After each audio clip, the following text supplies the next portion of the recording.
And examination of the facts is owed to those who lost their lives in this terrible tragedy, and to their loved ones who are grieving the unimaginable loss. I know that some of the folks are here today, and others are undoubtedly watching online. My heart goes out to you. I am confident the lessons learned from this investigation will help ensure such a tragedy can never be repeated. And Chair, that concludes my remarks. My thanks again for the opportunity to explain my situation. Thank you, Member Chapman.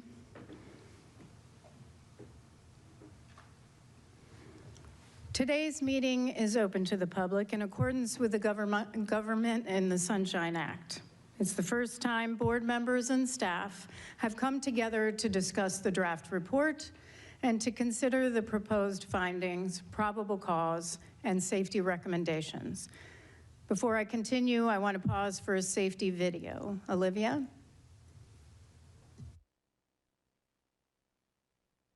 Hello, and welcome to the NTSB boardroom.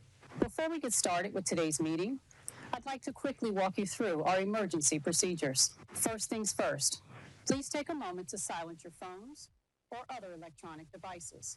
If you need the restroom, they're just outside the boardroom on the left side of the lobby. If someone experiences a medical emergency, our on-site Federal Protective Service officers are trained to respond. They'll call 911, perform CPR if needed, and use the automated external defibrillator device mounted in the lobby between the boardroom exit doors. They're also trained to provide first aid. There's a first aid kit at the security desk in the lobby. If we're asked to shelter in place, like during severe weather or a security incident, please stay seated and listen for instructions. Our security team will manage the situation and let us know when it's safe to leave. If the fire alarm sounds, please follow NTSB staff to the nearest exit. There are two main options. You can exit via the stairs next to the stage, or you can exit the same way you came in through the lobby. Please walk, don't run. Once outside, you'll be directed to an assembly area. Stay there until we're clear to come back inside.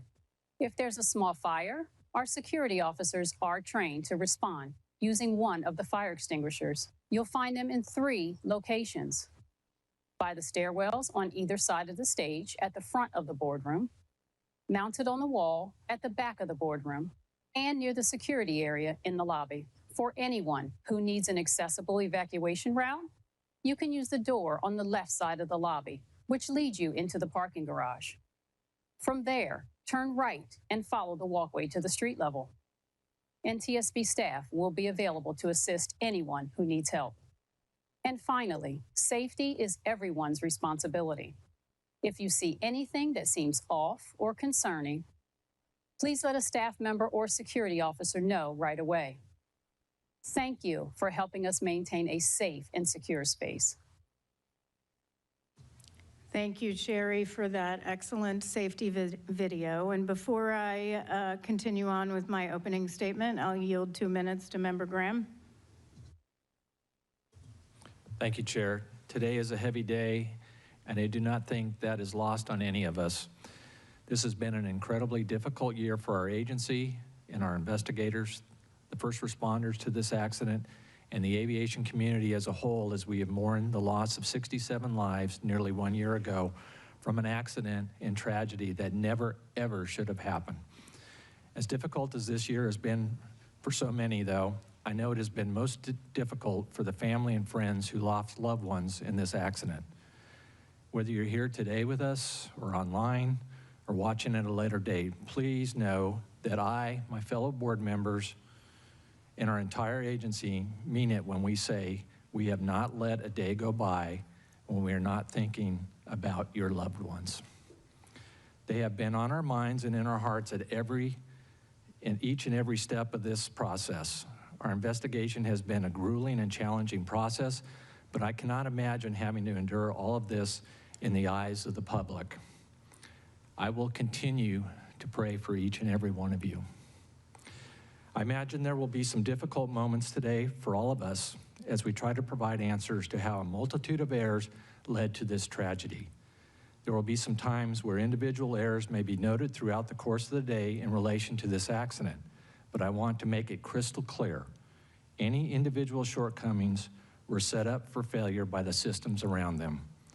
We are not here today to place blame on any individual or any organization, but we are here to ensure those systems that failed to protect 67 people on January 29, 2025, never fail again.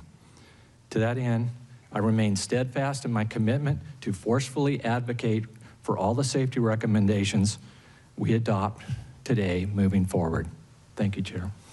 Thank you. Excellent statement. And I do want to point out this was, as I said at the initial press conference, an all hands on deck investigation and on-scene work. Member Graham, I know that you were there. You met with families, some of which are from your home. So thank you very much for your work. Now I want to yield a couple minutes to Member Inman, who was the board member on scene for this accident, and thank you for your work. Thanks, Chair. First off, to the staff, thank you for dedicating almost a year of your life to this. I know for many of you it has been a singular mission. For many others, they've helped and supported, so we appreciate it. It is not easy what you do, nor what you face every day. To the family members, I'm sorry. On behalf of all of us, we should not be here. I told you yesterday, none of us should be here. You would hope someday we could actually get rid of the NTSB because there was no longer a need. But unfortunately, from tragedy, we draw knowledge to improve the safety for us all. So for that, I'm sorry. It will not be an easy day. And I think as Mike just said, there is no singular person to blame for this. These were systemic issues across multiple organizations. And I think, as you'll see, we will place a lot of the information that you're going to hear on those responsible organizations and hopefully make recommendations so that this never happens again. But while the board meeting may end today, it's not over. Tomorrow begins the advocacy. It begins the time to get the recommendations. It's the time to actually really start the hard work for a lot of people that may go on for years, but we will be with you throughout that time. We're not going anywhere. I know you're not. We're there to work with you and to help you in any way we can. So for that, again, I am sorry for us being here. I wish it did not happen. I never want to sit before another family and do the briefings like we had to do in the days after that crash. I know we cried together, and we'll probably do that again today. Thank you. Thank you, Member Inman. Appreciate that.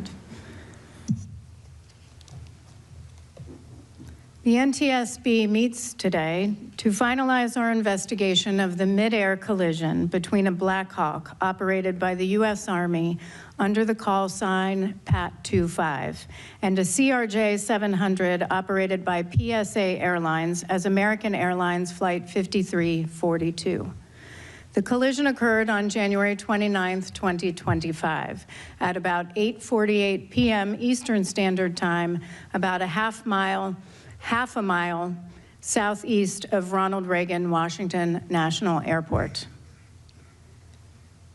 Tragically, there were no survivors. The 2 pilots, 2 flight attendants, and 60 passengers aboard the airplane and 3 crew members aboard the helicopter were fatally injured.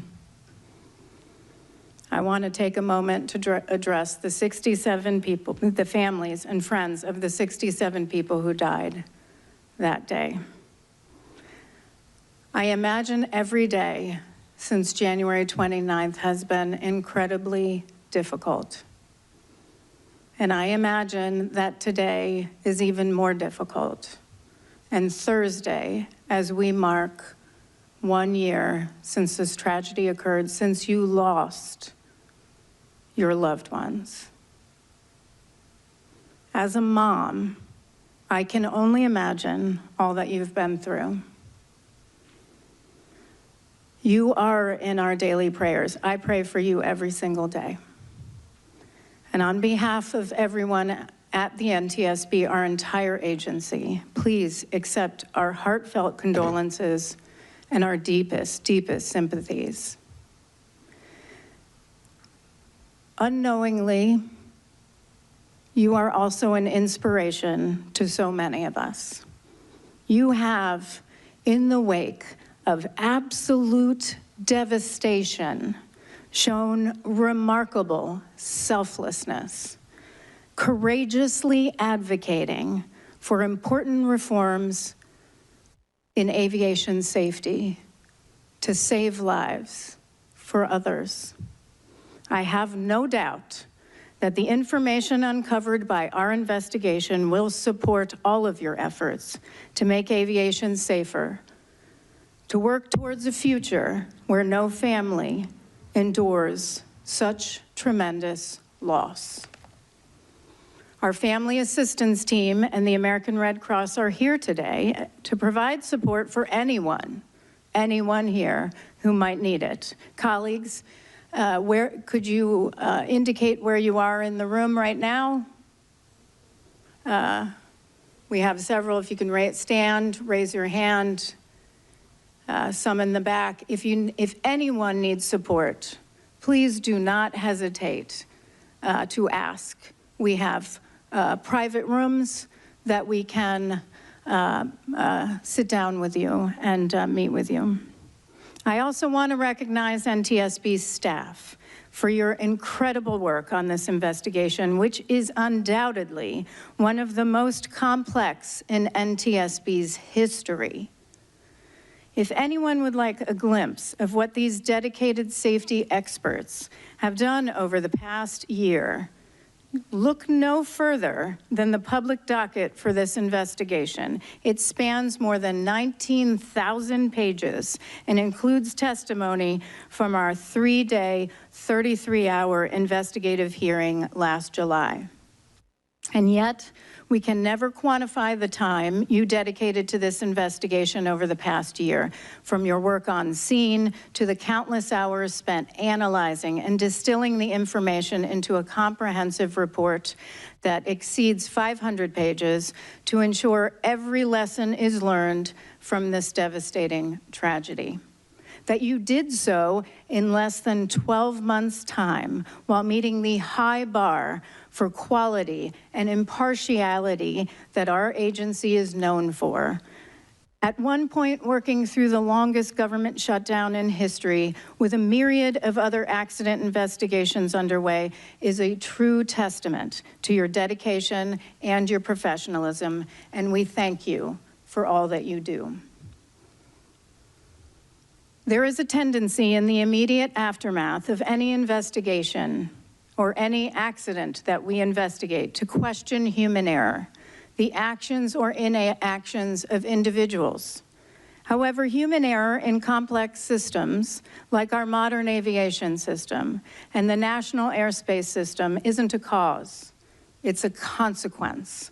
Many things need to go wrong for an accident to occur. In any investigation, the NTSB could choose to focus on a simple moment, on what happened immediately prior to an accident, on the individuals involved. But that's not the whole picture. To quote research from the National Highway Traffic Safety Administration, what we refer to as human error is, in reality, the last event in the causal chain immediately preceding a crash or accident.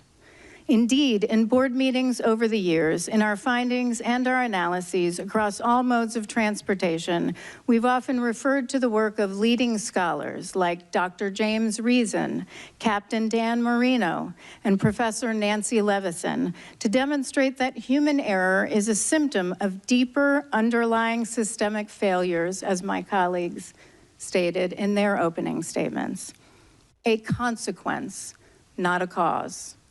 These underlying deficiencies, often referred to as latent conditions or systemic vulnerabilities, are what aligned to allow for the worst U.S. aviation disaster in terms of fatalities since November 12, 2001, when American Airlines Flight 587 crashed into a residential area of Belle Harbor, New York, killing all 260 people aboard the airplane and 5 on the ground.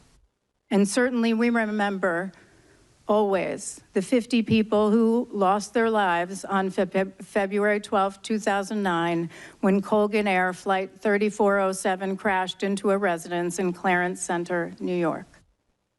A year before the midair collision at DCA, Alaska Airlines Flight 1282 experienced an in-flight separation of the left mid-exit door plug and rapid depressurization during climb after takeoff from Portland International Airport. We were fortunate no one lost their life or was seriously injured. But within weeks, there was a lot of focus on human error, on the actions of a team of Boeing manufacturing personnel in Renton. In the final investigation report, we cited Dr. James Reason. Within a robust system, the introduction of a single error is almost never the only cause of an accident. Rather, several barriers of defense must fail for the error to lead to an accident. In other words, there was a long chain of events that led to the door plug departing the aircraft, just as there is for every accident we investigate. In preparing for this board meeting, I reviewed a myriad, almost all, mid-air collisions we've investigated since 1968. When a North Central Airlines Flight 261, a Convair 580, collided with a Cessna 150 near General Mitchell Airport in Milwaukee, Wisconsin. That was one of 38 mid-air collisions we investigated in 1968. A year later, we investigated the mid-air collision of Allegheny Airlines Flight 853 and a small Piper Cherokee outside Shelbyville, Indiana, killing 83 people. Within months, the board held a hearing on mid-air collisions in general and issued 14 recommendations aimed at preventing them from reoccurring, including our first recommendation to expeditiously develop and implement a collision avoidance system in all civil aircraft. Fast forward 50 years to 2019. I was the board member on scene for a mid-air collision between a de Havilland DHC-2 Beaver airplane and a de Havilland DHC-3 Otter airplane, about 8 miles northeast of Ketchikan, Alaska. 6 people died, 10 were seriously injured. Mr. Banning and Dr. Bramble were also on scene. We didn't conclude that the cause was pilot error, that one pilot hit the other's plane. Rather, we concluded that the inherent limitations of the see and avoid concept were the concern. The similarities between the mid-air collisions we investigated 50 years ago in 1969, in Ketchikan in 2019, and in DCA, near DCA in 2025 are chilling. In any one of them, we could have blamed flight crews, individual pilots, maintenance personnel, or controllers, but we didn't, because we have long recognized that human error is a symptom of a system that needs to be redesigned. That is a quote from Professor Nancy Levison. When Spaceship Two broke up during a test flight in 2014, our probable cause didn't cite human error, but scaled composites' failure to consider and protect against the possibility that a single human error could result in a catastrophic hazard. And in 2022, when an Amtrak train derailed after hitting a dump truck that was blocking a grade crossing in Mendon, Missouri, we didn't blame the driver. We found the design of the crossing was significantly flawed. It reduced drivers' ability to see approaching trains and made stopping difficult for heavy trucks. That enabled Governor Parsons to address not only the safety of that grade crossing, but make improvements to 49 others across Missouri, saving countless lives. Steve Wallace, the former director of the FAA Office of Accident Investigations, was interviewed in 2023 to mark the 20th anniversary of the Space Shuttle Columbia disaster.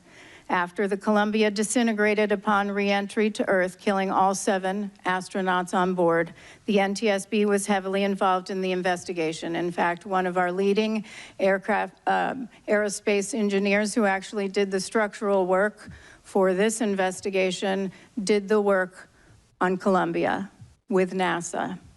Steve was a member of the Columbia Accident Investigation Board. In the interview, he cites the lesson he learned from our investigators.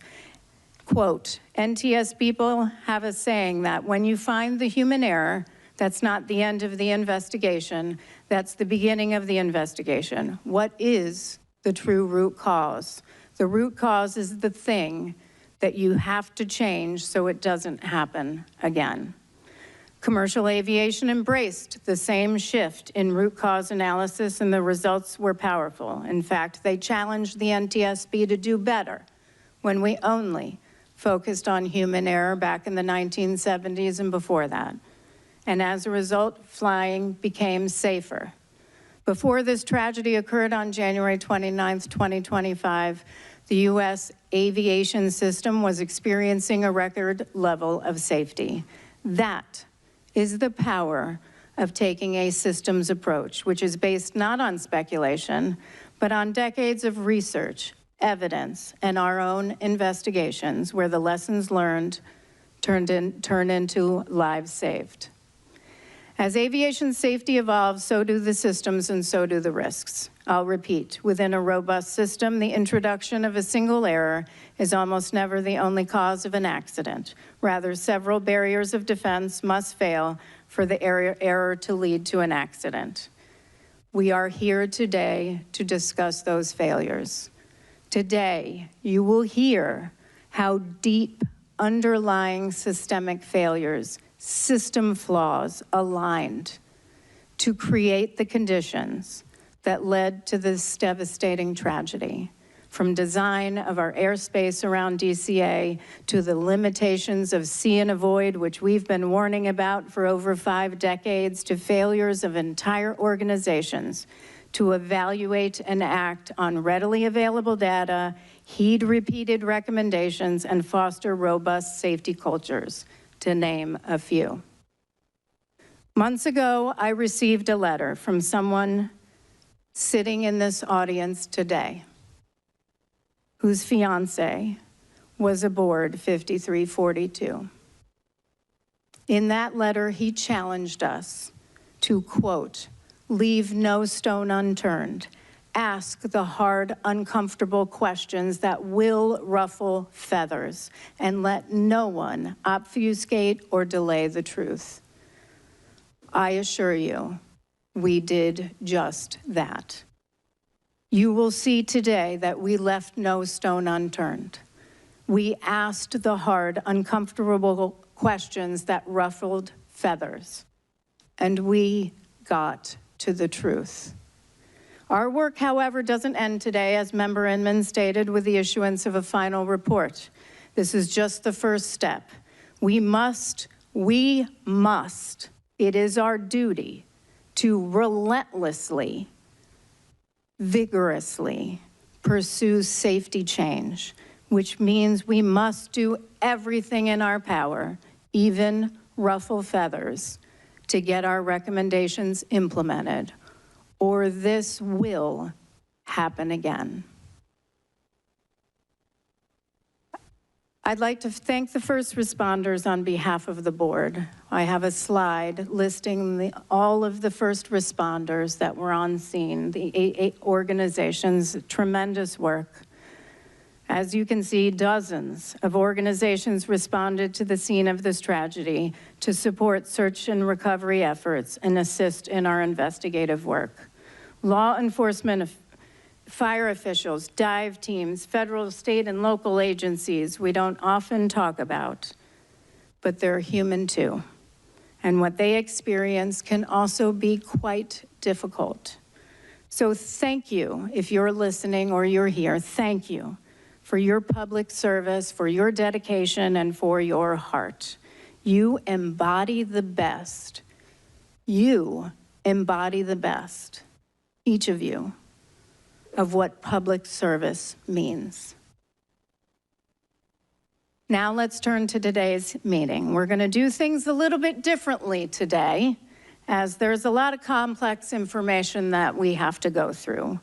We've divided staff presentations into 3 sections, each of which will be followed immediately by board member questions. We believe this is the best way for those watching and in the room to follow along.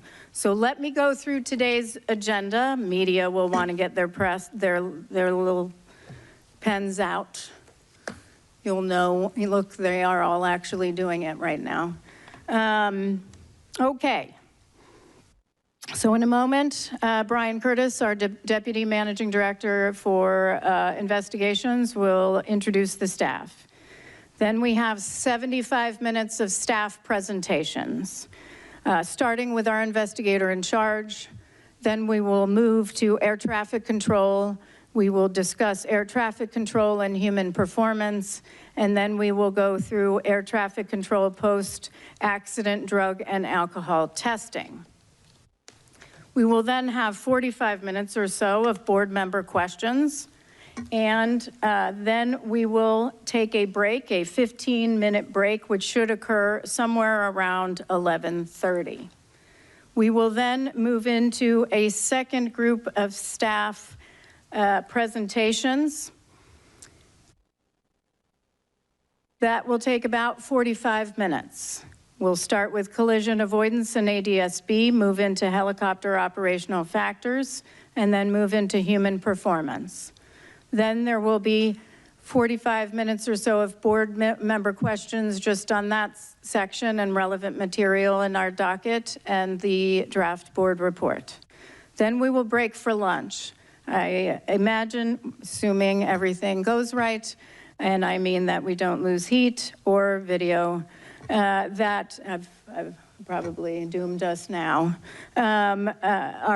we'll go for a lunch break. That should occur shortly after 1 o'clock. We'll have an hour for lunch. I want to make sure that our staff, most importantly, has the break they need to eat, to get water or Gatorade, and to regroup before the next portion of the board meeting. So after lunch, we'll come back around a little bit after 2 o'clock. Then we'll go through staff presentations focused on safety management systems, safety culture, and safety data. After that, we'll have board member questions focused just on that portion, on that presentation and relevant material in the docket and the board report. Then we'll go to a 15-minute break. That should be slightly after 3 o'clock. And then we'll go through the proposed findings, the proposed probable cause, and the proposed recommendations, as well as the draft report. Mr. Curtis will be supplied with a lot of water because he will be doing a lot of reading. From what I understand, his reading alone on the findings, probable cause, and recommendations in total will take about an hour and 10 minutes. That's not even considering the time that we'll have for deliberation. We have numerous findings and numerous recommendations. And after that, I'll have a brief closing statement and then we'll adjourn. Okay, so I'll now turn it over to Mr. Curtis, our Deputy Managing Director for Investigations, to introduce the NTSB team. Thank you. Good morning, Chair, and good morning to the board. I'll now introduce staff for today's meeting. Unless otherwise noted, staff are from the Office of Aviation Safety. In the front row to my right, Tim LeBaron, Director for the Office of Aviation Safety. Bryce Banning, Investigator in charge for this investigation. Brian Soper, Air Traffic Control. Dr. Catherine Wilson, Air Traffic Control and Human Performance. Dr. Taran Kayagil, Medical from the Office of Research and Engineering. Behind me in the second row, left to right, Jennifer Adler, Director for the Office of Safety Recommendations and Communications. Tom McMurray, General Counsel for the NTSB. Carl Schultheist, Vehicle Performance Chief from the Office of Research and Engineering. Allison Diaz, Report Writer. Sarah Lewis, Air Traffic Control. And Marie Moeller, Aircraft Performance from the Office of Research and Engineering. And in the third row, left to right, Olivia Fowler, Audiovisual for today's meeting. Chihoon Shin, Helicopter Operations. Mike Richards, Meteorology. John O'Callahan, Aircraft Performance from the Office of Research and Engineering. And Nathaniel Hoyt, Recommendations from the Office of Safety Recommendations and Communications. Additional staff present to answer questions from the board today: Captain Van McKinney, Helicopter Operations. Dr. Jenna Price, Safety Data from the Office of Research and Engineering. Dr. Bill Bramble, Human Performance, Michael Portman, Recorders from the Office of Research and Engineering, Caleb Wagner, Systems, Captain Rocky Stone, Airplane Operations, and Dr. Lauren Groff, Safety Data from the Office of the Managing Director. The presentations will begin now with an investigation overview by the investigator in charge, Bryce Banning. Mr. Banning.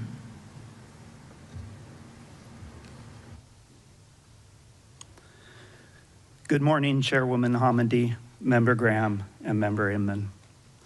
My presentation will begin with an animation covering history of flight, helicopter routes, and an overview of the air traffic control communications shortly before the accident. Then I will discuss the visibility study and play a second animation which will depict simulated views from the cockpits of each of the accident aircraft. I will also cover the wreckage examination, exclusionary findings, safety issues, and previously issued safety recommendations. Air traffic control audio is included in these animations. Cockpit voice recorder audio from both airplane and helicopter are not included in these animations, but their transcript will be shown. We realize that some attendees and remote viewers may find these animations difficult to view and hear. We will pause before starting the animations to allow those currently in the boardroom to leave for the duration of the animation or turn away from your screens if viewing remotely. We will inform you when the animations are finished playing. We will begin the first animation now and will pause for those who would like to leave the room or turn away from their screens. The animation will play for approximately 12 minutes. We will be dimming the lights in the boardroom so that people can see the animation better.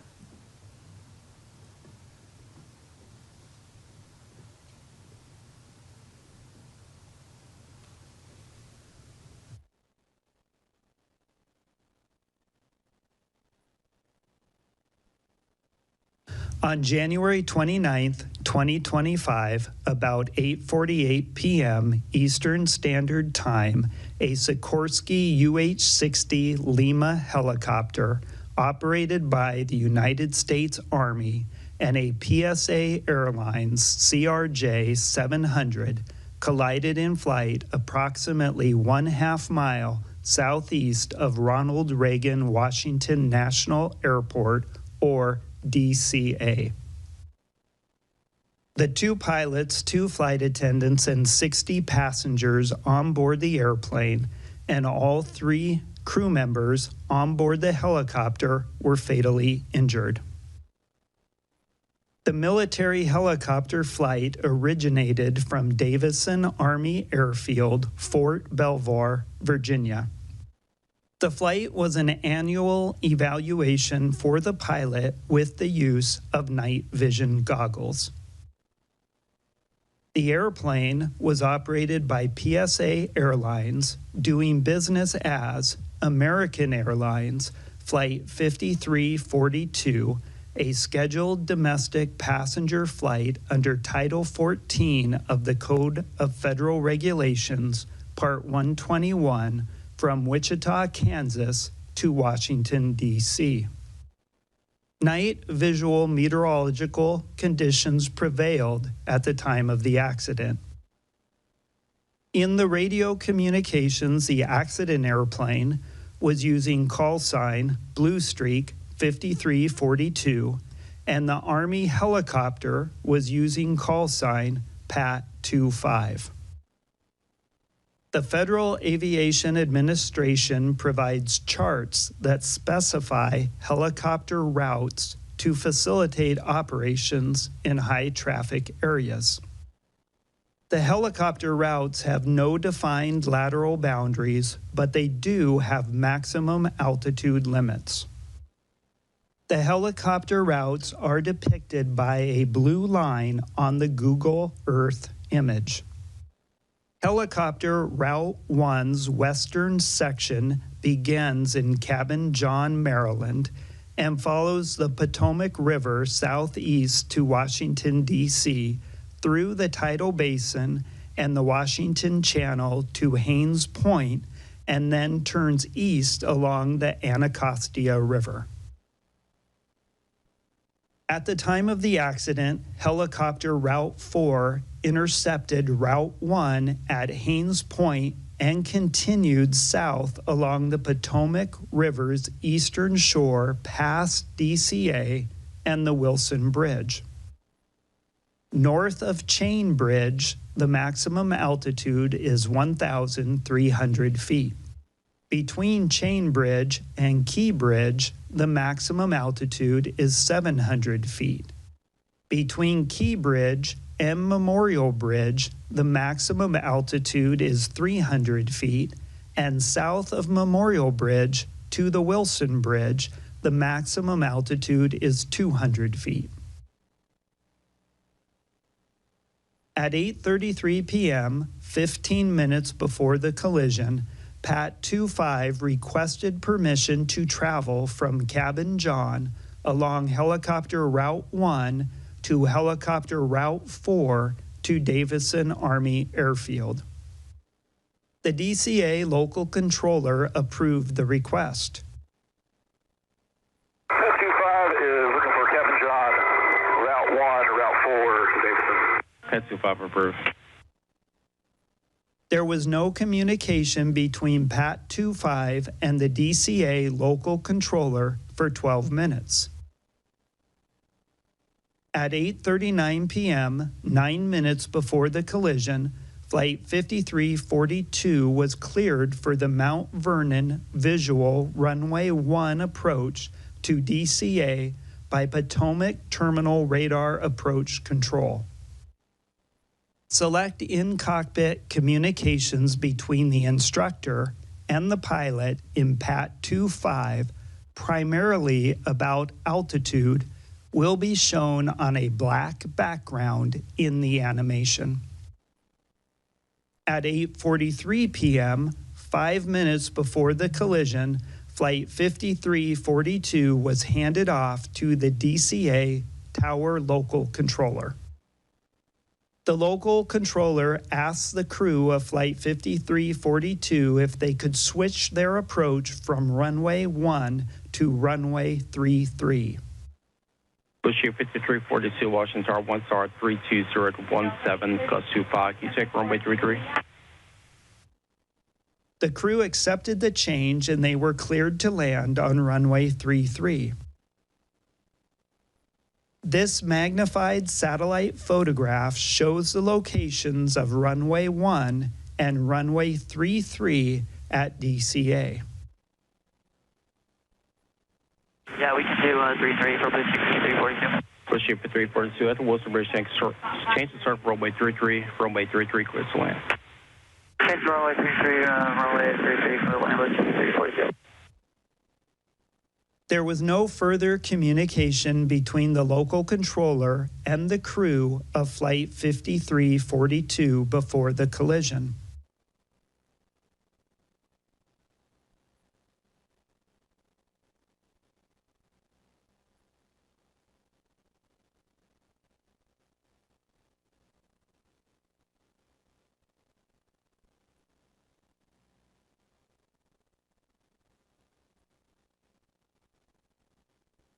This animation shows aircraft in the vicinity of DCA for the 3 minutes before the collision.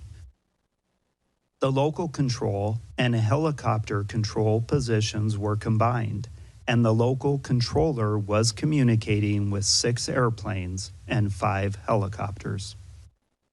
Communications took place on an airplane radio frequency and a helicopter radio frequency. The local controller was broadcasting on both the airplane and helicopter radio frequencies, but airplane communications were only heard in other airplanes, and helicopter communications were only heard in other helicopters. The animation includes air traffic control audio for both the airplane and helicopter frequencies. A transcript of the controller communications will appear in the upper left, and the local controller will be indicated on the map.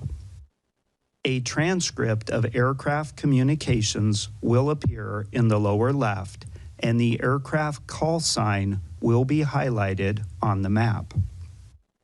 The controller was also communicating with aircraft outside the bounds of this map, which will be indicated.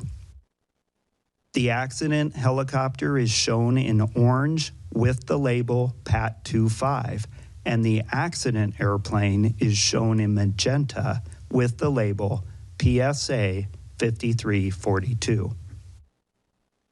Jet 789, 1 star 320 to 15, gust 25, traffic 2 out, no delay, runway 1, clear for takeoff. Clear takeoff, runway 1, no delay, Jet 789. Flight Deck 1, landing series 1. Flight Jet 1, roger for exchange for good night. Pat 25 Memorial. Pat 25, roger. Washington American 3130 with you, runway 1. American 3130, Washington Tower, 1 star 310 to 14, gust 25, runway 1, clear to land. Traffic will depart, may depart prior to arrival. Okay, clear to land, runway 1, American 3130.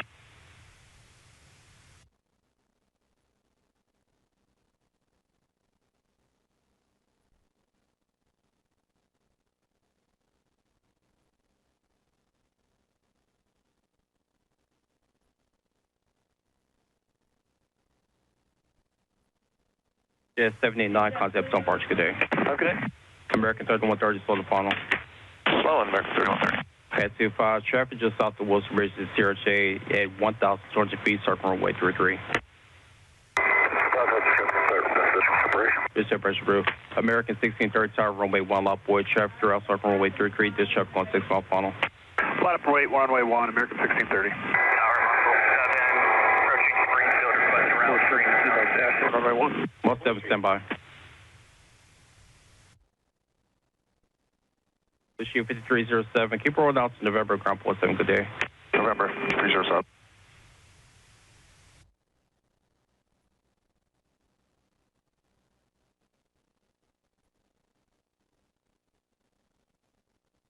National College, good evening, Air Care 1 with you, single medevac. American 1630, 1 star 320 to 14, gust 25, traffic 2 mile left base, runway 33, no delay, runway 1, clear for immediate takeoff. Number 1, clear for takeoff, American 1630. Muscle 7, request.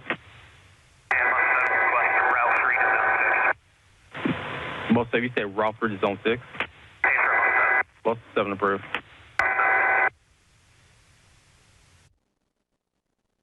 American 472, National College, good evening, Air Care 1's with you, single medevac helicopter 1,000 feet, 29901 on the altimeter, requesting zone 6 for Fairfax. Medevac Air Care 1 Washington Tower, National altimeter 29990. Approved through Washington class, Robert Space for Land Assured at Fairfax.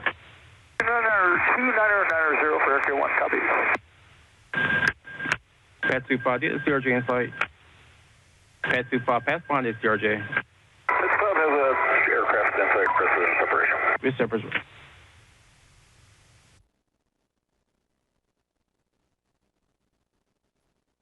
American 472, my path number, unusual. American 472, Washington Tower, 1 star 320 to 17.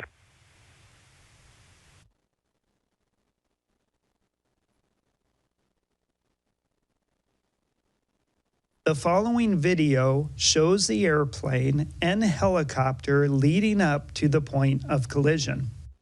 The video was recorded by a camera located near the approach end of runway 33 at DCA, oriented to the south. The video shows the night lighting conditions and the appearance of the aircraft lights against the cultural lighting of the city. Aircraft lined up on approach to DCA can be seen in the right corner of the screen. The flashing lights identify the touchdown zone of runway 33's landing threshold. Flight 5342 is visible in the upper left corner as it approaches runway 33. PAT 25 appears from the left side of the screen, moving to the right as the two aircraft cross flight paths.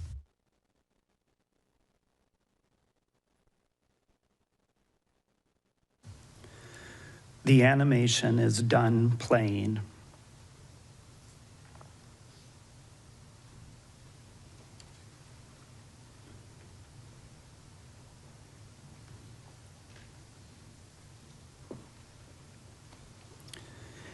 A visibility study documents the location, size, and movement of other aircraft in each respective pilot's field of view and how the aircraft structure might limit that field of view. Human performance investigators can determine how conspicuous each aircraft would be to the flight crew and how that impacts their see and avoid task. The visibility study faced additional challenges due to the night conditions and use of night vision goggles by the helicopter crew.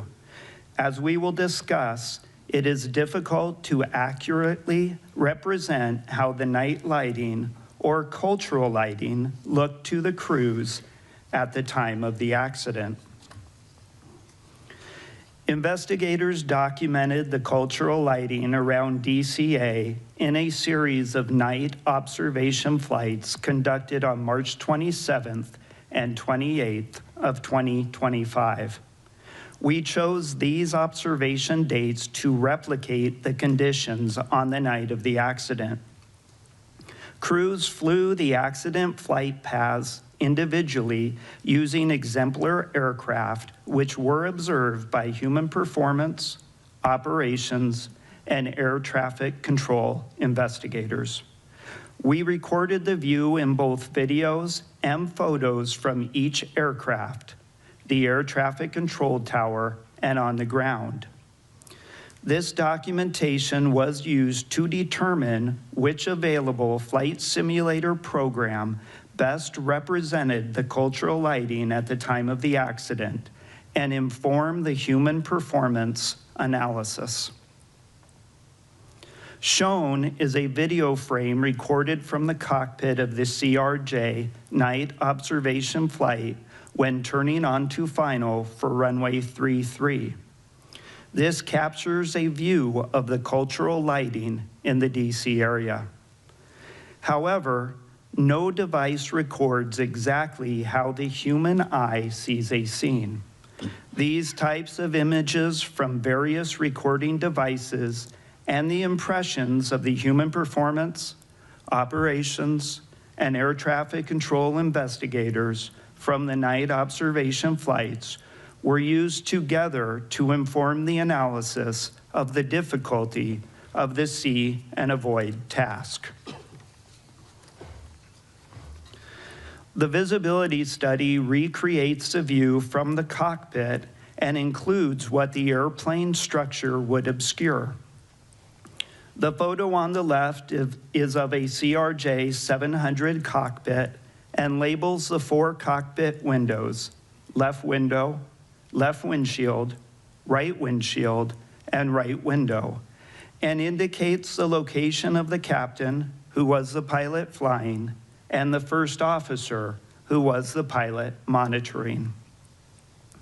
The image on the right shows the field of view of the captain looking forward through the left windshield. The light gray mask indicates how the structure of the airplane would have obscured some of the view. The night imagery is from Microsoft Flight Simulator 2024, and the simulated view shown is from 35 seconds before the collision. The location of PAT 25 is circled, but it is difficult to detect and identify against the cultural lighting of Washington, D.C.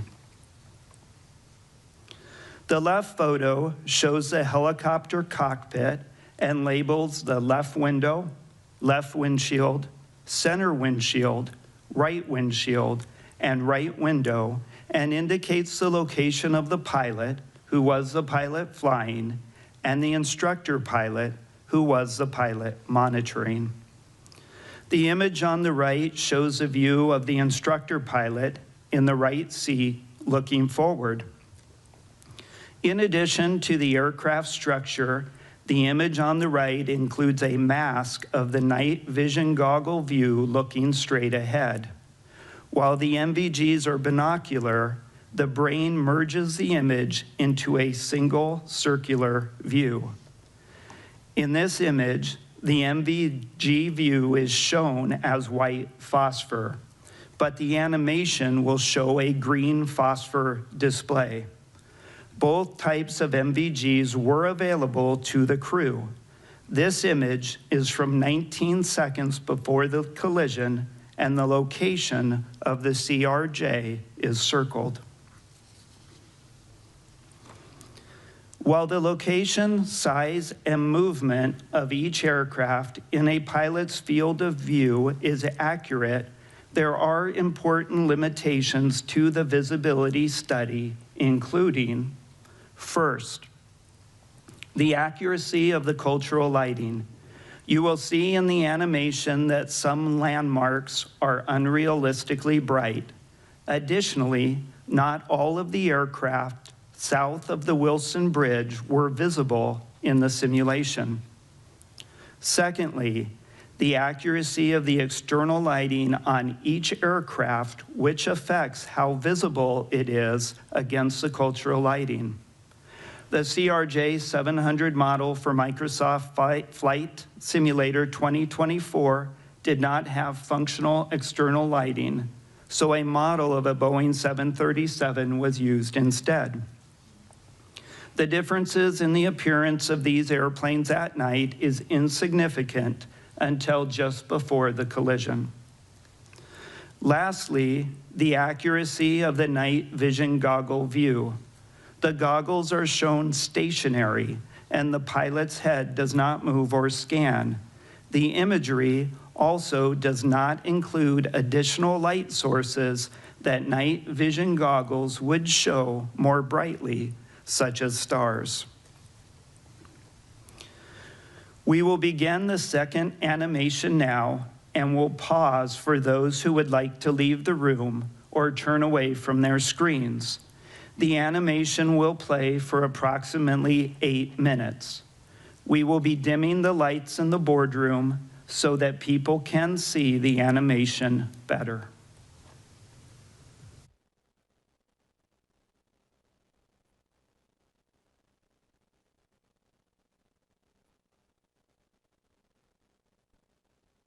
This animation presents a simulated view from the right seat of the helicopter. A dark gray structural mask generated from a three-dimensional laser scan of an exemplar aircraft is overlaid on the scene. A light gray mask depicts the mounting structure of the night vision goggles positioned for the instructor pilot looking straight ahead. The green tint mimics a green phosphor visual effect, but the actual behavior of the night vision goggles has not been simulated. Crew communications transcribed from the cockpit voice recorder are shown as text at lower left. Audio recordings of air traffic control communications on the helicopter frequency are synchronized with the animation, with corresponding transcript text displayed in the center. Radio interference blocked some transmissions from the local controller and other helicopters. Transmissions that were blocked are indicated by striking through words in the transcript.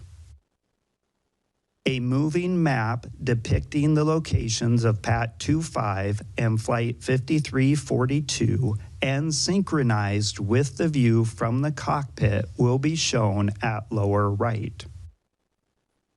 Yes, 789, 1 star, 320 to 15, Gus 25, traffic 2 out, no delay, runway 1, clear for takeoff.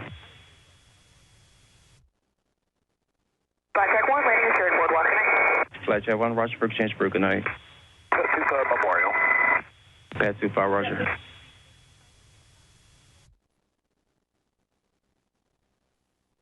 American 3130 Washington Tower 1 Tower 31014 goes 25 from wave 1 cleared to land.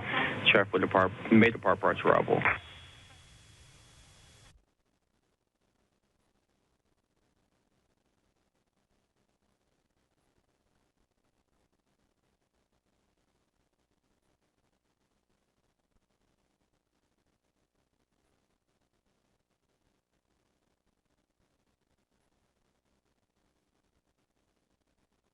Jet 789 concept on departure, good day. American 3130 solar panel. Pad 25, traffic just south of Wilson Bridge to CRJ at 1,200 feet, circle runway 33. This separation roof. American 1630 Tower, runway 1 lot boy, traffic throughout circle runway 33, this traffic on 6 mile panel.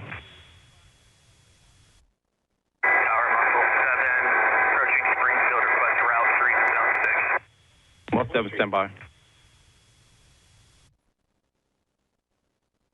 Issue 5307, keep rolling out to November, ground point 7, good day.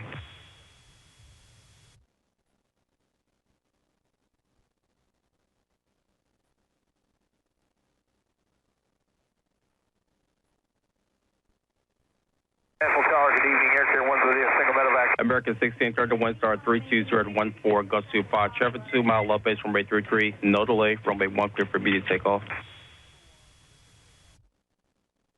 Muscle 70 request.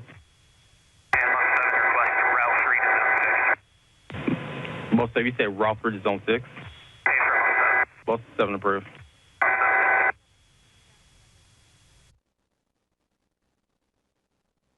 National Tower, good evening, Air Carrier 1's with you, single medevac helicopter 1,000 feet, 29901 on the altimeter, requesting zone 6 for Fairfax. Medevac Air Carrier 1 Washington Tower, National altimeter 29990. Approved to Washington class, Robert Airspace, Portland, insured at Fairfax. 29990 for Air Carrier 1, copy. Pad 25, get the CRJ in sight. Pad 25, pass behind the CRJ. This club has a aircraft in sight, precision separation. This separation.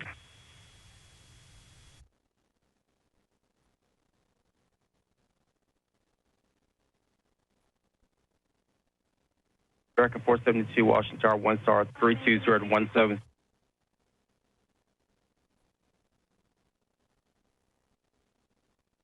This animation presents a simulated view from the right seat of the CRJ. A dark gray structural mask generated from a three-dimensional laser scan of an exemplar aircraft is overlaid on the scene. Crew communications transcribed from the cockpit voice recorder are shown as text at lower left.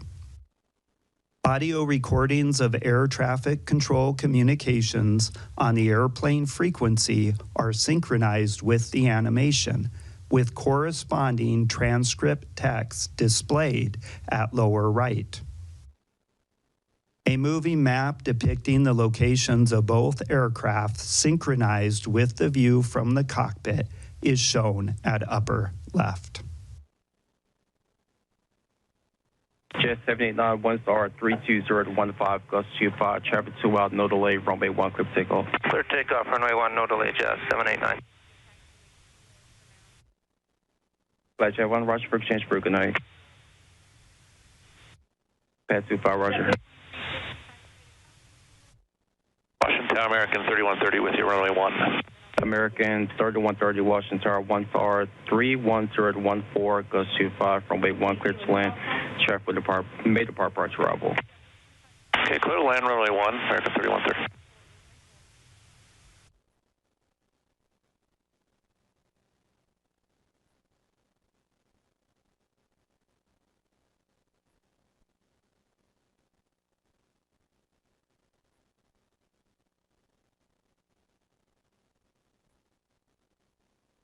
Jet 789 concept on departure, good day. Have a good day. American 3130 solar panel. Slow in American 3130. Pad 25, traffic just south of Wilson Bridge to CRJ at 1,200 feet, circle runway 33. This is pressure approved. American 1630 tower, runway 1, lot boy, traffic through outside from runway 33, this traffic on 6 mile funnel. Line up and wait, runway 1, American 1630. American 472 by CAT, runway 1. 17, stand by.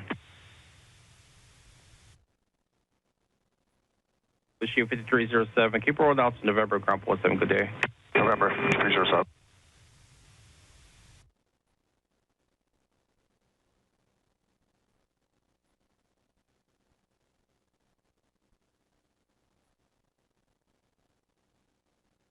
American 1630, wind star 32014, gust 25, traffic 2 mile left base, runway 33, no delay, runway 1 clear for immediate takeoff. Number 1, cleared for takeoff, American 1630. Muscle 7, request. Most of you said route through to zone 6. Muscle 7 approved.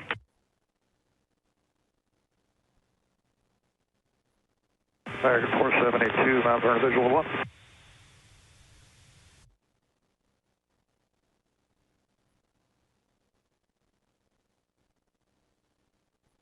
Medevac Air Carrier 1 Washington Tower, National Altimeter 290, approved through Washington class, Robert Airspace, Portland, insured at Fairfax.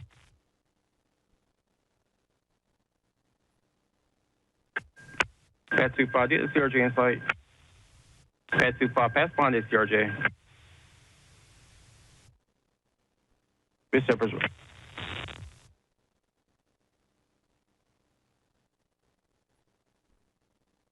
American 4782 by pass, Mount Vernon visual. American 472 Washington Tower, wind star 32017.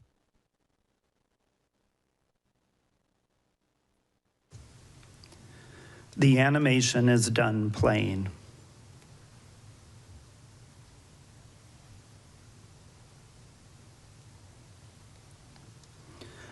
The wreckage of both aircraft were located in the Potomac River in water depths ranging between 1 to 8 feet, depending on location and tidal conditions. About 90% of the structure of both aircraft were recovered.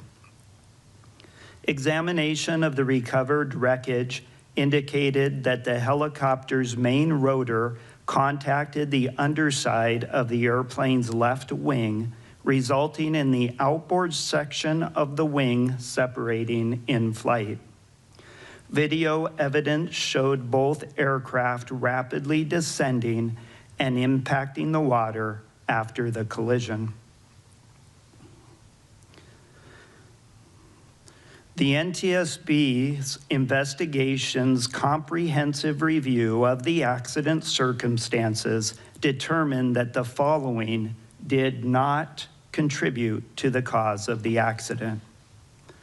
The pilots of Flight 5342 were certificated and qualified in accordance with federal regulations. The pilots of Flight 5342 were medically qualified for duty, and available evidence does not indicate that they were impaired by effects of medical conditions or substances at the time of the accident. Review of the pilot's time since waking and sleep opportunities in the days before the accident indicated that the pilots had adequate rest opportunities. The pilot, instructor pilot, and crew chief on board PAT 25 were qualified and current in their positions as designated by the unit commander in accordance with Army regulations. The pilot, instructor pilot, and crew chief were medically qualified for duty, and available evidence does not indicate that they were impaired by effects of medical conditions or substances at the time of the accident. Review of the 3 crew members' time since waking and sleep opportunities in the days before the accident indicated that the crew had adequate rest opportunities. Both aircraft were properly certificated, equipped, and maintained. The operations supervisor and 4 controllers who were working in the DCA Air Traffic Control Tower cab at the time of the accident were certificated and current in accordance with federal regulations. The local controller, assistant local controller, and operations supervisor were medically qualified for duty, and available evidence does not indicate that they were impaired by effects of medical conditions at the time of the accident. Review of the local controller, assistant local controller, and operations supervisor's time since waking and sleep opportunities in the days before the accident indicated that the controllers had adequate rest opportunities. A review of observations recorded throughout the night of the accident revealed no evidence of any local atmospheric pressure anomalies that would have impacted barometric altimeter readings. The investigation explored multiple safety issues. The design of the Washington, D.C. area helicopter routes and operators' understanding of the route structure and limitations. Air traffic controller workload, position combining, and communications practices. The extensive use of pilot-applied visual separation and the inherent limitations of see and avoid. Deficiencies in FAA safety culture and post-accident drug and alcohol testing. The limitations of the traffic awareness and alerting systems on both aircraft. And shortcomings in FAA and U.S. Army safety assurance and risk management processes, including lack of proactive data sharing and analysis to identify and mitigate midair collision risk. Early in the investigation, the NTSB found insufficient separation between helicopter traffic on Route 4 and aircraft landing on runway 33, and recognized an alternate route for helicopters was needed to prevent a midair collision. As a result, the NTSB issued 2 urgent safety recommendations on March 11th, 2025. The first recommendation asked to prohibit operations on helicopter Route 4 between Haynes Point and the Wilson Bridge when runways 15 and 33 were being used at DCA. The second recommendation asked to designate an alternative helicopter route that could be used to facilitate travel between Haynes Point and the Wilson Bridge when that segment of Route 4 was closed. Immediately following the accident, the FAA implemented temporary airspace restrictions around DCA. On March 14th, 2025, the FAA removed from helicopter route charts the section of helicopter Route 4 between Haynes Point and the Wilson Bridge. Additionally, the FAA prohibited use of DCA runways 1533 and 422 during specific limited helicopter operations in the vicinity of DCA. What we found about helicopter route design was that airplane pilots were unaware of the possible conflict between helicopter routes and approach and departure corridors at DCA. Pilots were not aware of these conflicts because the current aeronautical charts do not provide adequate information. This is not unique to DCA. Lastly, the FAA was unable to provide documentation of the required annual reviews for the Baltimore-Washington helicopter route chart. As a result, staff has proposed 5 recommendations to the FAA in this area. The following 3 slides list the names of the NTSB staff that supported the accident investigation.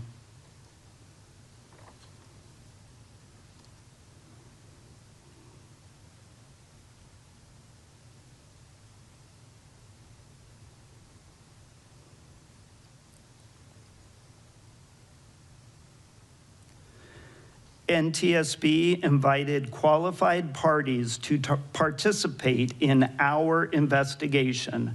The next 2 slides list out the parties.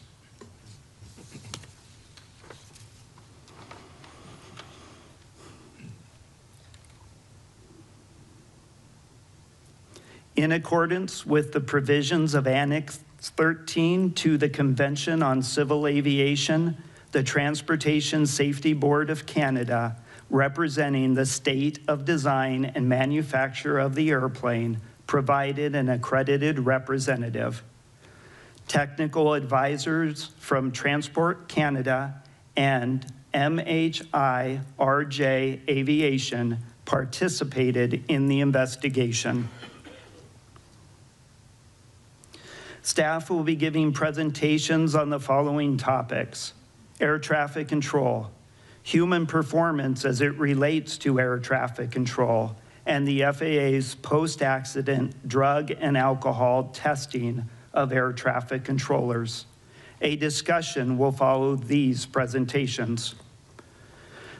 Then presentations will be provided for automatic dependent surveillance broadcast, or ADSB, and collision avoidance systems, helicopter operations, and human performance as it relates to both aircraft.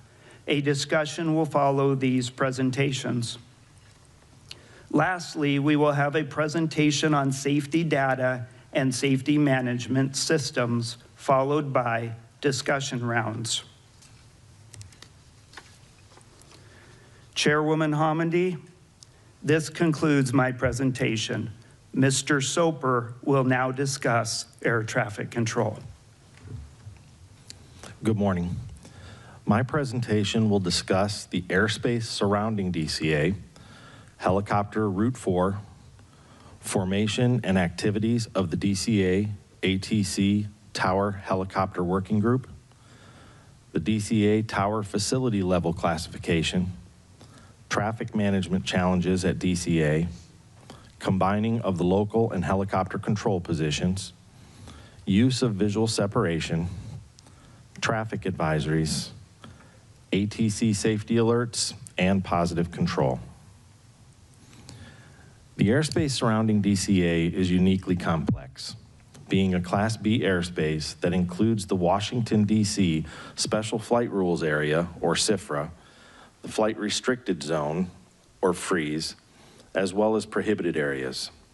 The tower's delegated airspace at DCA is also more expansive than that seen at similar airports, covering more than 520 square miles and containing extensive helicopter operating areas and routes charted on the Baltimore-Washington helicopter route chart.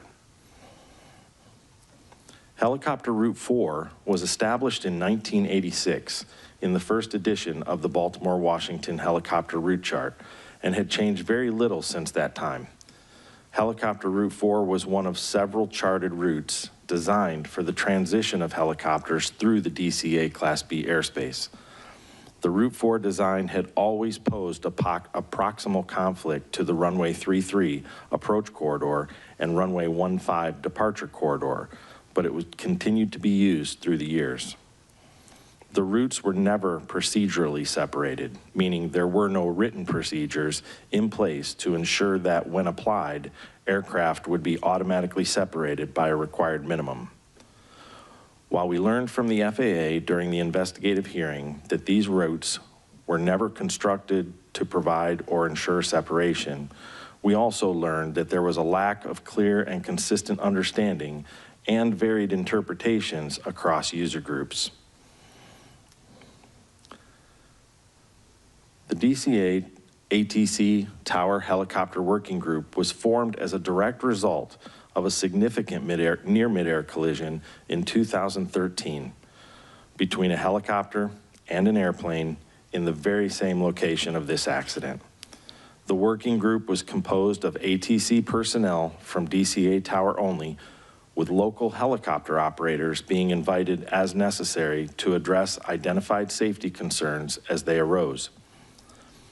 The working group proposed several recommendations to the FAA, including one to remove or relocate Route 4 in order to deconflict with the runway 33 approach corridor and runway 15 departure corridor, as well as the addition of hotspots to aeronautical charting to bring awareness to pilots about the increased risk potential when operating in these areas of the proximity events. The FAA chose not to act on the working group's recommendation to remove or relocate Route 4. Additionally, the FAA rejected the working group's recommendation to add hotspots to helicopter route charts. In 2018, due to a change in the method in computing facility level traffic counts, DCA Tower was downgraded from a level 10 to a level 9 facility. The FAA declined to provide detailed criteria or the metrics used to establish DCA's facility level, but information available suggested that total traffic count was the driving factor in determining facility levels in general. Staff feel that there was an inadequate consideration given to airspace, airport, and operations complexity in the downgrading of DCA's tower facility level, and negatively impacted facility health as they experienced an inability to retain or recruit the experience level needed in control staff. In addition, no consideration appeared to be given to the high cost of living in the DC area, with a 15% difference in pay between levels 9 and 10, the biggest salary gap between any two air traffic control facility levels.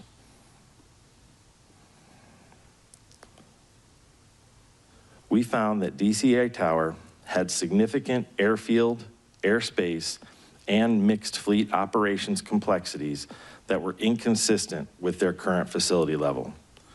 We also found that aside from the traffic count alone, FAA provided no evidence that operational complexities or cost of living were considered in their criteria for establishing air traffic control facility levels.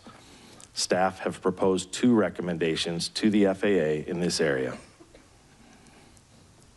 According to public records, as of 2023, and reportedly still accurate today, DCA had the busiest single runway in the national airspace system. Total operations exceeding those documented at airports including Chicago O'Hare, Los Angeles, Dallas-Fort Worth, and LaGuardia. DCA was a capacity-constrained airport, and their traffic flow was largely managed through airport arrival rates, miles in trail spacing, and slot controls. Making this management more difficult was the limited surface area and complex airfield geometry at DCA that required regular workarounds by ATC in order to avoid delays or gridlock.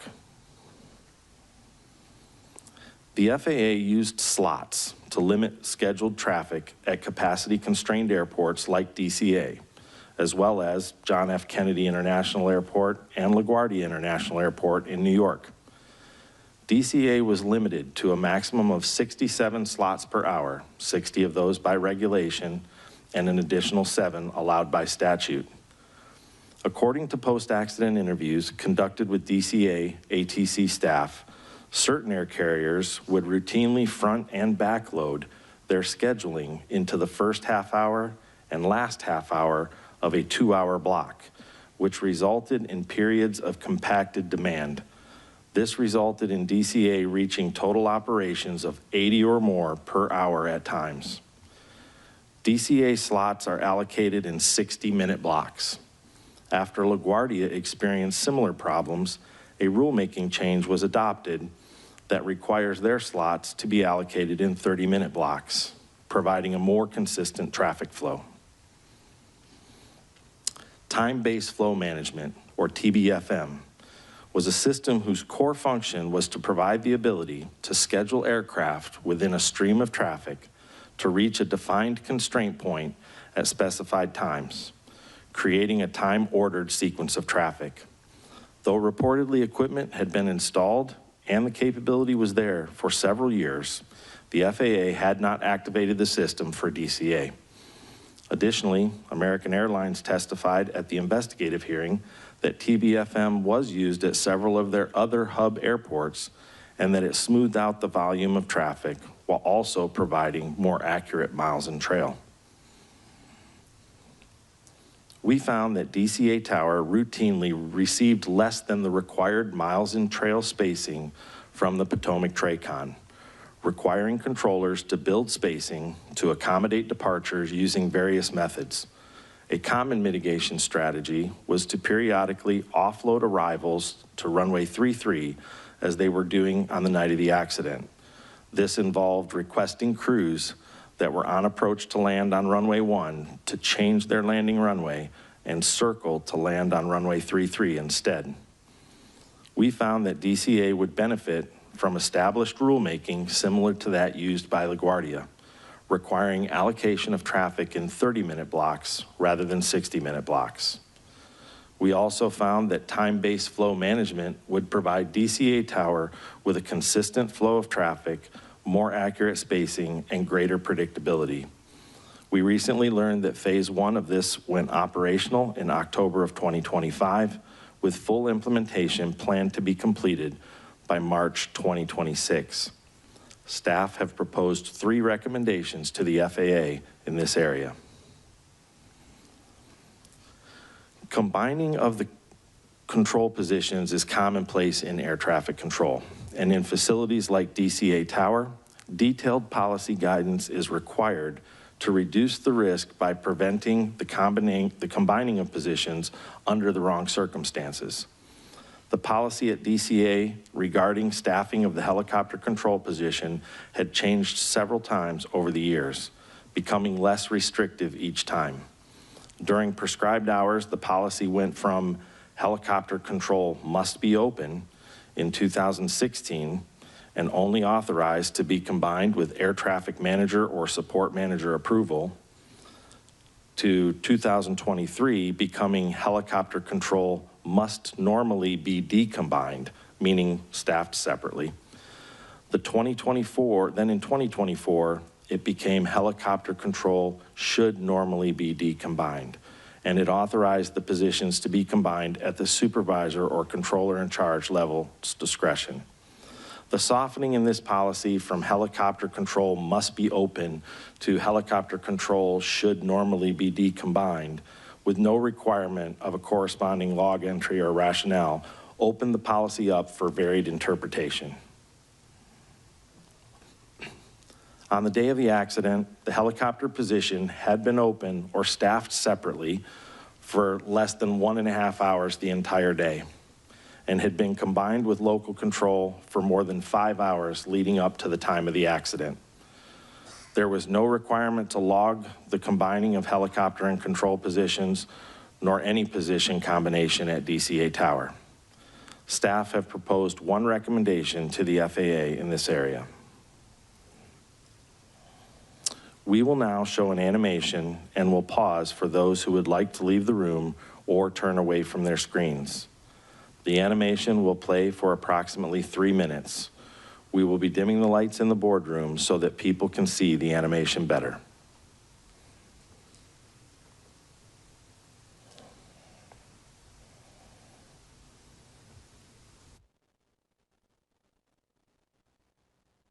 This photograph from the interior of the DCA Air Traffic Control Tower shows the view to the southeast across the Potomac River.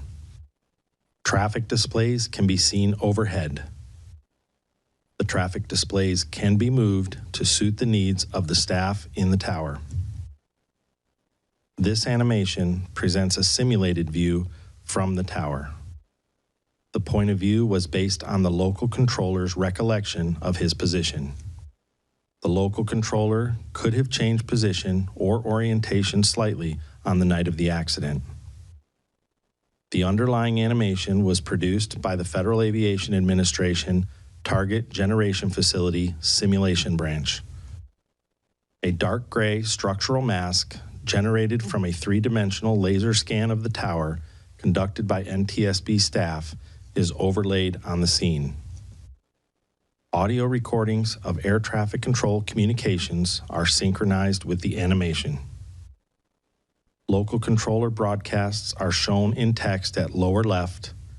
Aircraft broadcasts are shown in text at lower right.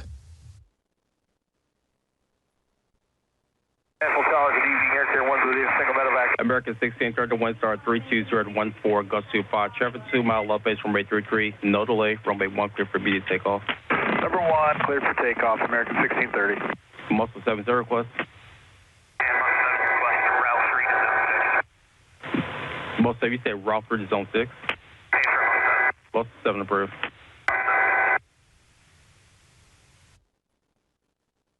American 472, National Tower, good evening. Air Care 1's leading single medevac helicopter 1,000 feet, 29901 on the altimeter, requesting zone 6 for Fairfax.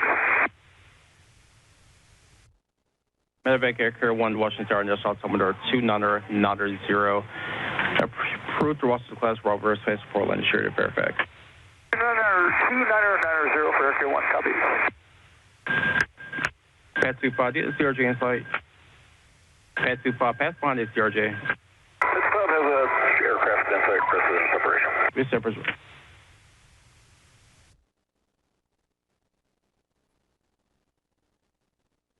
American 472, my MAD number and visual.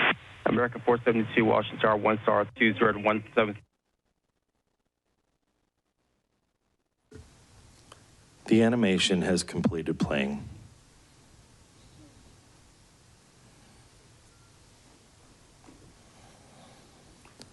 There are two types of visual separation: tower applied, where the tower controller sees the involved aircraft and issues positive control instructions to effect separation; and pilot applied, where the pilot of one aircraft sees and maintains visual contact with the other aircraft and provides their own separation by maneuvering as necessary to avoid it. Visual separation was heavily relied upon and was the primary means of separating helicopter and fixed-wing traffic in the DCA area when weather conditions permitted.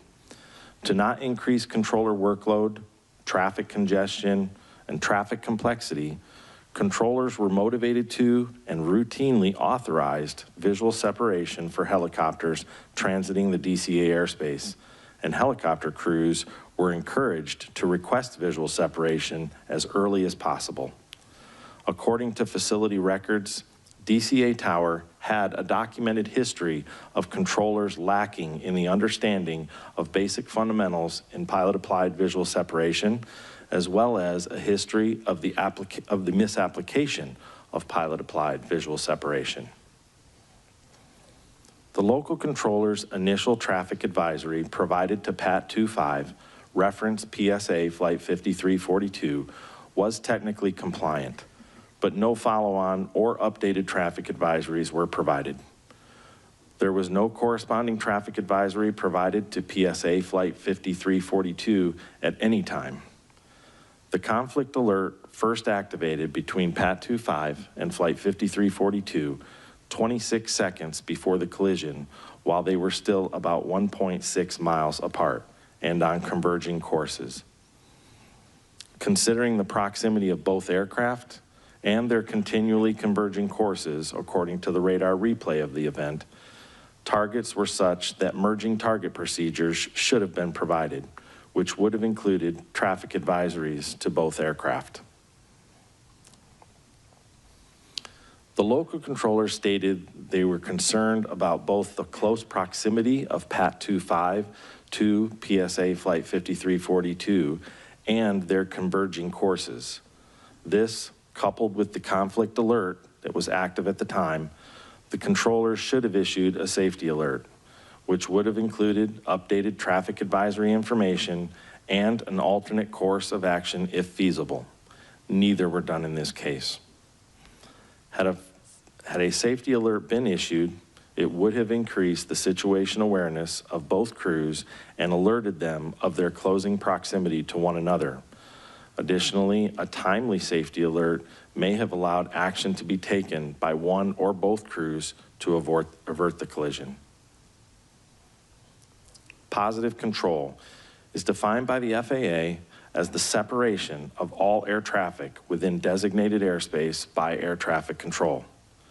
And other FAA guidance included elements of positive control as taking command of control situations and not acting in a hesitant or unsure manner, and that a controller exercising positive control observes present and considers forecasted traffic to predict task overload and takes appropriate action to prevent or lessen the situation. Positive control was not exercised at all times on the night of the accident. Had the local controller exercised appropriate positive control with timely safety alert on the evening of the accident, one or both flight crews may have been able to take action in time to avert the collision. Thank you. Dr. Wilson will now continue with her presentation. Good morning.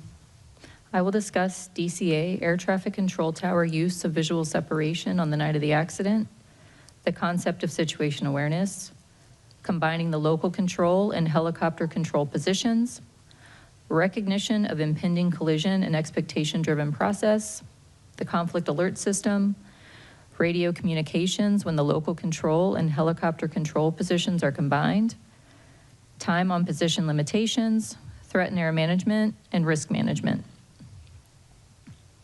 Given the proximity of helicopter routes and zones to the approach and departure corridors for fixed-wing traffic, applying pilot-applied visual separation reduced controller workload and airspace congestion and complexity. As such, DCA ATC tower controllers were motivated to provide a traffic advisory and authorize visual separation for helicopters transiting DC airspace as early as possible. The local controller's expectation that PAT 25 crew had Flight 5342 in sight was not necessarily valid. As a result, there was potential for the local controller to overestimate the level of traffic awareness the PAT 25 crew had and to underestimate the level of information and assistance they might subsequently require to ensure collision avoidance. Situation awareness forms a basis for decision-making. Situation awareness is not only what the controller is perceiving in the current air traffic situation, but how they interpret that information and use it to project the future state of traffic moving in their airspace. Controllers must maintain awareness of each aircraft they are managing to include, for example, location, altitude, and airspeed, and anticipate where the aircraft will be in the seconds and minutes to follow. A controller's ability to maintain situation awareness is impacted by task and environmental factors, such as their workload and divided attention, and individual factors such as training and experience. As cognitive capacity is reduced, for example, with increasing workload due to increasing traffic complexity, traffic volume, and/or frequent radio communications, a controller's ability to maintain situation awareness is reduced. Because the local control and helicopter control positions were combined, the local controller was responsible for coordinating arrivals and departures, as well as VFR helicopter traffic transiting DCA airspace. In a post-accident interview, the local controller stated that he felt a little overwhelmed about 10 to 15 minutes before the accident when the traffic volume increased to 10 aircraft, consisting of 5 airplanes and 5 helicopters. But he felt the volume was manageable when 1 or 2 helicopters left the airspace. About 90 seconds before the collision, the traffic volume increased to a maximum of 12 aircraft, consisting of 7 airplanes and 5 helicopters. Radio communication showed that the local controller was shifting his focus between airborne, ground, and transiting aircraft. Keeping the local control and helicopter control positions combined on the night of the accident increased the local controller's workload and reduced his situation awareness. Controllers routinely monitor the current state of an aircraft and predict its future location in relation to other aircraft. Conflicts that develop slowly, particularly at night, are inherently difficult for people to recognize due to reduced visual cues. Gradual change can reduce situation awareness and delay recognition. The local controller expected that PAT 25 would remain clear of Flight 5342 because the PAT 25 instructor pilot stated that he had the airplane in sight and would maintain visual separation. The frequent use of pilot-applied visual separation reinforces the expectation that the pilot of one aircraft will maintain separation from another aircraft.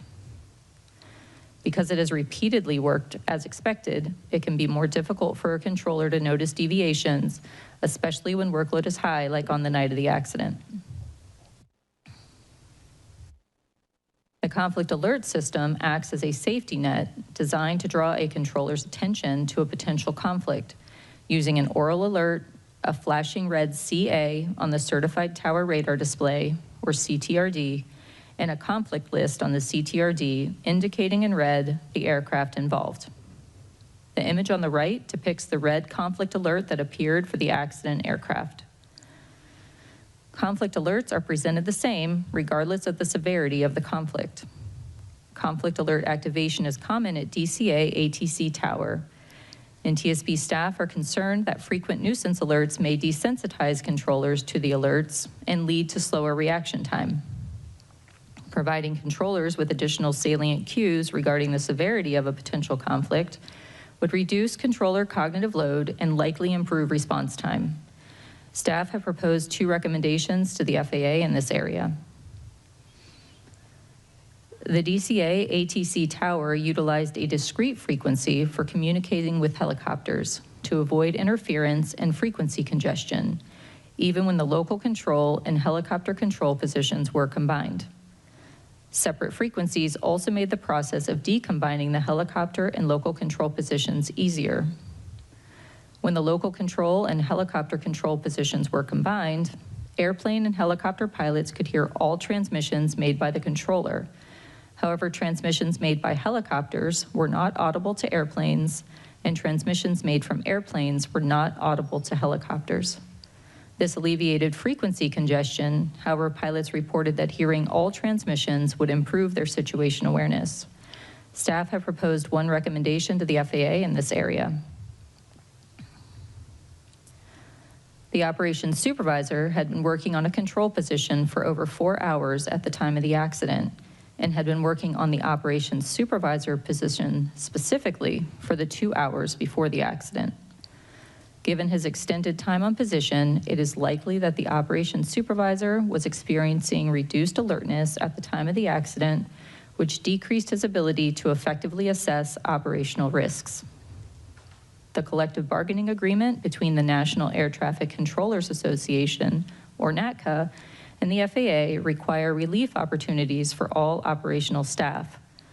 However, the agreement does not cover supervisory personnel, and there are no mandatory relief periods for supervisors. Staff have proposed 1 recommendation to the FAA in this area.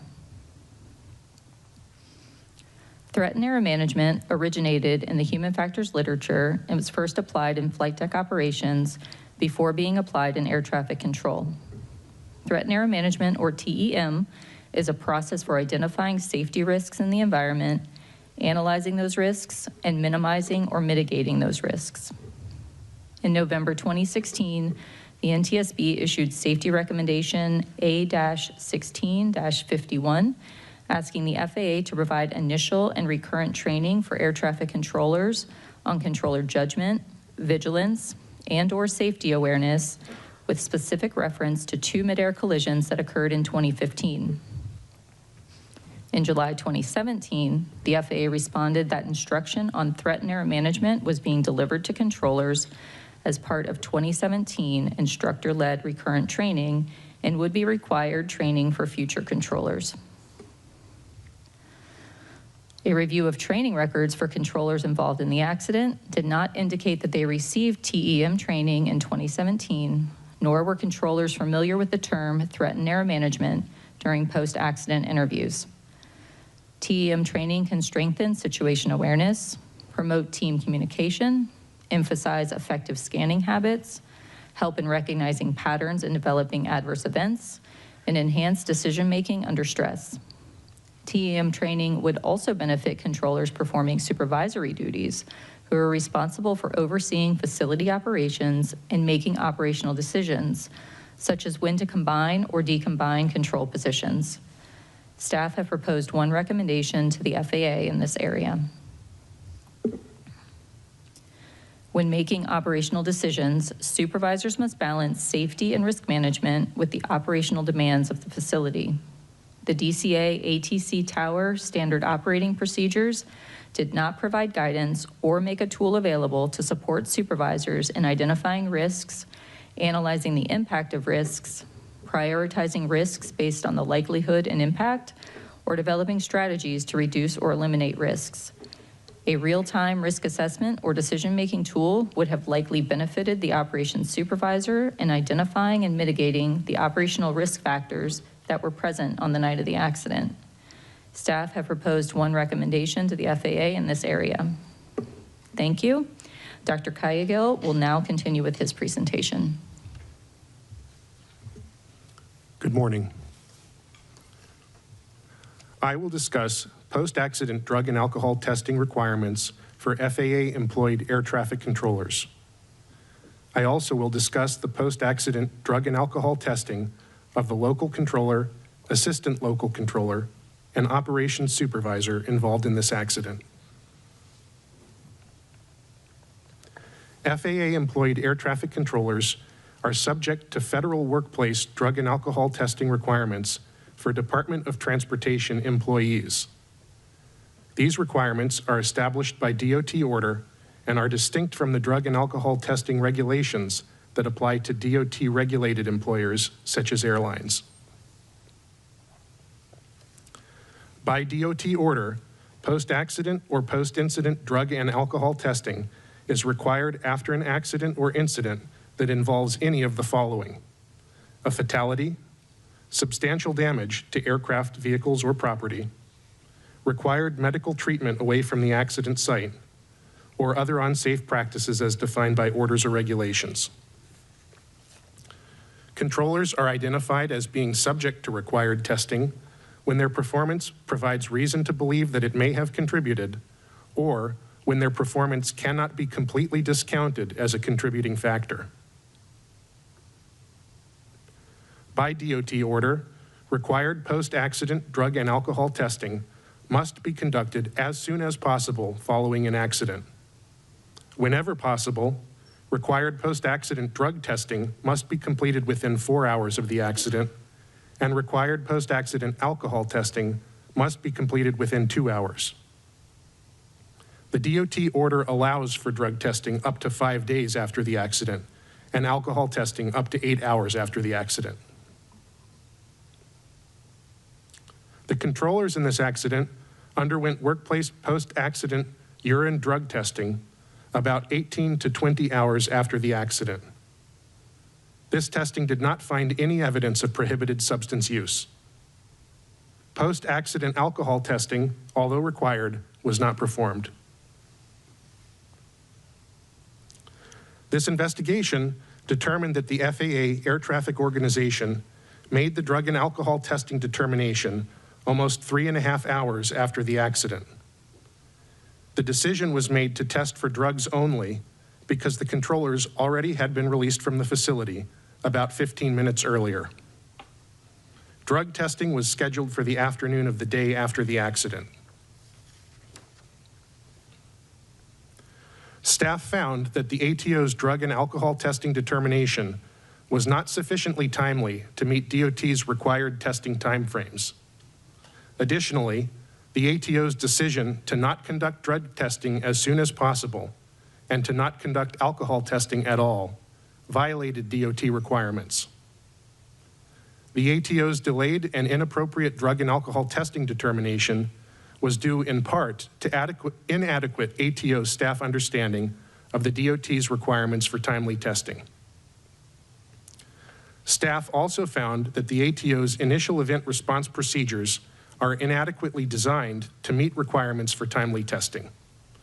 Because the ATO procedures dictate that the drug and alcohol testing determination be made concurrently with the services rendered telephone conference.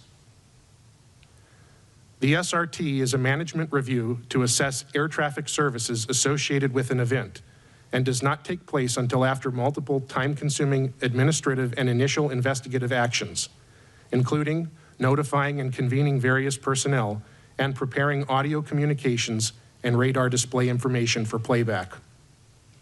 Staff have proposed 2 recommendations to the FAA and 1 to the DOT in this area. This concludes my presentation, and we are now ready to answer your questions. Thank you all very much. Thank you, Mr. Banning, and certainly Mr. Soper, Dr. Wilson, and Dr. Kaigle for your excellent and thorough presentations. As I mentioned at the outset, there's a lot of information in the report, substantially more information than we're able to present in even a day's time. So we have had the pleasure of reviewing your work, in the draft, and appreciate that. I have a question. I have a lot of questions in this area, but one I want to start with. Ronald Reagan Washington National Airport opened in 1941. Runway 1533 was part of the airport's original configuration since it opened. The Baltimore-Washington helicopter route chart was published in 1986, maybe went through one small change to add a compulsory reporting point around Wilson Bridge. Between 1991 and the time of the accident, there had been changes to route altitudes and police zone boundaries, but not any substantial changes to the route. You mentioned that the routes were never designed to ensure separation in your presentation. Yet we know over time, concerns were raised repeatedly, went unheard, squashed, however you want to put it, stuck in red tape and bureaucracy of a very large organization, somehow didn't make it up. Repeated recommendations over the years, so much so that DC Tower took it upon themselves to create a helicopter working group because they had concerns. How is it that no one, absolutely no one, in the FAA did the work to figure out there was only 75 feet, at best, 75 feet of vertical separation between a helicopter on Route 4 and an airplane landing on runway 33? How is it nobody, until we did this investigation? That's a great question. And we've asked the same question amongst staff, and that's precisely why we have recommended the assessment of these helicopter routes, not just what was there at the time, but everything that exists today for this airport. They've conducted others, but we're focused on this one right here. So we have recommended that in our recommendations. Yeah, in fact, in our findings of our urgent recommendation report, we stated existing separation distances between helicopter traffic operating on Route 4 and aircraft landing on runway 33 are insufficient and pose an intolerable risk to aviation safety by increasing the chances of a mid-air collision. I'm going to ask Mr. Banning and Mr. LeBaron, your pilots, is there anywhere in our airspace that 75 feet of vertical separation is acceptable?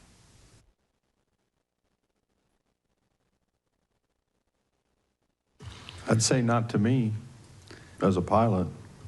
Yeah, not that I'm aware of. Absolutely not. Absolutely not. But it wasn't until Ms. Moeller and others mapped it out, thank you for your work, that we figured it out. Yet years of nobody listening. Opportunities too. So I'm going to ask, FAA order states that terminal operations service area directors are responsible for conducting annual reviews of existing helicopter route charts to determine their accuracy and continued utility. Do we have any evidence that these annual reviews were conducted? No, we do not. We asked for that information and they were unable to provide that nor identify the individual that you just named. Right. Since then, it has been changed to the air traffic manager responsible for those, but at the time of this event, it was that individual that you named, and we have no evidence of any of it. Do we even know who the terminal, so we have no idea who the Terminal Operations Service Area Director is for the Baltimore-Washington helicopter route chart? That was the requirement, and the person responsible for conducting these annual reviews at that time. That's correct. We do not know, and as of 2 days ago, the FAA responded in the same manner. They did not either. The FAA had no idea who a terminal, Terminal Operations Service Area Director was, who was responsible for conducting annual reviews, ensuring the safety of helicopters transiting the airspace around DCA. No idea who that was. Yeah. So we invited an individual to our hearing from the mapping office to our investigative hearing to discuss the route, to discuss annual reviews and discuss any sort of proposal. Turns out, we learned after the hearing, she wasn't the right person to invite. We should have invited this Terminal Operations Service Area Director that nobody at FAA could figure out who that was. Was FAA a party to this hearing? Yes, they were. What is required of parties to the hearing when we come to a hearing? For example, are they part of the planning of the hearing, and would they go through the witnesses and list of witnesses with us and possibly be required to identify when we have the wrong witness?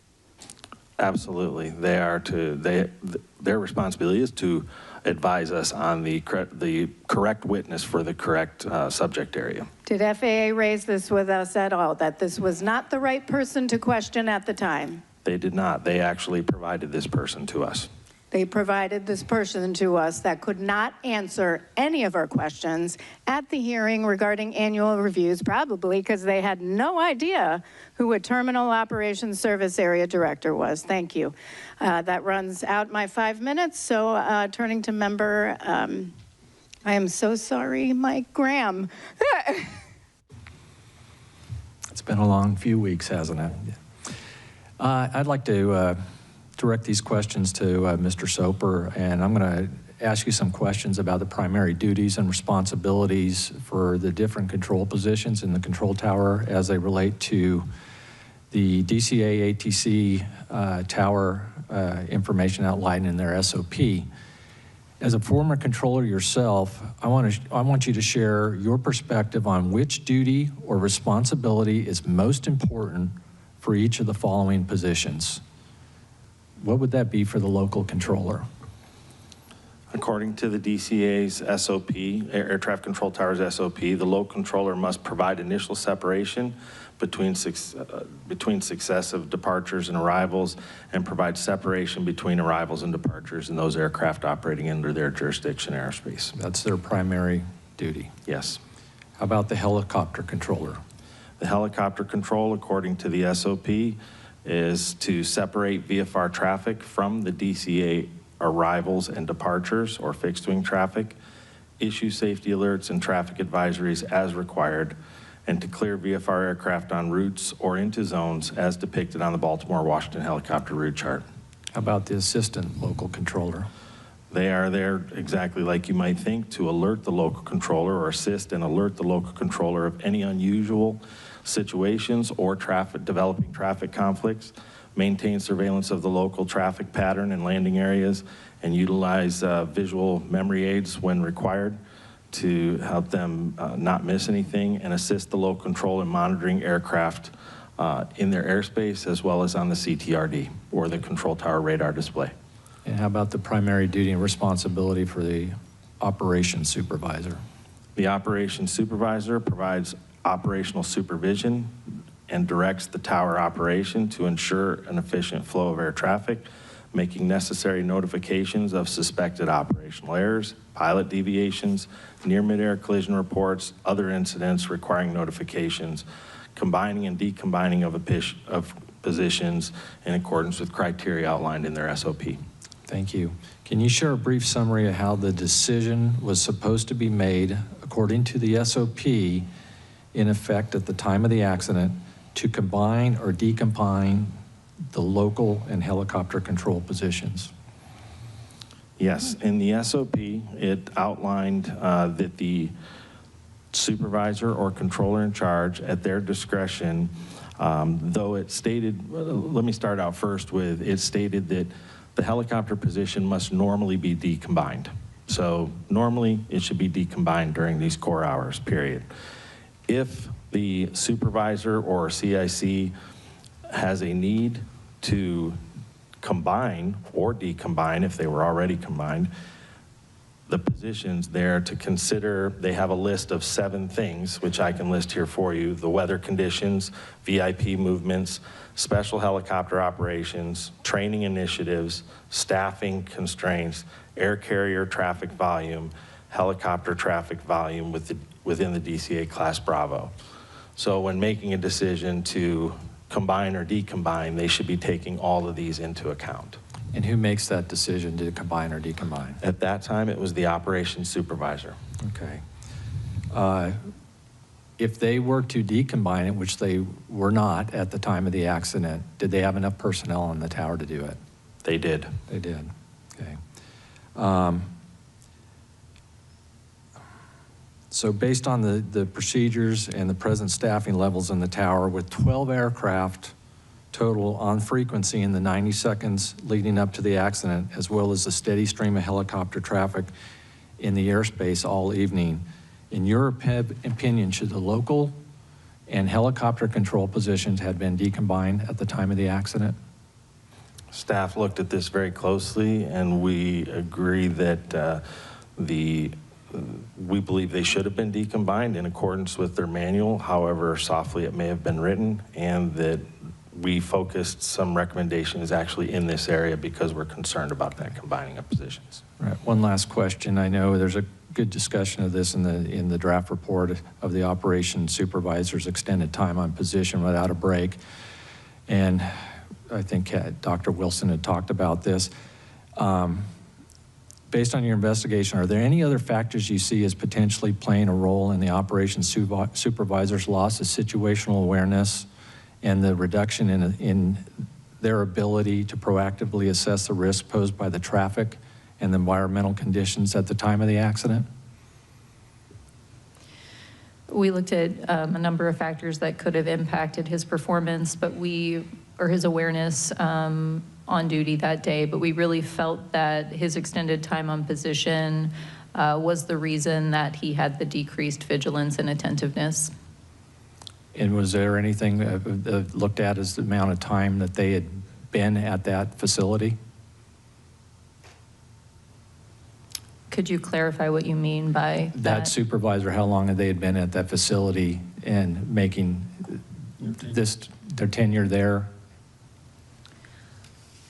That's okay. I'm past my time. I understand what you're saying. So yeah, he was a relatively new operations supervisor, and one of the recommendations that we have, particularly for the threat and error management, is we think that would have benefited him on making better decisions that day as well. But they had prior experience as a controller, correct? Yes, he did. He was new to being an operations supervisor, but had been a controller for some time. Okay, thank you. Member Inman.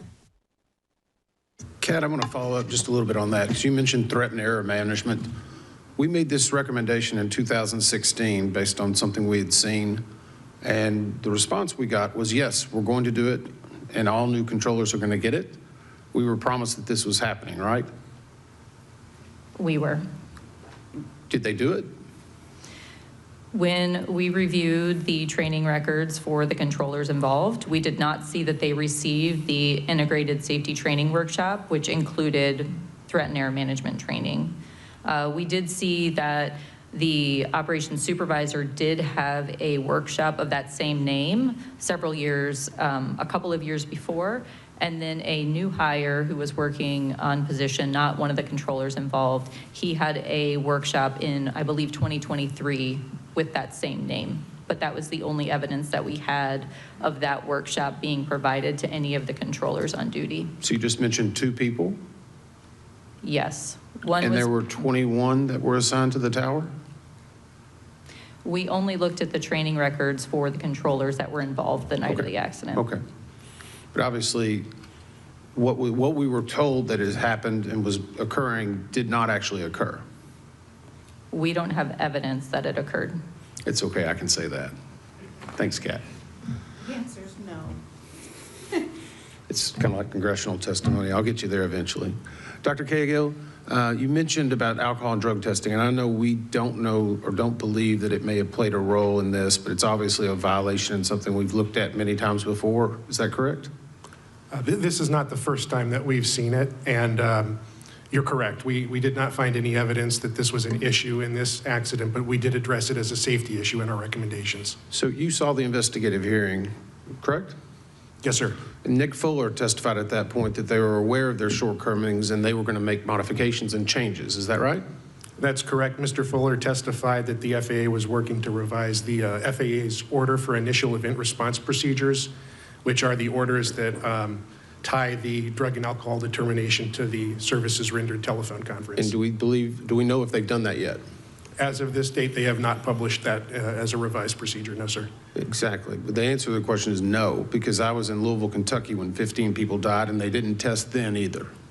So they're not learning a lesson, obviously, nor what they're telling us seems to be factual all the time.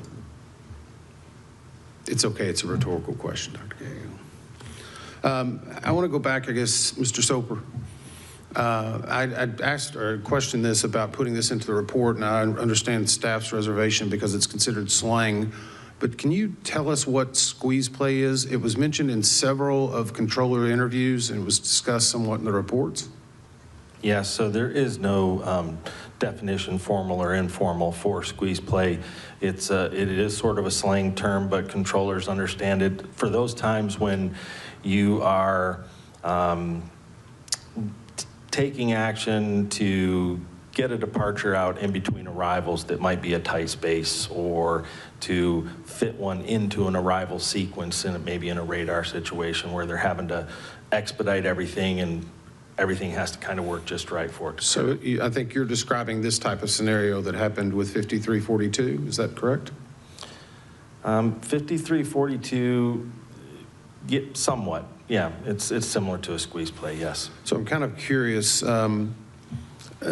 The controller had asked them to circle so they could offload a departure, but we look back in American 1630 was the last aircraft to be cleared for takeoff prior to the accident, and it departed 12 minutes early. They have safely arrived 25 minutes early. I guess, did the controllers know when they're prioritizing an aircraft so it can leave earlier, or should they even be aware whenever they're trying to attempt this, or are they trying to just, I know we've heard some testimony in regard to the geography at DCA, but should they be aware of that? So they would generally not necessarily be aware if they were early. They would be aware if they had been assigned a departure time based on traffic initiatives or something where they actually get an assigned time. So in those cases, they would know they have to get this aircraft out in a particular window. As far as if an aircraft had taxied maybe a little bit early, they might see the fact that he was scheduled for departure at 2020 and he was ready for departure at 2015 or something. They might see that, but it wouldn't necessarily alarm them, or I mean, change something. Okay, I'll wait for the next round. Thank you. At the time the helicopter and local control positions were combined, are the communications for air traffic control all on speaker? For local control, yes, they are. At this tower, they keep local control communications on speaker all of the time. So the operations supervisor could hear what was being stated? He should have been able to. Okay. Potomac, my understanding is that at some point the operations supervisor received a phone call from Potomac Tracon requesting a reduction in miles and trail, correct? That is correct. And essentially what that means is to reduce spacing to allow for more arrivals. Correct. What does that do for the controllers? When you start decreasing below that miles and trail that was requested or that was in for the restriction, it makes it much more difficult to get departures out in between those arrivals. And when they accept that, is there any sort of criteria or look, or did the operations supervisor say to the local controller, hey, you know, is this okay? How do you feel about this? Or it was just approved? We have no evidence that he asked anybody, and according to the recording, it was relatively quick. When he asked, he responded immediately that it was approved. That it was approved. So they would reduce spacing and get more arrivals in, increasing workload for the controllers. What was the assistant local controller doing at this time? At the time that they made the decision to... I'm sorry, at the time of the accident, time of the collision? So at the time of the accident, according to post-accident interviews, the assistant local controller was writing down information on helicopters. And what is the role of the assistant local controller? To assist the local controller in surveilling the airborne aircraft and monitoring the CTRD for conflicts and alerts. Monitoring and helping alert? Correct. Okay, thank you. How was the mix of, actually, I'm going to read this from our report because I don't want to catch off guard because you don't have the full report right in front of you. But I do think it's worth noting that in our report, we state DCA is capacity constrained. Since 1991, annual air carrier tower operations increased from 175,224 to a peak of 294,312 in 2024. Over the same period, tower operations attributable to air taxi and general aviation declined substantially. Air taxi operations peaked in 2007 at 118,228 operations, but fell to 1,594 operations in 2024. General aviation operations declined sharply after 2001 from 32,286 to fewer than 3,000 operations per year in every subsequent year. Air taxi, GA, meaning general aviation, and military operations accounted for 43.8% of all fixed wing instrument flight rules operations in 2007, but only 1.3% by 2025. This change also altered the mix of traffic operating at DCA, with smaller airplanes increasingly replaced by larger air carrier category aircraft. Because larger, heavier airplanes have more restrictive performance margins on DCA's shorter runways, demand for runways 119, the airport's longest runway, increased. What did this change in the mix of traffic do did this increase workload for the tower and any sort of coordination demands for local and ground controllers? It certainly did. We've documented in the report that as we mentioned earlier, even in my presentation, they have the busiest single runway in the national airspace system, and what you just explained is precisely why. And they were using runway 33 to offload some of that traffic in order to get more in and to deal with some spacing, including other measures like tromboning and other things which we could talk about later.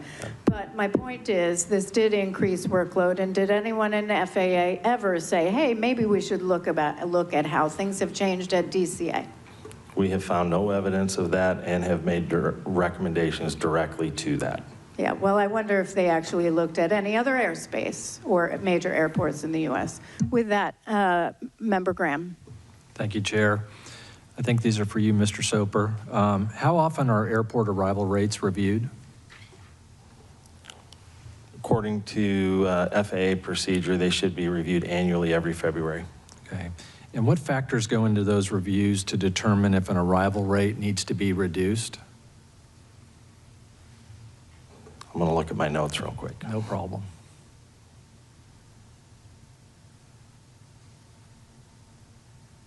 So there is a list, and that's why I knew I wanted to look at my notes. I had this list handy because I thought this may come up. So they look at a list of things that they have listed: intersecting arrival, departure runways, distance between arrival runways, dual purpose runways for when they share arrivals and departures to the same runway, land and hold short utilization, availability of high-speed taxiways, airspace limitations and constraints, procedural limitations for missed approach protection, noise abatement, et cetera, taxiway layouts, and meteorological conditions all should be considered.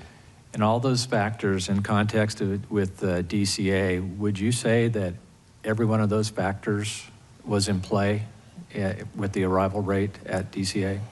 I think our staff concluded that it does not appear that, and we have focused recommendation for that very thing. Okay, because we think it needs to be reviewed. Can I ask for Table 18 to be pulled up? And as I do that, I know it's going to take a few minutes. I got a couple other questions before that. What was DCA's arrival rate at the time of the accident in VFR conditions? 36 at the time of the accident. Okay. Did the FAA lower DCA's arrival rate in the years leading up to this accident? There had been temporary lowerings of their arrival rate, but nothing's permanent. Were there requests made to the FAA to lower the arrival rate at DCA prior to this accident? Yes. Okay. Can you explain in detail the request that was made to the FAA to lower the arrival rate and when that was made and who made it and why did they make it? Yes, in May of 2023, actually, as we heard in our investigative hearing, and we spoke to this individual as well as part of our post-accident investigations, the air traffic manager from Potomac Tracon submitted a request to lower the arrival rate, specifically due to the fleet mix change that had occurred over the years and the fact that it didn't appear the arrival rate had been reviewed in quite some time, as well as the challenges they were having with miles and trail and being able to provide adequate miles and trail, and the limited constraints they have on the surface area there. It was getting difficult to be able to keep up, so they submitted a request to lower the arrival rate at that time. And how did the FAA respond? We were unable to locate the final, but ultimately they did nothing in response to that. What's the arrival rate today after the accident? It is 30 today. Okay, so they lowered it now, but they didn't in 2023 after the request. Correct, and it has fluctuated since the accident. You got Table 18, please put that up there. As you can see there.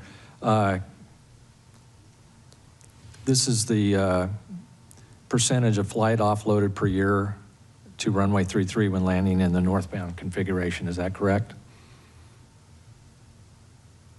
I'm not sure. It's not that they necessarily the numbers that were offloaded, but it is the percent of usage of runway 33 in total operations. You see it's used a little less now. Can you explain why? Absolutely. I mean, that's the fleet mix that we keep talking about, different type aircraft. Less aircraft can take that runway because of its shorter distance. Okay.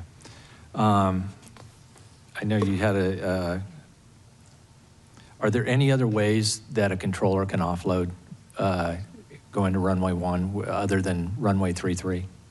Sure, there are mitigations that a controller can apply, whether it's speed adjustments, some sequencing. They can even give turns. I know the chair mentioned tromboning, which is something that occurs out in the radar airspace, but turns and speed adjustments can, but they're not as effective. So they use 33 most often because it works very well. Okay. And I know you had a very good presentation on the slot program and the front end loading and back end loading and all that. My final question for this round here is, if we put this all together, what impact does a higher arrival rate than an airport can sustain, less alternatives to offload traffic due to larger aircraft, and compressed airline scheduling have on air traffic controllers? It increases all of their workload and increases risk. And it also makes them have to do squeeze plays and make it work? A lot of mitigation activities. Okay, thank you. Member Inman. So in that regard, we heard some testimony earlier that the local controllers stated they were a little overwhelmed about 15 minutes before the actual crash. But then we also heard that 90 seconds before the volume had actually increased. How does a controller get out of that situation? The controller could have asked to have the positions decombined. And I guess from a practical point of view, you've got people that are in the tower working at that moment, and then you've got people that are in a break room that are several floors below. Is that correct? Correct. So if I'm in 90 seconds, my volume picks up, and I say I need help, how long is it going to take to get somebody up there to help them? It could take minutes, but he could also rely on the assistant local control and also the operations supervisor to act as extra set of eyes and to assist in any way that they could in terms of monitoring traffic until somebody could get up there for relief. But the assistant local controller was already supposed to be the other set of eyes, right? She was an extra set of eyes, yes. Had she known that the controller was overloaded and needed help, she also could have potentially stopped writing down helicopter information and also started monitoring traffic for him if he felt that there was an area that she needed to focus on. And in this case, the role of that supervisor is to be monitoring all of this, is that correct? Yes. So what role did they have in monitoring this? They were on station for 4 hours, and I know we kind of talked about that, but in this case, the supervisor should be the one who starts to realize it before anyone else, right? Yes, which is why we've recommended the threat and error management training, which we believe would help with that, as well as a risk assessment tool that they can use in real time. So is that supervisor one that actually received it out of the 5? He received a workshop with that same name a year or two before. I think it was 2014. So it was technically before the 2017 response that we had from the FAA. So we don't know what was included in his 2014 training. And so it sounds like he's been around for a long time. He was hired in 2011. Okay. I guess how does someone monitor whether a supervisor is actually actively supervising? There would be no one there, I guess, in real time monitoring the supervisor. So there's no real way of knowing that these supervisors are actively engaging unless it's brought up in other reviews. Is that correct? Correct. Okay. I'm going to go to and this is for a reference for later, and I've got a reference that we can pull up, and I don't know if we need it, because I think, Brian, 14 CFR 91.123, whenever it talks about ATC clearance obtained. Great, thank you. It says no pilot in command may deviate from that clearance unless an amended clearance is obtained, an emergency exists, or the deviation is in response to a traffic alert and collision avoidance system resolution advisory. So I guess my question is, in that regard, we're going to talk about TCAST and ADSB later, but in this instance, if they had gotten some type of warning, the pilots, could they have made any change? Or does it have to be what ATC actually tells them? Now, the pilot is always in final command of the aircraft, and in that case, I think we're talking about a traffic advisor or a collision avoidance alert to them with a resolution advisory, and in that case, it meets that exactly where they will respond to that and they can break away from that clearance. Okay, and we may get to that in the next section. Do we know what the ATC scope showed at the time that this incident occurred? Because I know we've had discussions about whether it rounds up and rounds down. Yes, air traffic altitudes displayed on radar are rounded to the nearest 100 feet.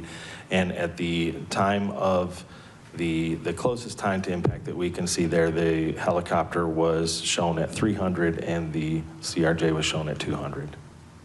Or, no, wait a minute, I got that wrong, hold on. Let me check that.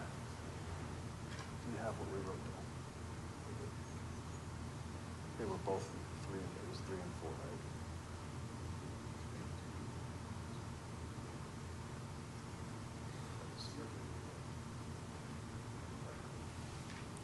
right?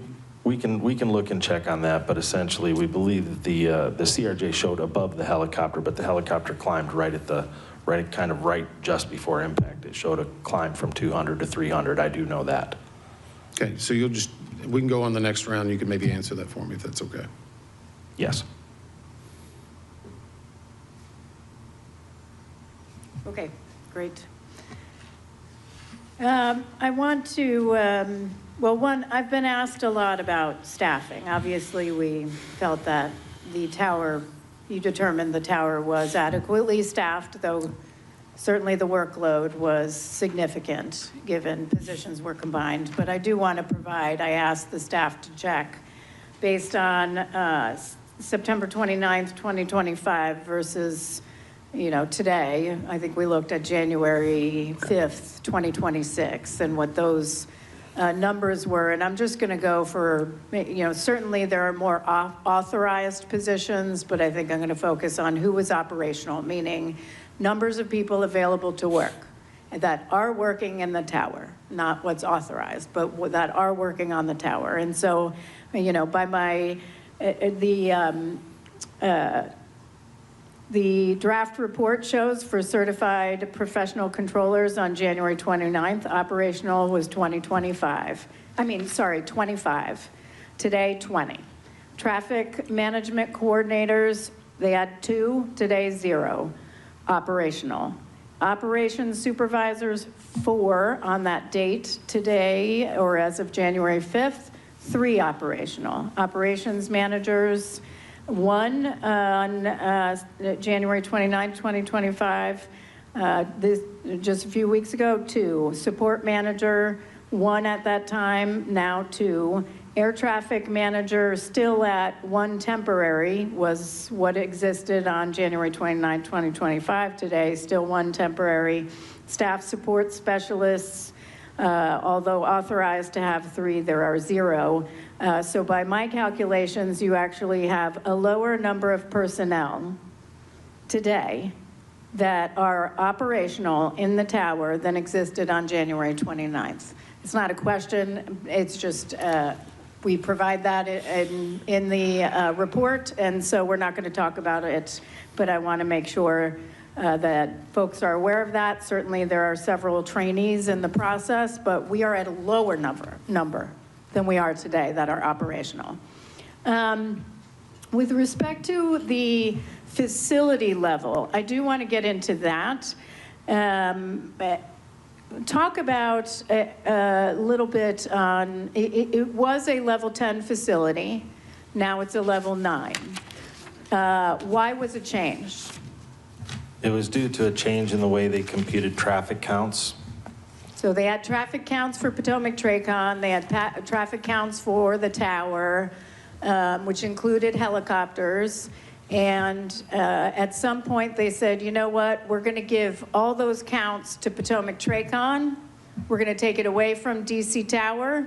Once they took those counts away, the level decreased to a 9. That is correct, and Potomac's increased to a 12. And Potomac's increased to a 12. Here's my question. Is there a difference between the traffic that Potomac Tracon handles and the amount of traffic DCA Tower handles, or is it the same traffic? They're still operating the same traffic in the same manner they were prior to the change. Exactly. So this change was made, they downgrade the facility. Obviously, you're talking about things like cost of living and other things like that. But from a safety standpoint, how does that decreasing a facility, a tower level, decrease safety? How does it impact safety? As we mentioned in the report, the biggest thing that happens there is they cannot attract the experience or get the talent into the facility that is needed to run a very complex air traffic control operation. This is the most complex airspace, one of the most, in the entire United States. And I'm not minimizing the experience of tower personnel at DCA Tower, but if you're going to attract personnel and have the most highly experienced personnel, you want a higher level facility. Why? Because they're paid by facility level. So the higher facility number, the more pay you get. In this case, everyone in the tower knows this tower is essentially treated as a training facility. You come in, you do a little bit of time, then you go out after you get your time because you want to go get paid at a level 10, 11, 12 facility. So it is a pass-through. They can't attract people here, which is a problem, and which is why we're making some recommendations on that. Member Graham. Thank you, Chair.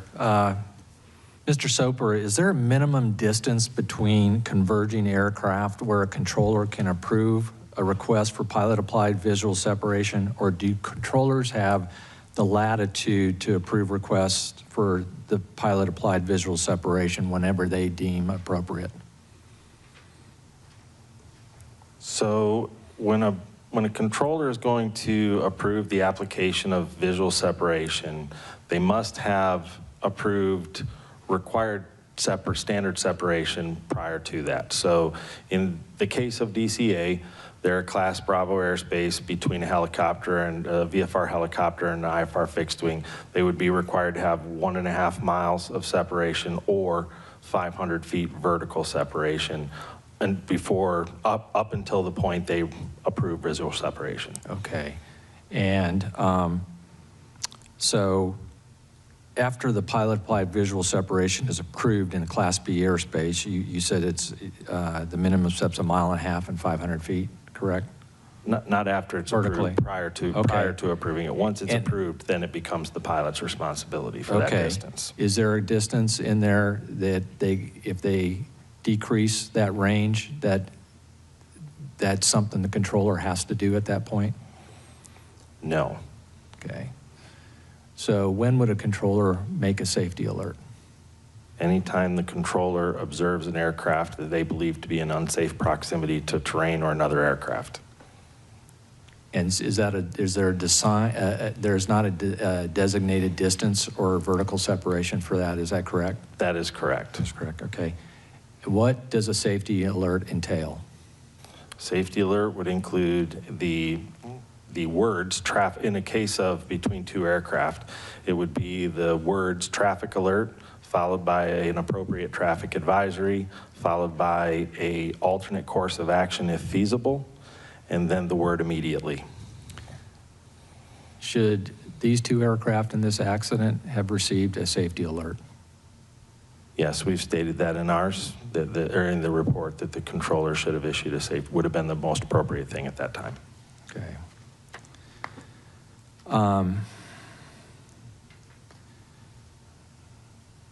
Switch here a little bit. There was a lot of impacts on the higher arrival rate coming into DCA, changing fleet mix. We talked about compressed airline scheduling practices, the controllers and their ability or inability to continue following SOPs in order to make it work.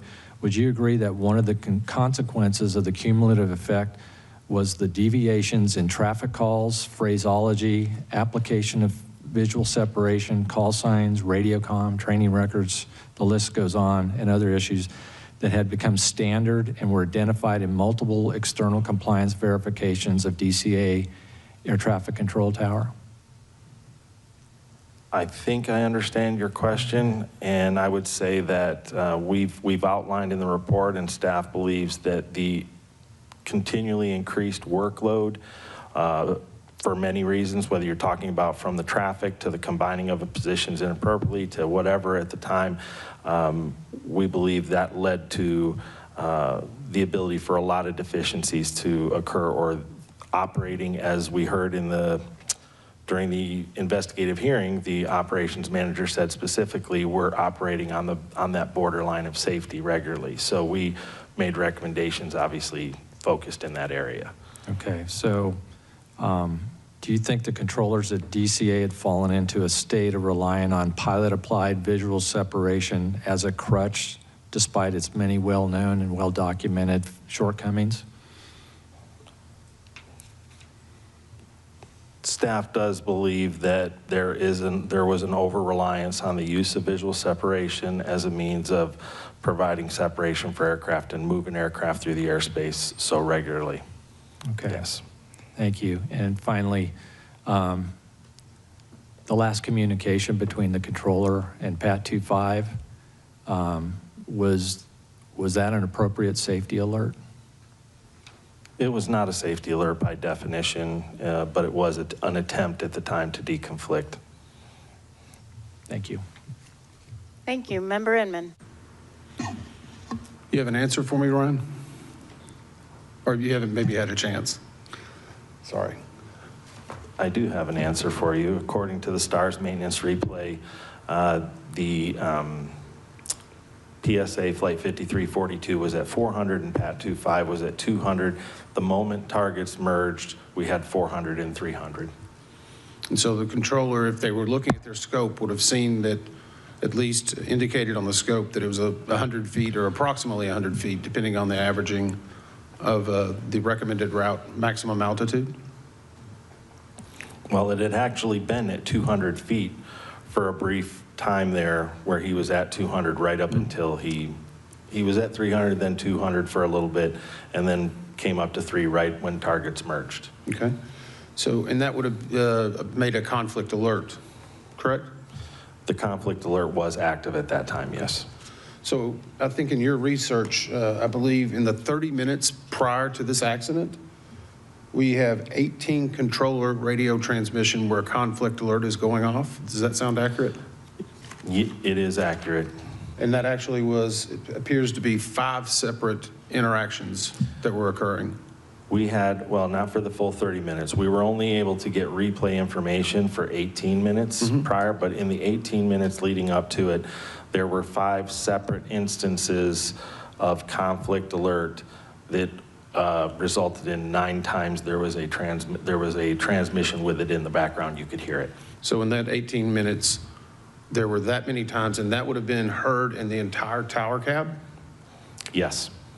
So I go back to the supervisor. If they're hearing a number of conflict alerts continually happening, should they not take action to say, is this a trend, or is this just become a nuisance and they just avoid it?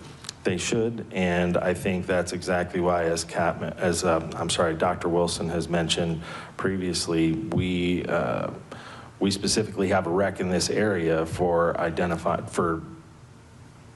there's a potential for complacency to happen or for nuisance alerts, and to try to fix that, we have a recommendation to actually adjust the conflict alert system logic. We actually took we visited the tower last month. I know Member Graham and I did, and tried to see it in almost the exact same moonlight that was occurring on the night of the accident. Can I take you back to that? And yes. The question I have, and it was on the simulation that was being done, and the pictures indicated these monitors that were hanging from the ceiling. And if you look very closely, as you look at the converging paths, it's almost that the monitors are blocking the ability to see, depending on how high or short or tall you are. Is that a problem in just a tower configuration issue? We looked at that, and actually I'm going to let Dr. Wilson speak to that because she has some information in that area.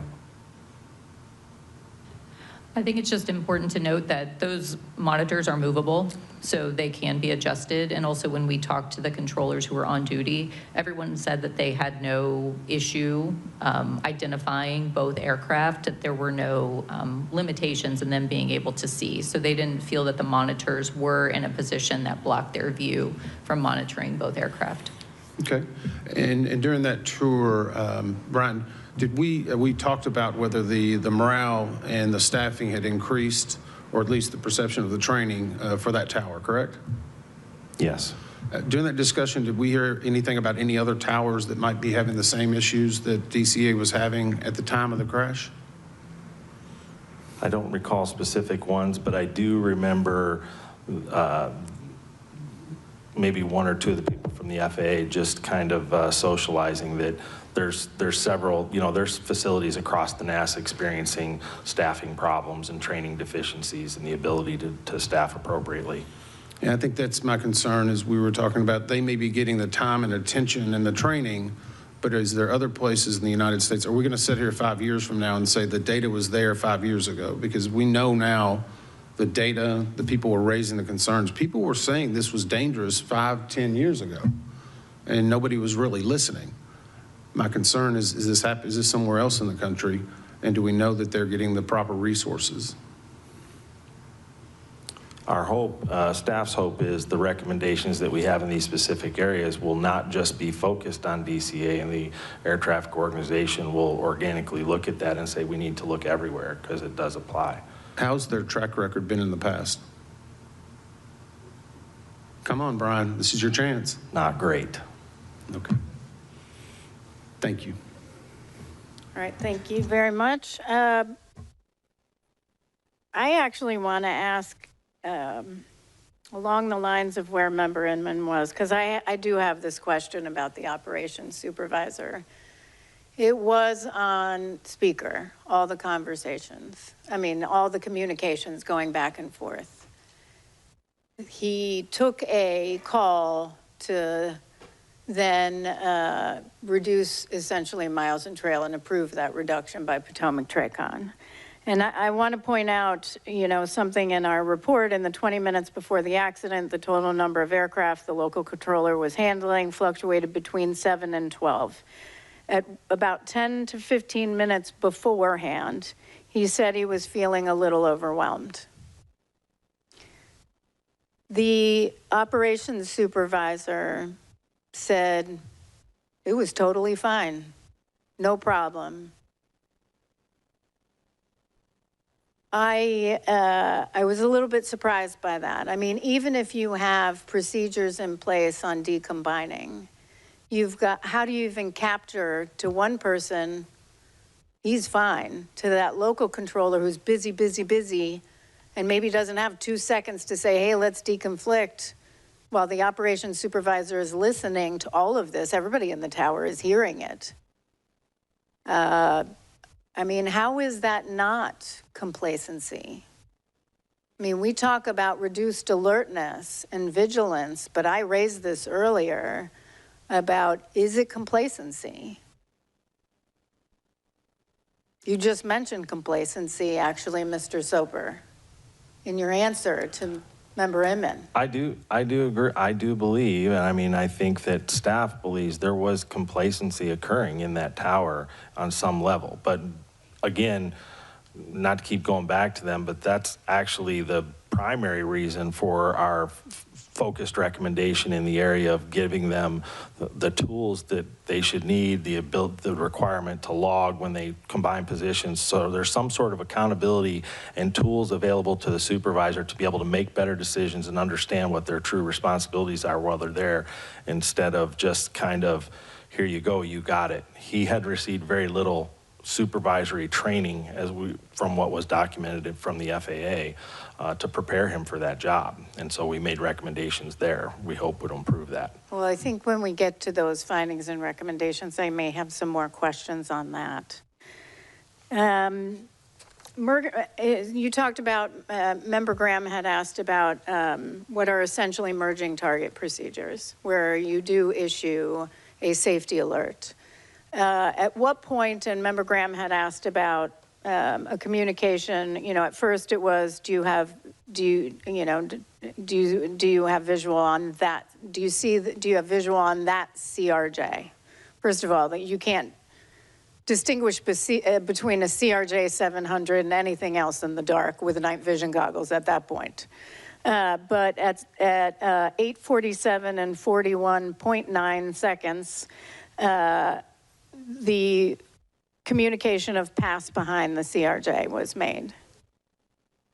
Yes. Okay, so 8:47:41, then the collision is 8:47:59, so we've got about 18 seconds in between. Is that when that safety alert, should that safety alert been issued instead of pass behind the CRJ?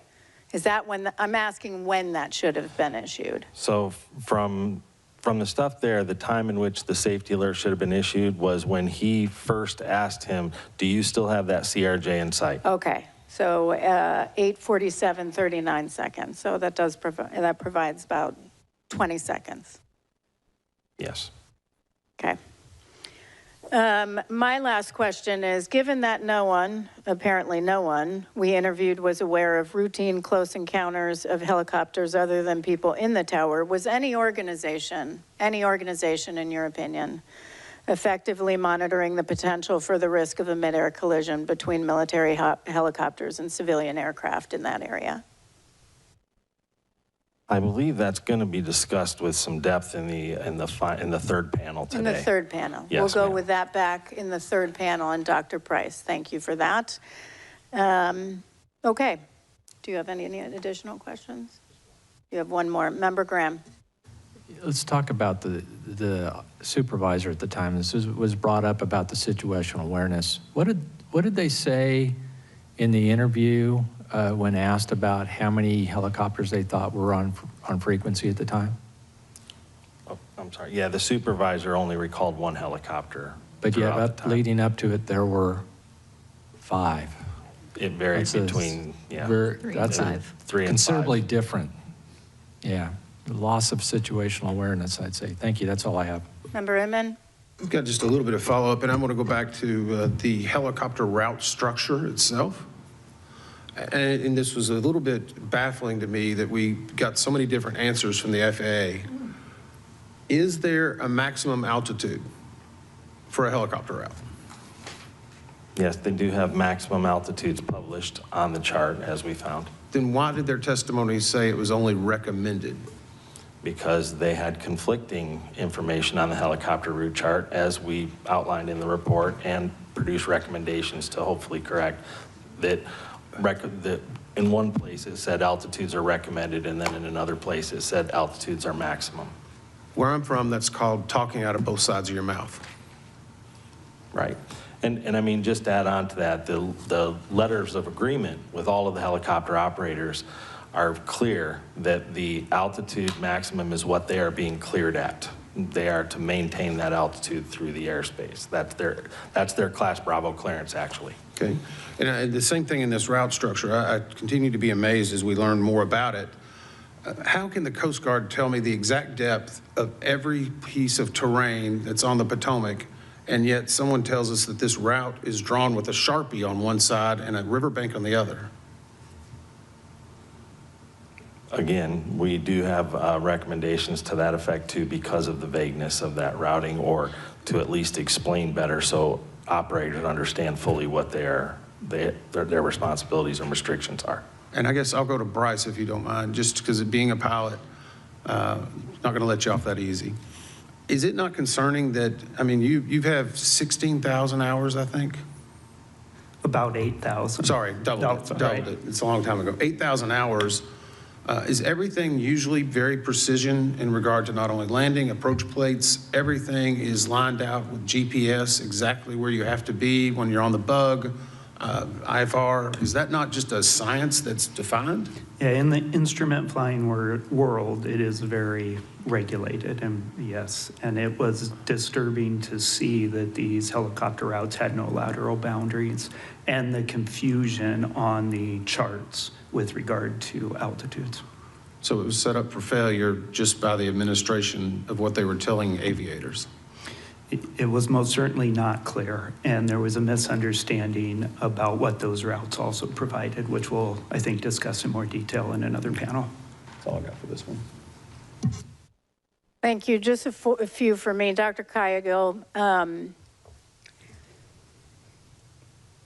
why is it important? You know, obviously, we were not concerned about anybody having been impaired by alcohol. We didn't think that was the case here. But, you know, time and time again, they're not doing testing. It wasn't just the UPS crash in Kentucky, but it was Austin, Texas, any number of investigations that we've conducted where time and again, they're not doing testing. Why is it important to do testing? Well, doing testing provides us with investigative information, obviously, but beyond any single investigation, a primary intent of drug and alcohol testing is to identify and deter use of certain prohibitive substances, as well as abuse of alcohol, with the recognition that that can impair performance of safety and security sensitive duties. So anytime you have a systemic barrier to this getting done on a regular basis, routine basis as required, that's a safety issue. It's a significant safety issue, and it's one that could be left unchecked if they are not doing the required testing. That's correct, and that's why we have proposed several recommendations to try and close this loop and make sure that this testing that's required is actually being done. At the hearing, Mr. Fuller had stated, well, they didn't do testing because no one was in the tower. Mr. Soper, how long after the collision was somebody in the tower from FAA? Within minutes. 18 minutes. Yes. Specifically. Yes. He also stated that they weren't quite sure there were any fatalities. and that drug and alcohol testing was required when they can confirm fatalities. We know that's not the only. Was it clear there was substantial damage? Was anyone unclear that there was substantial damage? Anyone? I think beyond what's obvious in this case, the important thing to point out, as you say, is fatalities were not necessary for testing to be required. That's right. That's correct. I have one last question for Mr. Soper or Mr. Banning, whoever wants to respond to this. We have significant traffic changes over time. We have no one who reviewed the routes. We have routes designed that were not designed to ensure separation. No safety reviews. We have arrival rates increasing. We have reductions in miles and trail, including reductions in miles and trail that night, which reduced spacing. We have less and less alternatives where controllers are using other measures to deal with getting increasing planes arrivals in due to pressure, offloading onto runway 33, reducing speeds. We have increased workload. We have a supervisor. We have all of this that was on speaker. We have a supervisor who didn't take action and then improved less spacing, more arrivals. We have an assistant local controller who had diverted attention to writing down something on helicopters at the time. And we have an entire tower who took it upon themselves to try to raise concerns over and over and over and over again, only to get squashed by management and everybody above them within FAA. Were they set up for failure? Panel 3 is going to hit this nail on the head. I'm asking you. They were not adequately prepared to do the jobs they were assigned to do. Great. Thank you very much. All right, that concludes our first portion of presentations and board member questions. And we are going to go to a 15-minute break. If we could come back at 12. We'll come back at 12. We'll start again at 12. Thank you.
I will give a couple of minutes because I certainly want the families to be able to get back and hear everything. So we'll give it a few more minutes for everybody to come in and take a seat.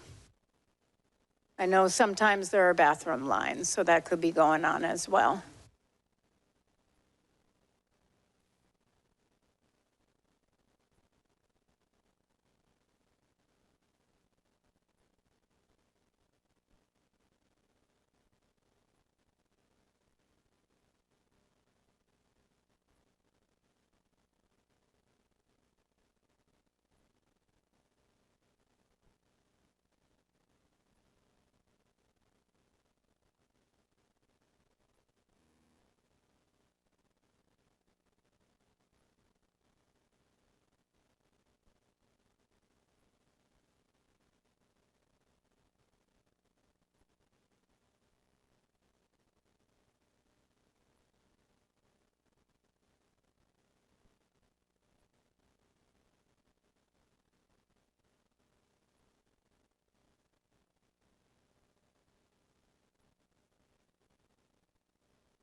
All right, welcome back.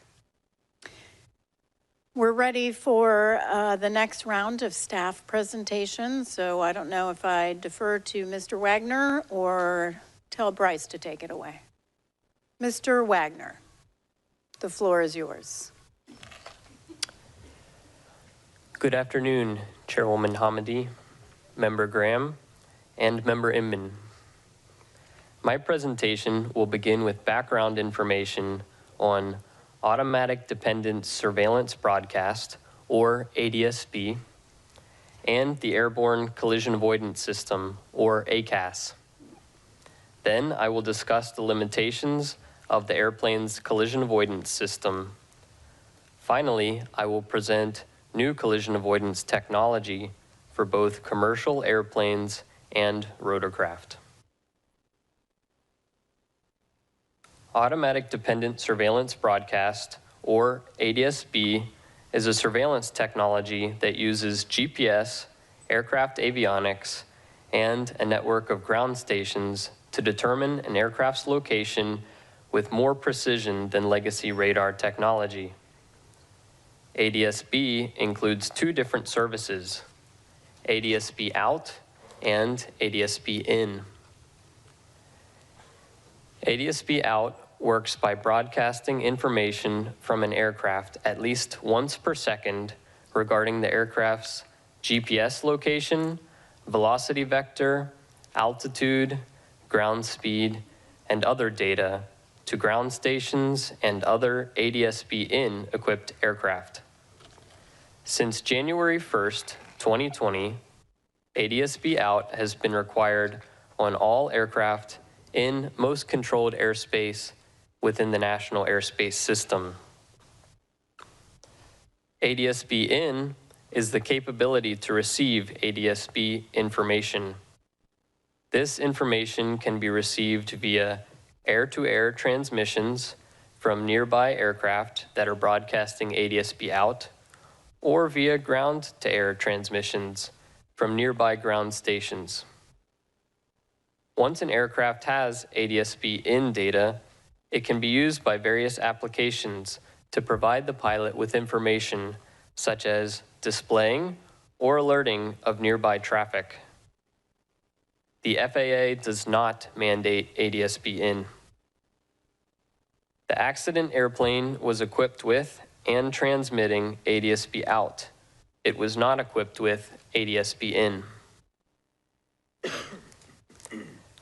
The Airborne Collision Avoidance System, or ACAS, is an onboard system that operates independently of ATC to reduce the risk of midair collision by displaying traffic information and alerting the pilots. ACAS works by monitoring the position and altitude of nearby aircraft that have an active Mode C or S transponder.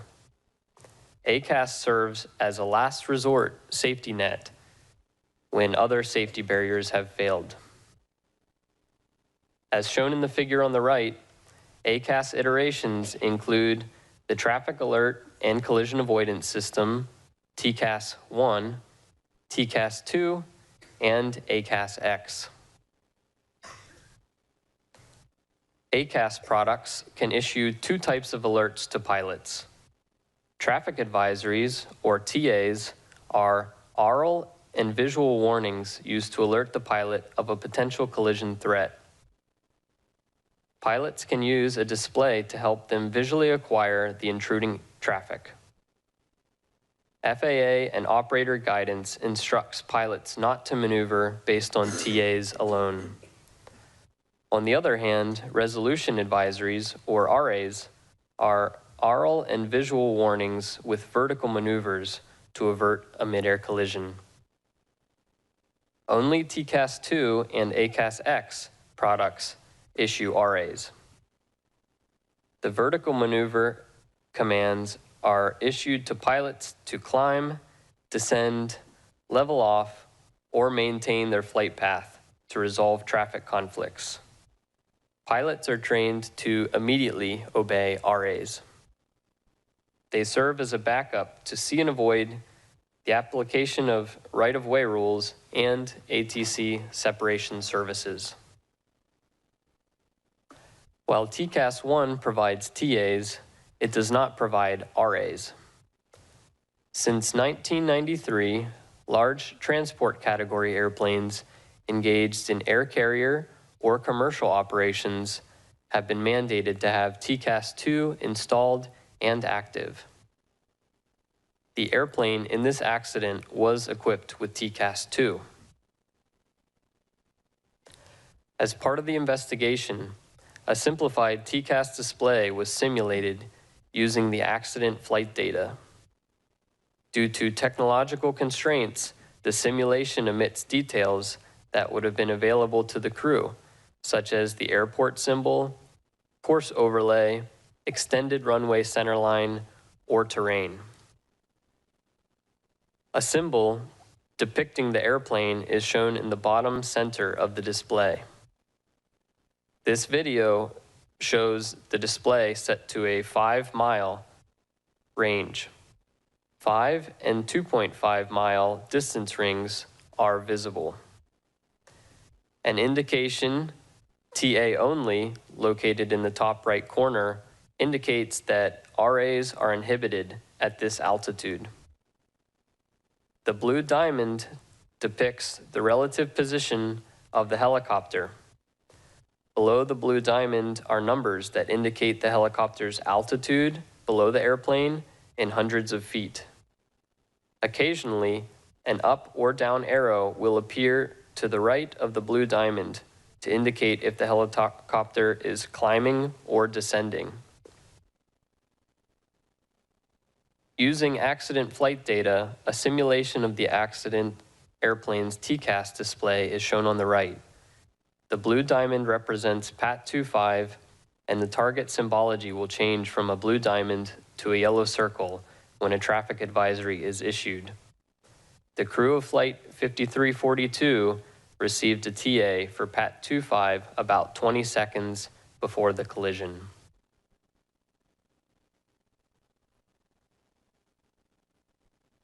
Traffic. This is in accordance with the TCAS standards. The airplane's TCAS did not issue an RA, which would have commanded a maneuver to the airplane's crew to avoid the collision. This functioned as designed per the TCAS standard. TCAS-2 inhibits RAs below 1,100 feet above ground level when climbing and below 900 feet when descending. Above these inhibit altitudes, a TA will always progress to an RA if the threat of collision increases. During the development of the TCAST-2 minimum operational performance standards in the late 1980s, significant research and testing went into establishing the inhibit altitudes as a trade-off between maximizing the effective alerting envelope and minimizing nuisance alerts. This trade-off was made based on the technological limitations available at the time of TCAST-2 development. The accident airplane was below the RA inhibit altitude, resulting in no RA being issued to avoid the collision. ACAS-X was developed as the next evolution of TCAST-2.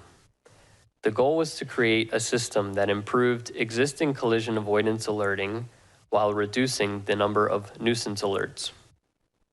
There are several variants of ACAS-X, including ACAS-XA, designed for commercial airplanes, and ACAS-XR, which is designed for rotorcraft. Advances since the development of TCAST-2 standards allow ACAS-XA to provide improved alerting. Among other enhancements, ACAS-XA systems utilize ADSB in information in addition to transponder interrogations and replies. ACAS-XA includes improved algorithms to more accurately reflect actual collision risk. The ACAS-XA standards are approved by the FAA. A series of simulations conducted by MIT Lincoln Laboratory using the circumstances of this accident showed that the crew of Flight 5342 would have received a TA about 8 seconds earlier if the airplane had been equipped with ACAS-XA, even though ADSB information directly from the helicopter was unavailable. Staff have proposed 2 recommendations to the FAA in this area. Although ACAS-XA can deliver earlier and more accurate alerts than TCAST-2, the current RA inhibit altitudes under ACAS-XA are the same as those of TCAST-2 and would have prevented ACAS-XA from issuing an RA under the accident circumstances. Simulations of the accident conditions were performed wherein the airplane was equipped with ACAS-XA. This time, the RA inhibit altitudes were lowered to 300 feet above ground level. The results of the simulations indicated that the risk of a near midair collision was with lowered RAs was reduced by more than 90%. Staff have proposed 2 recommendations to the FAA in this area. Other traffic display systems, such as ADSB in displays, can show directional traffic symbols that indicate a target's direction of flight, increasing pilots' situation awareness and reducing the time pilots need to visually acquire traffic. As depicted on the screen as a blue diamond, pilots must monitor the display over time to determine in which direction the target is moving. Alternatively, as depicted on the screen as a blue arrowhead, systems with directional traffic symbols rotate the symbol to indicate the target's direction of flight. Most TCAS-1 and TCAS-2 systems display non-directional traffic symbols. Although ACAS-XA systems can display directional traffic symbols, they are not required for certification as the minimum operational performance standards are currently written. Staff have proposed 1 recommendation to the FAA in this area. Another feature that could reduce the time to visually acquire target aircraft is the detailed traffic callouts in the ADSB Traffic Advisory System, or ATAS. ATAS generates verbal alerts indicating the clock position, relative altitude, range, and vertical tendency of proximate traffic. For example, traffic, 2 o'clock, high, 2 miles, descending. ACAST does not include detailed traffic callouts that could reduce pilots' time to acquire a target. Staff have proposed one recommendation to the FAA in this area. The accident helicopter was not equipped with TCAST or an integrated ADSB in traffic display, nor was it required to be. ACAST XR, the version of ACAST X designed for rotorcraft, is still under development.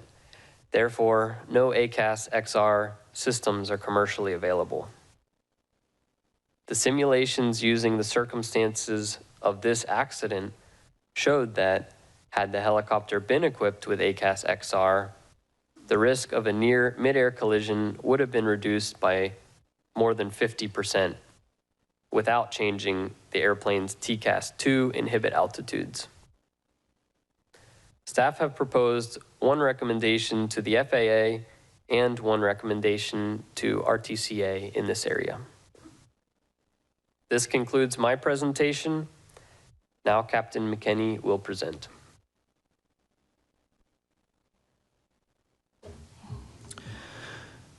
Good afternoon.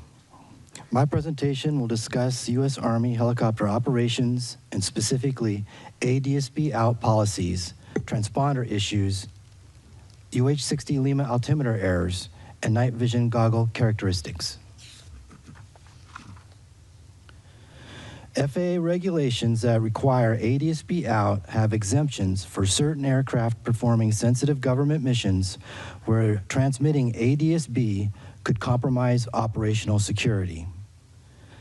The Army Aviation Brigade Standard Operating Procedures, SOP, specifically states that air crews conducting sensitive or classified operations shall emit transponder modes 3A and C in lieu of ADSB out.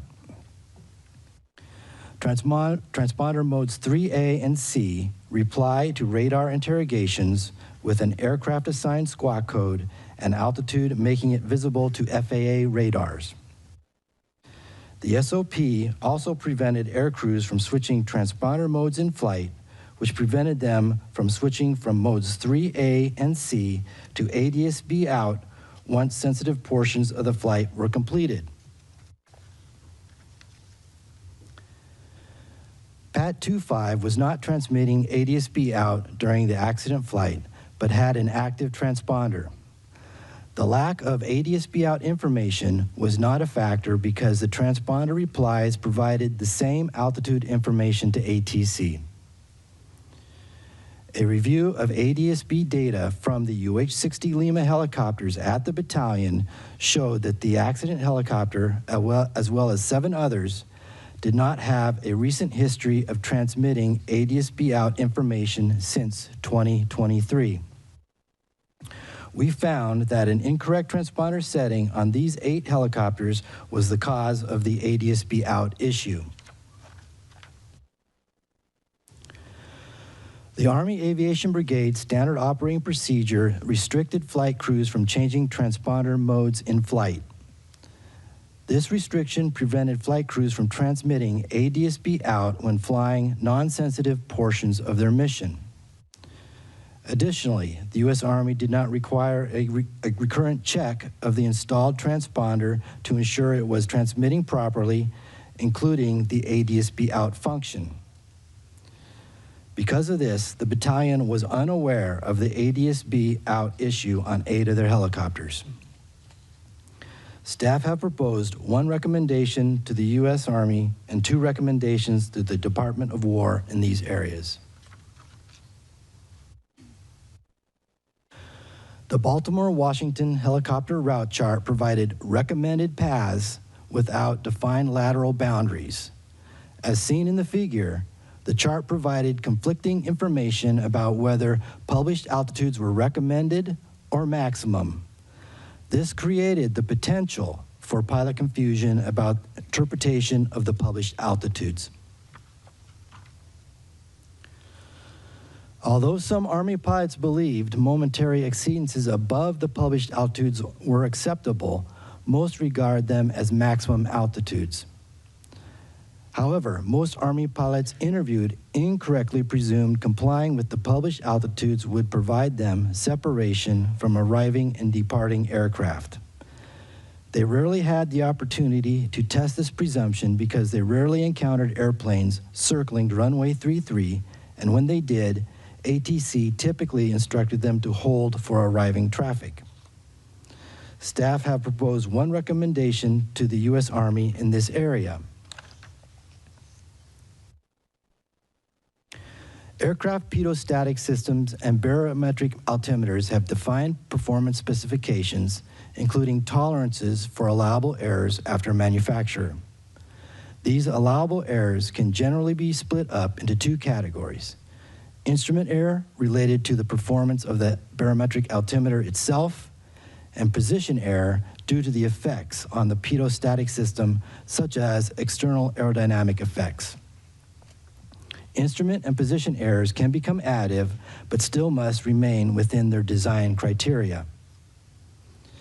Analysis of flight data from this accident showed that PAT 25's pressure altitude parameter was about 100 feet lower than other recorded altitudes. Data from flights conducted on other UH-60 Lima helicopters at the battalion found similar offsets between indicated altitude and true altitude. The crew of PAT 25 was trained to fly the helicopter routes using the barometric altimeter, including Route 4, where the altitude ceiling went down to as low as 200 feet. The crew of PAT 25 likely saw an indicated altitude that was 100 feet lower than the helicopter's true altitude and believed they were at or below the prescribed altitude ceiling for Route 4 when they were actually about 100 feet above the altitude ceiling. The U.S. Army UH-60 Lima Operator's Manual did not contain information on possible indicated altitude errors, such as how the installation of the external wing tanks can increase position error. This information would be crucial for flight crews when flying on helicopter routes with low altitude ceilings, such as the 200-foot altitude ceiling of Route 4. Staff have proposed one recommendation to the U.S. Army in this area. Night vision goggles, or NVGs, amplify low ambient light levels to provide enhanced vision at night. As with all technology, NVGs have advantages and disadvantages. Helicopter operators generally consider the advantages to outweigh the disadvantages. The advantages include improved nighttime visual acuity of low illuminated objects where normal night adjusted vision acuity is greatly reduced, along with the ability to identify objects, obstacles, and other aircraft at a distance.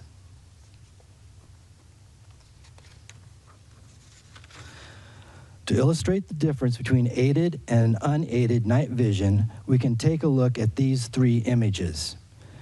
The images were taken about the same time from the same location, looking south from Haines Point. The image on the left is normal unaided night vision. Images in the center and on the right are looking in the same direction using green and white night vision goggles. In the NVG-aided images, stars can be seen along with aircraft approaching DCA as far as 14 miles, which are distinct points of light against the sky background. The water features and lights along the distant shoreline are clearly discernible.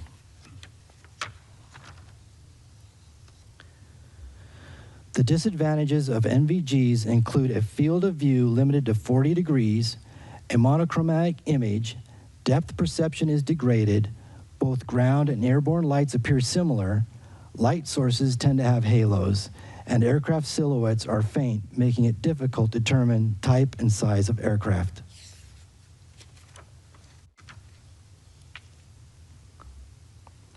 The pilots are trained to compensate for the narrow 40-degree field of view by using a focused visual search in sectors by turning their head. Using NVGs along the low-level helicopter routes of Route 1 and Route 4 allows for better visual detection of obstacles such as cranes and towers, which are located along these routes. NVGs allow for the detection of aircraft above the horizon at a distance. However, detection of other aircraft below the horizon surrounded by cultural lighting is difficult, especially if relative motion of that target is negligible. Determining the other aircraft size, type, distance, and orientation is difficult because of the monochrome nature of the image, degraded depth perception, halos around point light sources, and the difficulty in perceiving the aircraft silhouette. All 3 crew members of PAT 25 were using NVGs at the time of the accident and had 4 NVG sets on board, 2 green and 2 white. However, the investigation could not determine which crew member was wearing or using which color of NVGs. Thank you. Dr. Bramble will continue with his presentation. Good afternoon. In this presentation, I will define visual separation and see and avoid, and I will discuss factors affecting see and avoid for each flight crew. Visual separation is a method for separating aircraft in terminal areas and en route airspace. Visual separation can be employed when a flight crew sees another aircraft and, upon instructions from a controller, provides their own separation by maneuvering as needed to avoid it. The FAA does not define minimum separation standards when visual separation is being utilized. See and avoid is the means by which visual separation is achieved. Seeing and avoiding other aircraft relies on a flight crew's visual perception, attentional bandwidth, and use of collision avoidance technology. In this case, both flight crews' ability to see and avoid was hampered by poor radio communications, perceptual limitations, workload, and the shortcomings of collision avoidance technology available on their aircraft. The helicopter flight crew was additionally influenced by expectation bias and assumptions about procedural separation between Route 4 and arriving airplanes. As the helicopter was crossing the tidal basin, the controller advised, PAT 25 traffic just south of Wilson Bridge is a CRJ at 1,200 feet for runway 33. Several other aircraft were visible in the same area at that time. NTSB night vision goggle observations conducted later from the roof of a building near the helicopter's position, illustrated by the image on this slide, indicate the helicopter crew was likely unable to visually identify the CRJ in question because it was surrounded by similar-looking targets. This slide shows the helicopter's flight path in green, the Mount Vernon visual approach to runway 1 in yellow, and the airplane's circling approach in blue. Helicopter CVR recordings indicate that the controller's statement that the CRJ was circling was inaudible to the helicopter crew due to static interference. The crew's workload was high at the time, and hearing the word circling might have helped them better anticipate the CRJ's subsequent flight path. As the helicopter traveled down the Potomac River, perceptual limitations subsequently reduced the ability of the crew to notice the airplane as a potential traffic conflict. These included the narrow field of view provided by the crew's night vision goggles, a window post that intermittently obscured the crew's view of the airplane, a complex array of adjacent city lights, workload, divided attention, and lack of apparent motion as the airplane converged. 12th Aviation Battalion pilots carried electronic tablets that were wirelessly connected to a portable Stratus ADSB receiver that provided ADSB in capability. As shown in the yellow circle on this figure, the tablets ran a mobile application called ForeFlight that was capable of displaying traffic symbols overlaid on a VFR sectional chart. Pilots typically strapped these tablets to one thigh while flying the helicopter to assist with navigation and traffic awareness. However, viewing the tablets required pilots to tilt their heads down away from the outside view and the flight instruments as shown in this figure. Army pilots said they did not reference these tablets when flying low level on the DC helicopter routes due to high workload and the need to frequently reference both the flight instruments and the outside visual scene. Therefore, it is likely the pilots of PAT 25 did not reference the tablets when flying Route 4. The ForeFlight mobile application was capable of providing yellow traffic caution and red traffic warning visual alerts as shown on this slide with accompanying oral alerts. However, visual alerts would have gone unseen without a visual inspection of the tablet, and oral alerts likely would have been inaudible due to cockpit noise and their lack of integration with the helicopter's intercom system. Further, it's unknown whether the tablets were turned on with the ForeFlight application open and configured for alerting at the time of the accident. An integrated collision avoidance system with audible oral alerting and a traffic display within the pilot's instrument scan could have drawn the pilot's attention to the developing conflict and assisted them in locating the conflicting airplane. Staff has proposed one recommendation to the FAA and one recommendation to the Department of War in this area.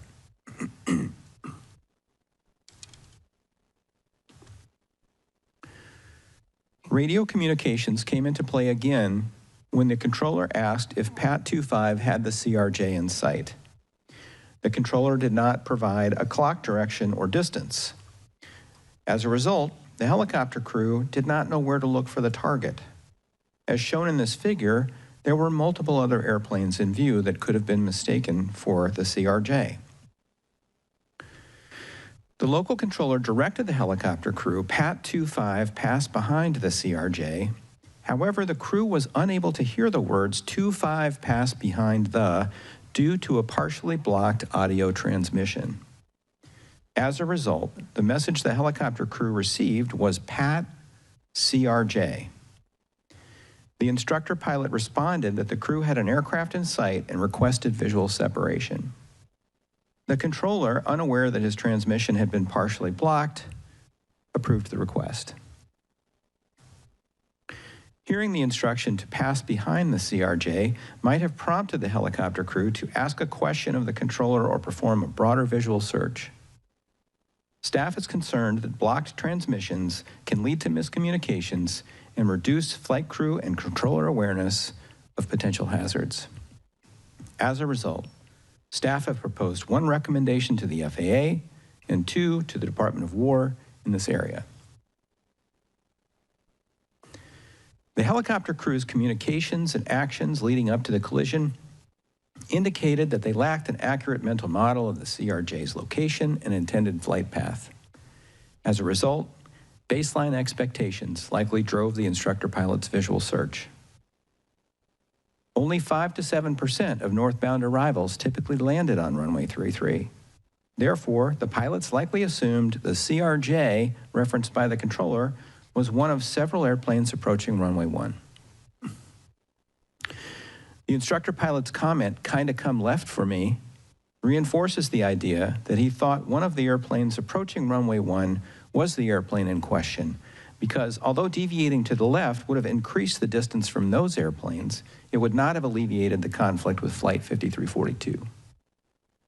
Moreover, neither the helicopter pilot nor the instructor executed an avoidance maneuver or vocalized any concern prior to impact, indicating they were unaware of Flight 5342 approaching from the left. I will now discuss factors affecting the airplane crew's ability to see and avoid.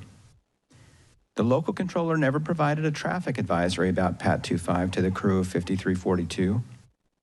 The use of separate frequencies by airplanes and helicopters prevented the airplane flight crew from hearing the helicopter's radio transmissions. This likely reduced the crew's awareness of the helicopter's location and intentions and their ability to anticipate a potential conflict. FAA guidance on pilot response to TCAST traffic advisories, which had been adopted by PSA, stated that pilots should respond to a traffic advisory by attempting to establish visual contact with the intruder aircraft. Pilots were explicitly prohibited from maneuvering based solely on a traffic advisory. FAA guidance on response to TCAST resolution advisories, which had also been adopted by PSA, stated that the pilot flying should respond immediately to resolution advisory displays and maneuver as indicated, even if doing so conflicted with their air traffic control instructions, unless such action would compromise the safety of flight operations. When an aircraft is below resolution advisory inhibit altitudes, TCAS automatically switches to TA-only mode. PSA's Flight Operations Manual listed TCAS inhibit altitudes. However, when 5 PSA pilots were asked about the inhibit altitudes during investigative interviews, only one was able to correctly state the inhibit altitude that applied to the accident scenario. Flight crew workload was high at the time the traffic advisory occurred, resulting in limited capacity to look for and acquire the conflicting traffic, and the pilots did not see the helicopter until it was too late to avoid.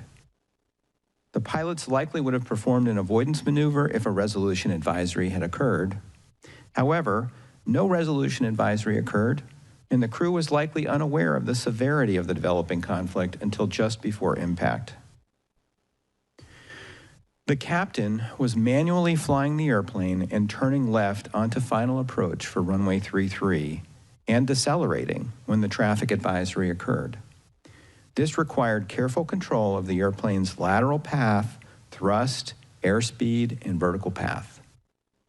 Doing so required the captain to reference the flight instruments, as well as the runway 33 edge lights, and a precision approach path indicator, or PAPI, on the ground. The captain likely did not have the spare capacity to perform an extensive visual search for conflicting traffic at that time. As pilot monitoring, the first officer was also responsible for ensuring the approach remained stable. Doing this required him to reference the flight instruments, the runway 33 edge lights, and PAPI. In addition, the first officer was likely monitoring the airplane departing runway 1 to ensure it would not conflict with their landing on the intersecting runway. Thus, the first officer's capacity to search for potentially conflicting traffic was also constrained. The ability of the airplane flight crew to notice the approaching helicopter in the final seconds while engaged in these primary tasks was further degraded by the helicopter's low conspicuity, complex background of cultural lights, and by the helicopter's lack of apparent motion in the visual scene. This concludes my presentation. Staff is now ready to answer your questions. Thank you very much. We will now move to board member questions. We'll start with Member Graham. Thank you, Chair. I want to pick up with visual separation as it applies to the helicopter operator. It was clear from the interviews we did and the investigative hearing and other information uncovered during the course of this investigation that all helicopter operators in the DCA Class B airspace had come to expect that they would request visual separation from DCA tower almost immediately. Is that correct? Yes, it is. That's correct. And that, I want to iterate this point. It wasn't just Army. It was all the civilian operators also, according to Mr. Dresser's witness statements in the hearing. That is correct. Okay. Was it also true that in an interview with the Army standardization instructor pilot post-accident, he stated that he and other pilots he knew would request visual separation from traffic that they had not yet visually acquired? Yes. Are pilots allowed to request visual separation from traffic they have not positively identified and acquired according to FAA regulations? No. No. I'm kind of amazed by that comment in the interview. You being a longtime pilot as myself, and I think Captain Stone in the back, longtime pilot. When you're given a traffic call, what are you to do? And what is your response to air traffic control? Yeah, once you receive a traffic call, then you search for the traffic and you identify it. If you can't identify it, you tell traffic that you have negative contact or that you do have visual contact. Okay. Would you agree with that, Captain Stone? Absolutely. Absolutely, yeah. And if you're still looking for it, you maybe make some comment like that I'm looking for the traffic. But once you identify it, and then you ask for visual separation, are you required at that point to keep your eye on that traffic? Absolutely. And if you lose the traffic at any point, what should you do?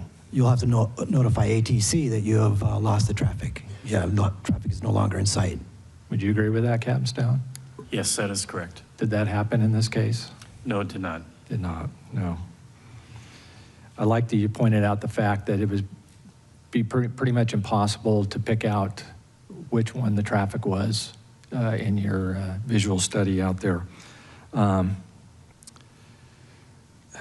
Now, 15 seconds prior to the collision, the helicopter IP, they were about a mile away from 5342. A requested visual separation, is that correct? I believe so, yes. Do you believe, or the rest of the team believe, that they had sight of the correct aircraft at that point? We don't believe he had sight of the correct aircraft. Yeah, I would agree. And unfortunate for them. Do you think if they, and this is an opinion question, if they had sight of that aircraft where it was, they would have made some kind of positive control movement to deconflict with the aircraft? Absolutely. Had an appropriate safety alert from the air traffic controller, would that have helped in this situation? I believe it would have, because it would have directed their direction they needed to look for the traffic. So they would have looked in the 1 to 2 o'clock position for the traffic, and they would have possibly identified it. I agree. Do you feel, and I'm going to ask this of Dr. Bramble, do you feel the lack of the circling call that they did not hear the helicopter crew? Do you think that played into them not being able to visually acquire the aircraft? I do think it had an impact, yes. Now, they did, as far as we can tell, did hopefully hear 3-3, but how do you think that played into this at all? So they were high workload at the time, calling out cranes in the middle of a turn. The instructor was giving the pilot feedback on use of paddle, and they heard this partial transmission that said the CRJ was going to 3-3. Realizing that was going to conflict with their flight path further on Route 4, required them to do a fair bit of thinking about the transmission, and it appears that they didn't process that information very deeply, just thought that target is a long ways away, we'll worry about it later. If they had heard the word circling, that would have been a salient cue that something unusual was going on here that they might need to keep an eye out for. We'll talk more about this when I come back. I'm done. Thanks. Thank you, Member Inman. So, I just want to establish something, I guess is a little bit of a baseline. Bryce, have we established what we believe to be the exact altitude at which this crash occurred? Yes, I think we have. I think we believe it came together at 278 feet. Is that correct, Ms. Diaz? Yes. Okay. I just wanted to try to get that. Now, Captain McKinney, I want to go back to your presentation, your deck, and it was on page, I just want to clarify something. It was on page 25, that we stated PAT 25's pressure altitude was 100 feet lower than other recorded altitude data. But then on the next slide, we say on slide 26, likely indicated altitude 100 feet lower than true. Do we have a difference between what we verified and what we know to be absolute? Between the absolute altitude of what the aircraft was at versus what we believe they thought they were at. I'm sorry, one slide says that it was 100 feet lower. The next slide says likely was 100 feet lower.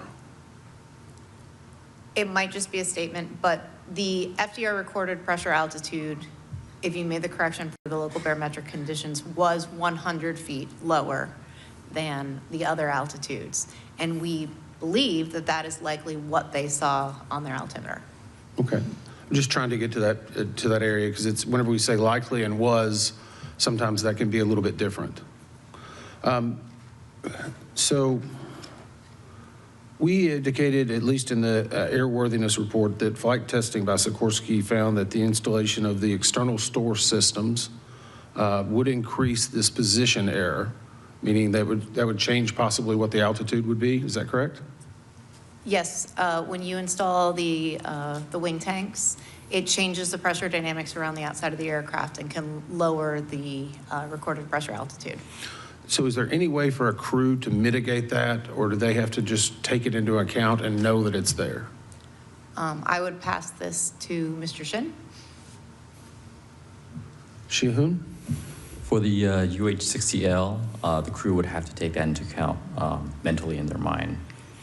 So is there anything in their, at least pre-flight or training or manuals, whenever they know they're going to have stores, that they would pre-brief or at least indicate that or make it aware between the crew?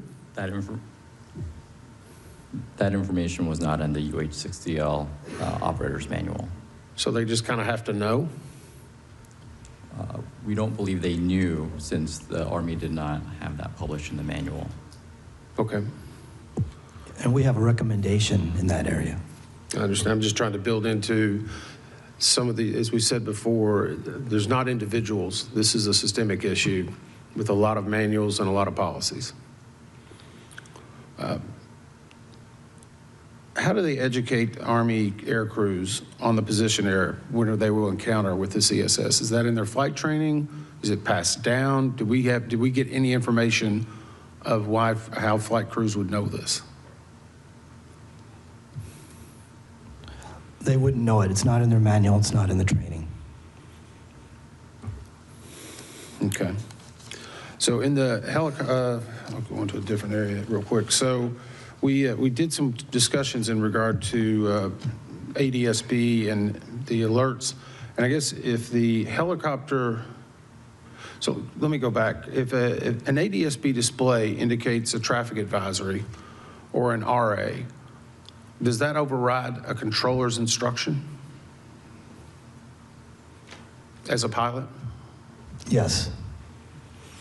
But earlier in the last panel, we showed where it needed to be an emergency, or it had to be something in regard to the FAA circular, specifically what the controllers are told.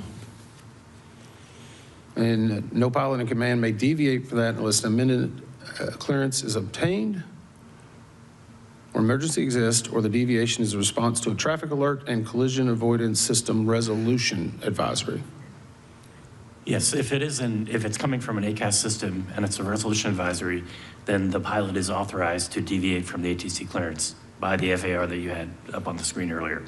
So I guess my question is, if we ask them to lower the RA threshold from the 900 feet now, does that mean that all air traffic controllers will have to be retrained, as will pilots? There will be training, yes. I'm just curious if that injects additional risk. There's always some risk associated with that, but I think the staff has thought this through and think there's much more benefit to it than risk. I'm not disagreeing with your recommendation. So don't let me think that. I'm just trying to make sure we get all the facts out there. Thank you. Good thing we have an FAA that will, when doing rulemaking, determine any risk and address that risk, including training needs. When you are flying an MSL route, Mr. McKinney, would you be using your barometric altimeter? Yes, That's what you'd be referring to? that's correct. And could the left seat pilot have easily observed altitude indications on the opposite side of the cockpit? It will be a little difficult, but they can see it. Looks a little difficult from... Across cockpit, yes. Yes, we actually did an observation in the simulator. It was very difficult to see the instruments on the opposite side because they're inset and you'd be looking from the side. Correct. So 17 seconds before collision, the aircraft were about 0.84 nautical miles apart. The helicopter's recorded radio altitude was 281 feet. They would have thought, given our assessment that the barometric altimeters, they thought they were 100 feet lower. They would have thought they were below 200 feet, correct? Correct. 6 seconds before collision, it was 266 feet. Again, they would have thought they were under 200 feet. That is correct. 4 seconds before collision, 278 feet. Again, they would have thought they were under 200 feet. They would have not known. That's correct. Okay. So we have established that they thought that they were below 200 feet. We conducted 3 flight demonstration flights. All 3 showed barometric altimeter readings that were 80 to 130 feet lower than true altitude. We also looked at the ESSS, which would add an additional 30 feet. Were the instrument, and so we've got instrument errors, we've got position errors, and then from rotor downwash, right? And then we've got some adjustments for temperature on the day. Were the instrument and position errors known by the Army? Army, not the pilots. Yes. How about the pilots? No. Should they have been? Yes. Would it have made a difference if they actually knew they were below 200 feet? I believe it would. They would incorporate that into their training, and then they would fly a more appropriate MSL altitude on those routes. Yeah. So you have this tolerance stack of a bunch of instrument position errors. You've got temperature correction, which all add up to this 100 feet. Then you've got the addition of 30 for the ESSS. What is the Army doing to address this?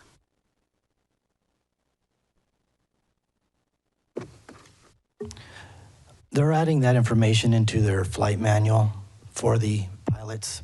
Are they going to not just have it in writing on a manual, but actually train their pilots accordingly on what to do there? I believe so, yes.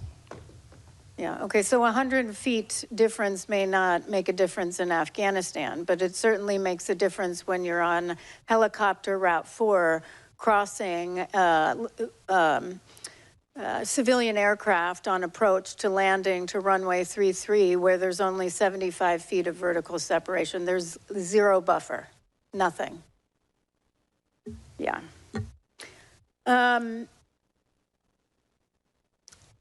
Dr. Bramble, can you talk a little bit about your expertise? You're a national resource specialist for the NTSB. Talk about your expertise in human performance and some of your background.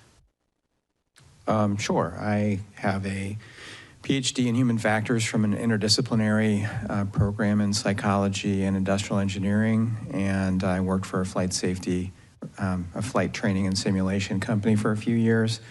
I've been at the NTSB for 27 years, investigating major accidents for the last 24 years, and I chaired the Human Factors Working Group for the International Society of Air Safety Investigators, and I currently chair the Government Specialist Subcommittee with other human factors investigators from 10 other countries.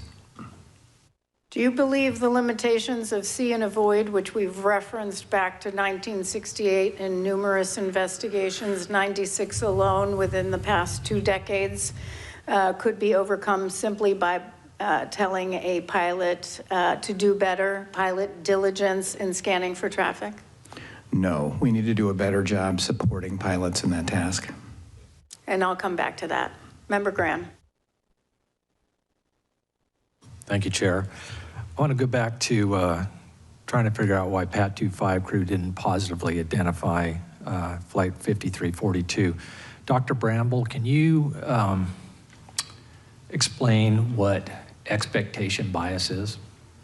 Sure. It's sort of related to confirmation bias in that when you have a strong expectation about things going a certain way, you tend to notice confirming information and overlook disconfirming information. And is expectation bias a well-known vulnerability in human performance? Yes, it is. Yes, we see it a lot, don't we? Yes. Captain McKinney, did Army 12th Aviation Battalion flight crews receive any specialized training on the route structure, including approach and departure paths at DCA? They did not receive specialized training. The training they received was general aerial familiarization, and of course, their basic airmanship. They'd recognize, runway alignments and traffic in that way, but there's nothing specific about DCA. Okay, so would it be fair to say that their expectations for where traffic would be arriving and departing from at DCA would be driven by their experience? Yes. Okay, rather than formalized training, correct? Correct. Okay. As we pointed out in that table I had up earlier, table 18, we see that about 90% of that traffic, even at night, going on a north flow, landing runway 1, majority of that traffic was landing on runway 1. So with their prior experience, I would say the majority of the time, if not almost all of it, they would have been seeing traffic landing on runway 1 and not on 33. Would that be correct? Yes, that's correct, and that's what we heard in their statements also when we interviewed them. So, Dr. Bramble, would that lead to some expectation bias maybe? Certainly, that's a perfect setup for it. Yeah, I mean, I might have a little theory here and be speculation, but I don't think that hearing anything on 3.3 or the circling before 3.3 would have made a difference in this case, unfortunately. Knowing what expectation bias is, and if you don't have that traffic initially, but you're looking at a line of lights, that may have led them to continue to look towards runway 1 immediately. Just, it's a theory, but we don't know, and we'll never know. Let me move on to Mr. Wagner. I want to talk a little bit about ACAS XR. How has ACAS been adapted for the rotor wing aircraft?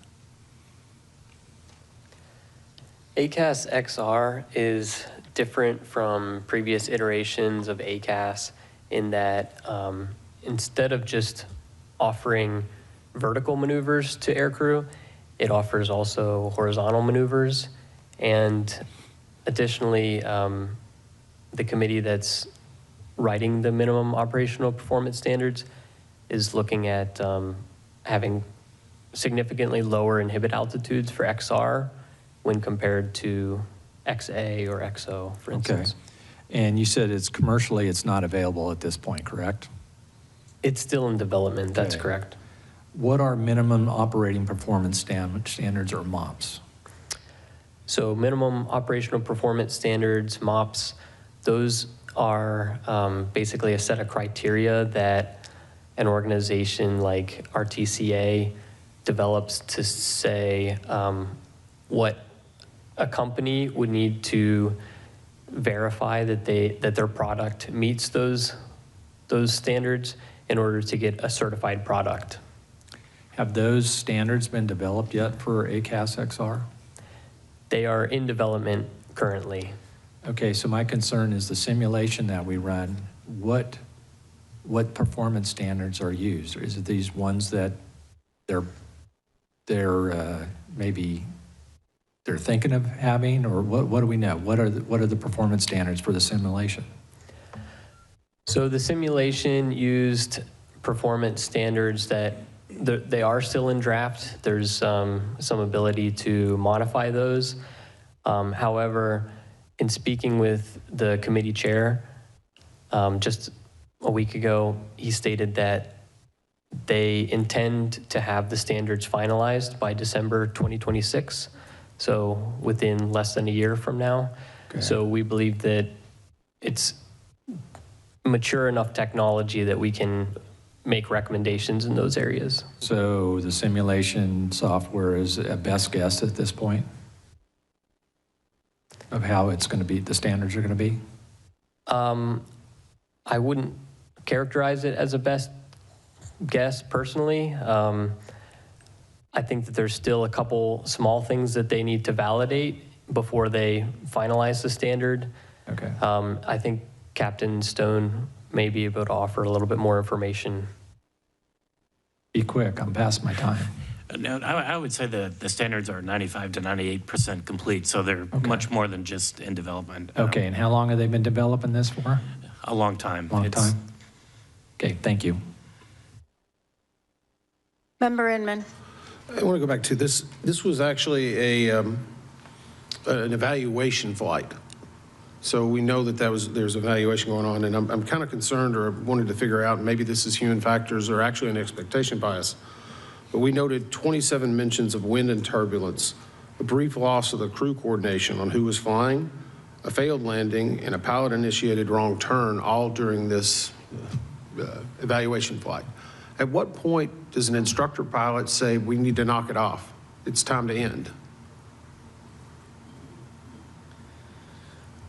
Well, this was a proficiency evaluation, you're correct. And so the pilots being evaluated on their ability to fly the aircraft, manage cockpit resources, navigate, and whatnot. I think as an instructor pilot, doing an evaluation, you're looking for an unsafe action or situation where you would call it knock it off. Otherwise, I think most instructors just continue with the flight. Do you think instructor pilots are given enough latitude or at least direction on when they should knock it off? Yes, that's totally their decision. I know it, but are they given enough training in that regard? I believe so. They're specially selected because they have good judgment abilities. Do you think that this IP was empowered to end it, despite evaluating a senior ranking official? Absolutely. He was the instructor pilot in command. Okay. In their pre-flight risk assessment, do they take into account how many hours a pilot has recently flown? Yes, they do. And how is that weighted? They use a risk assessment tool called an RCOP, and then that information is automatically integrated into the risk assessment tool, and a risk rating is generated. It's based on how many flight hours they have, the recency, and what modes of flight they've flown and whatnot. So it's automatically generated. And I think we've heard that all the crew members aboard both aircraft were qualified to perform their duties. But is there an attempt or a bias in order to try to know that we've got a deadline to get this done, we need to get it done regardless of what happened? The investigation did not reveal anything like that. Okay. Okay. This is just for my awareness too, and it was interesting whenever unfortunately, we do listen to the CVRs to make sure that we're getting the tone and tenor. And I've always heard of the sterile cockpit rule that applies under 10,000 feet for commercial aviation. Can you describe that? Maybe Captain Stone can. He's an airline pilot. Yeah, so it's below 10,000. Usually it's 10,000 feet. Some airlines have it up to 18,000 feet, and it's basically only operationally significant information can be discussed. So you can't have a conversation about where we're going to go eat tonight or anything like that. So it's got to be directly related to the safe operation of that flight.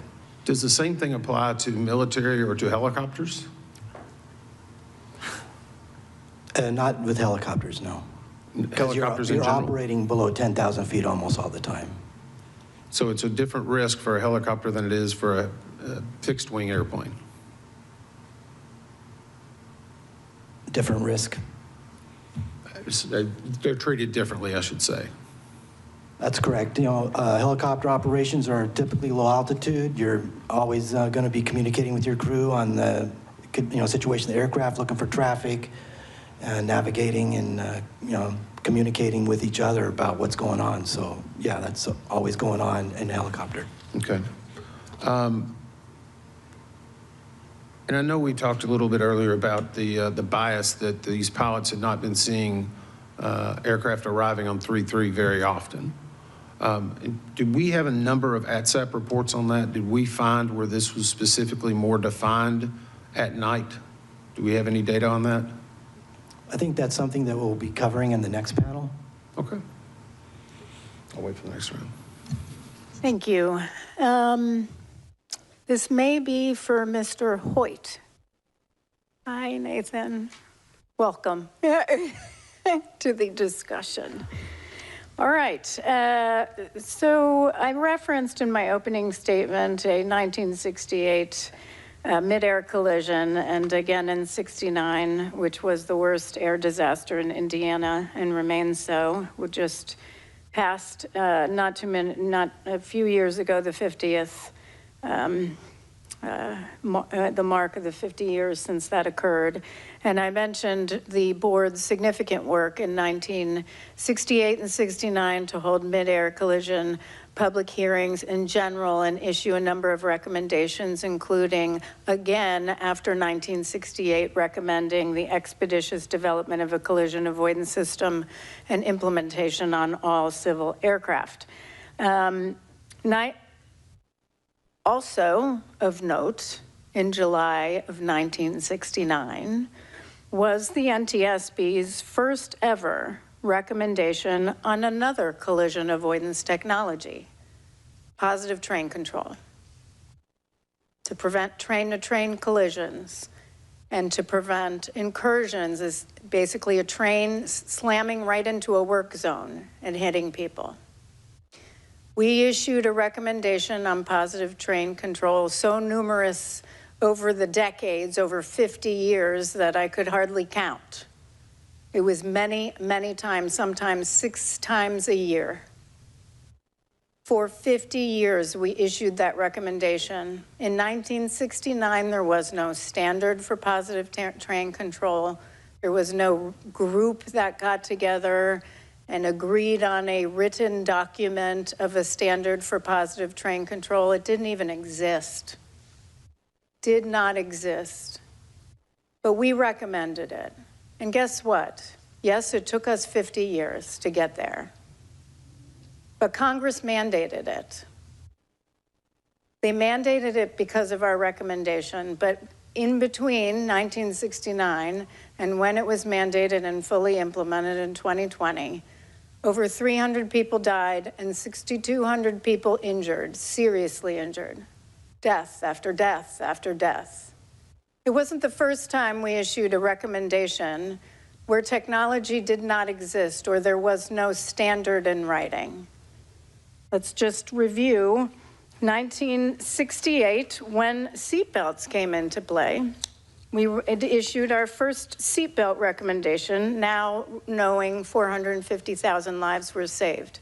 Think about the tremendous pushback on seatbelts at that time. Nobody wanted to wear a seatbelt or install them in a car. But we were right out there championing it. 1970, we issued a recommendation to rapidly shut down failed pipelines, now known as automatic and remote control shutoff valves. Didn't exist in 1970, but we investigated 15-something explosions, including one at a daycare that killed so many people. So many people over the years. Excess flow valves is another one, to shut off distribution pipelines before a house exploded. We kept after that one time and again. An excess flow valve didn't even exist at the time. Ground proximity warning systems, 1971. Wind shear detection technology, 1973.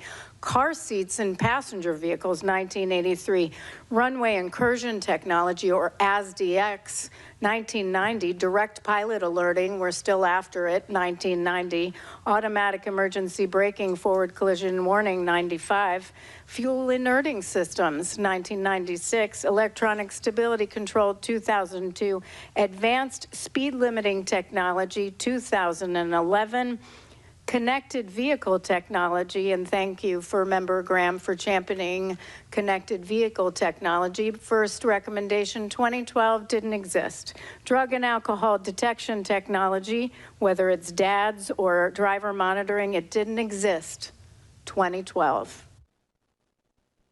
If not us, then who? Every single time we have championed technology to push for lives saved. And when we issue a recommendation and FAA decides we can't do it this way, we need to find another one. Mr. Hoyt, is there an option for FAA to say, well, we can't do it this way, but we are going to do it this way? Yes, if a recipient has another alternative plan or solution for a recommendation, they can propose it to us and we'll consider it. And if we think it's appropriate, we will close it acceptable alternate action. Thank you very much. Yeah. Member Graham. Thank you, Chair. I want to talk about technology now, too. I've been a big proponent of technology to help as a backup system out there. TCAST was a big deal when it came out. It has matured over time to be a really good thing, and it has saved my rear end a few times over the years with the resolution advisory.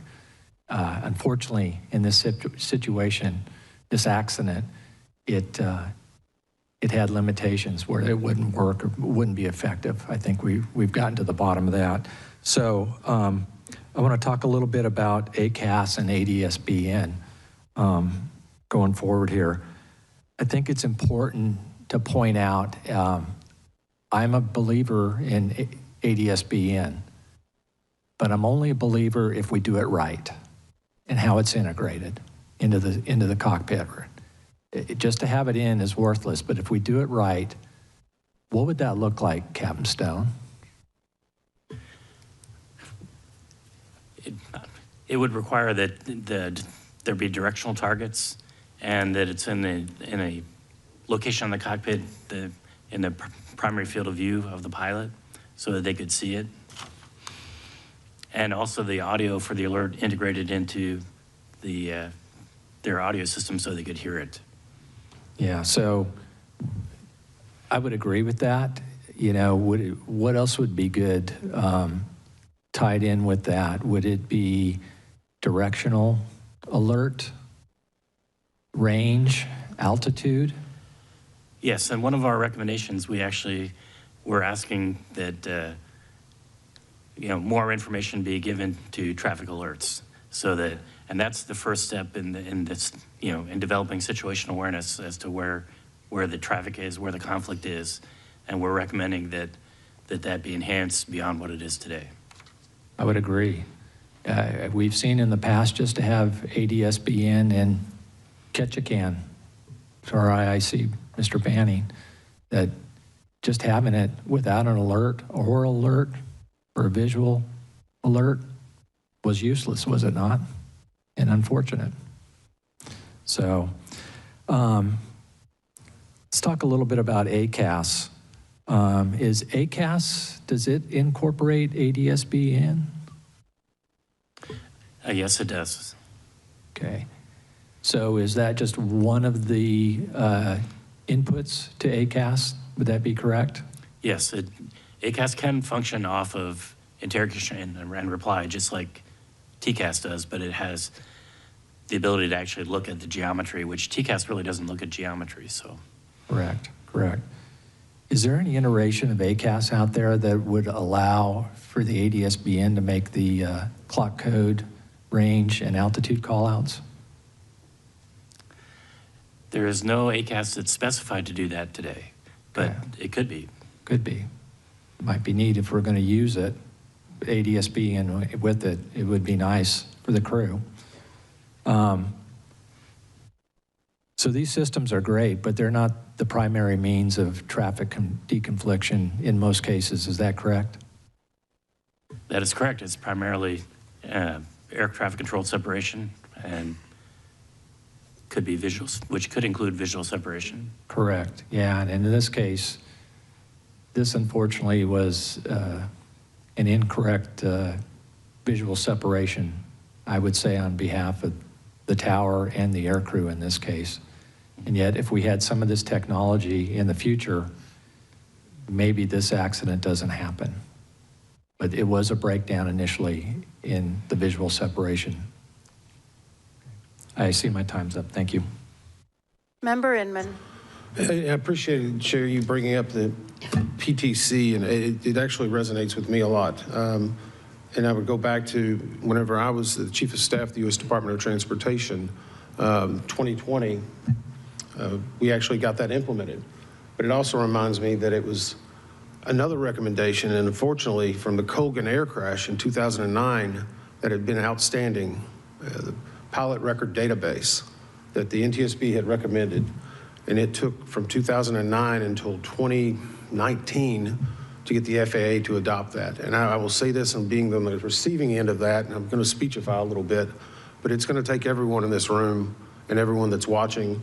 I think we have a receptive administration, a receptive secretary, a receptive FAA administrator, but you have to continually put that in front of them. And that's how PTC, that's how PRD, the Colgan families became huge advocates, and that's how they were successful in getting that done. So it's a good message to know that we don't give up, but no one else can give up either. So I just want to mention that.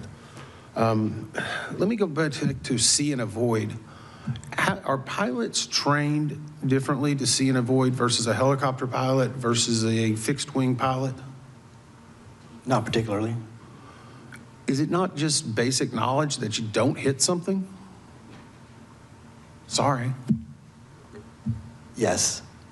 I mean, isn't that the core fundamentals? Don't hit something else? And yet we're using this terminology to see. Rocky, I see you back there laughing a little bit, but I know it's not funny, but it is.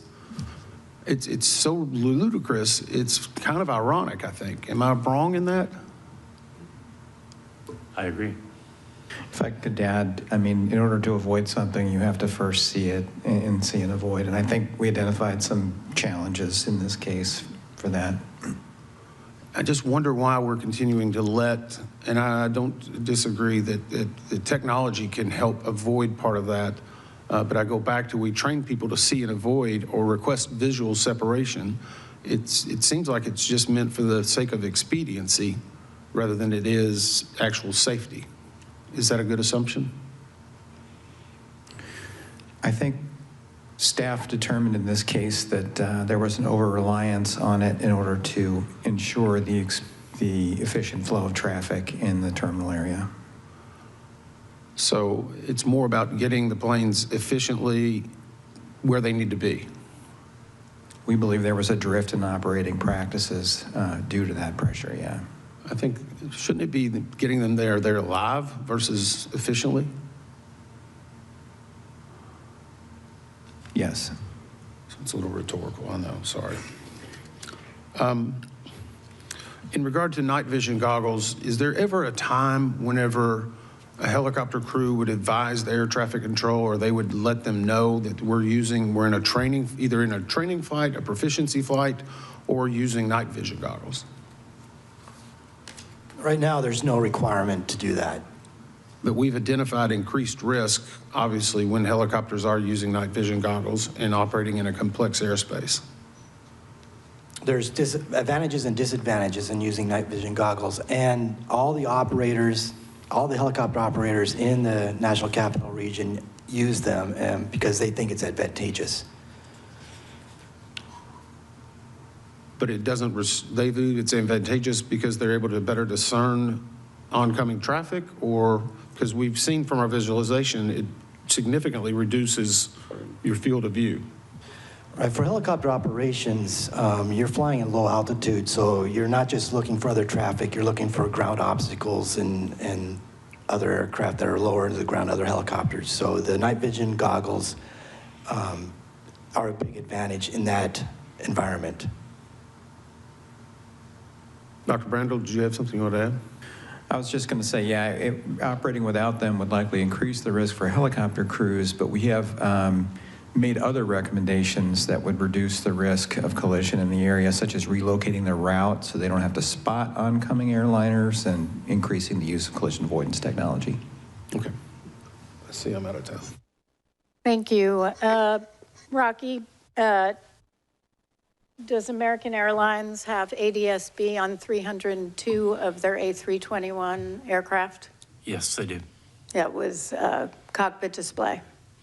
And it has a cockpit display in the pilot's primary field of view, yes. Yes, I flew jump seat and was able to watch it in operation.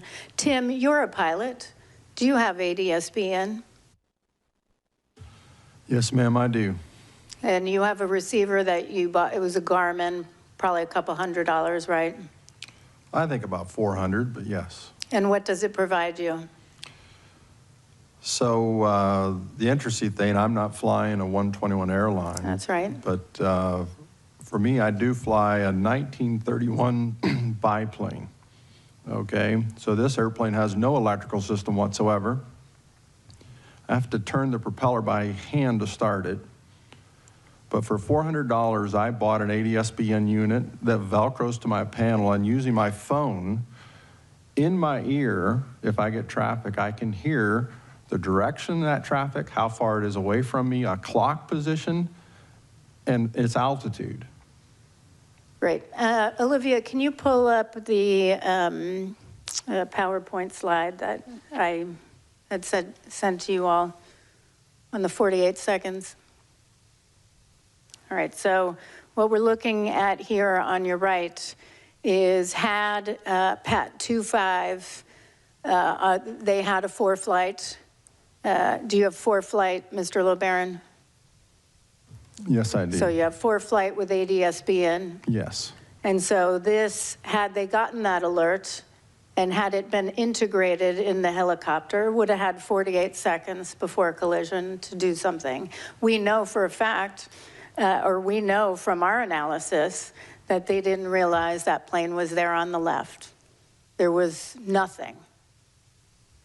On the left here, we have flight 5342, and we did a simulation. They're barely even, I mean, they're just circling now from the Wilson Bridge 59 seconds before collision with ADSB, and they would have gotten an alert instead of 19 seconds, correct?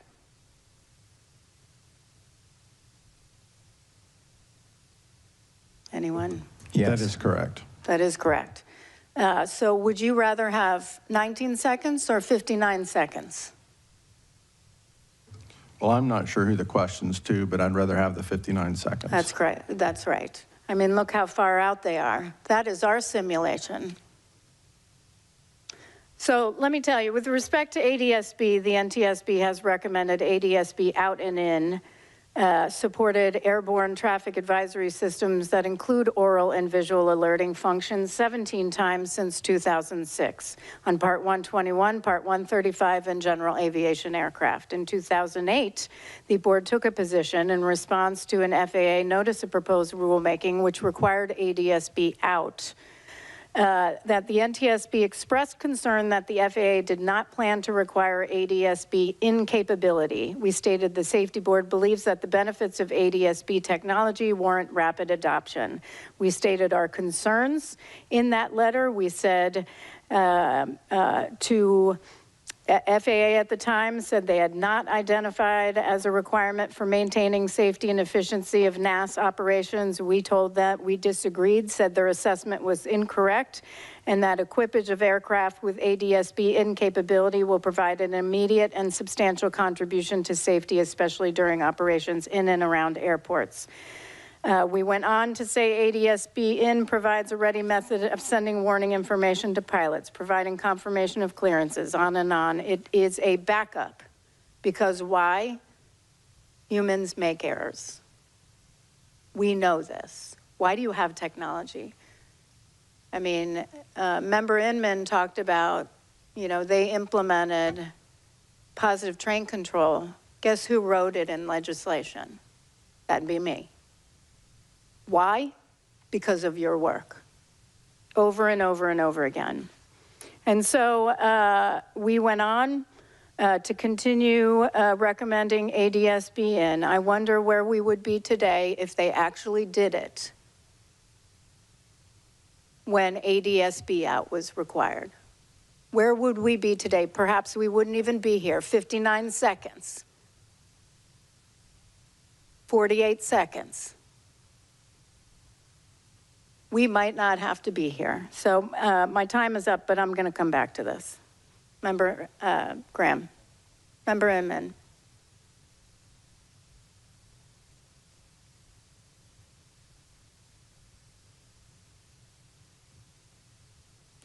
Okay, just along those lines, I do want to stress, when we're thinking about where we are today, I want to read the last two responses from FAA, and it predates this administration. Honestly, thank you to Secretary Duffy, who has been a partner from day one on this.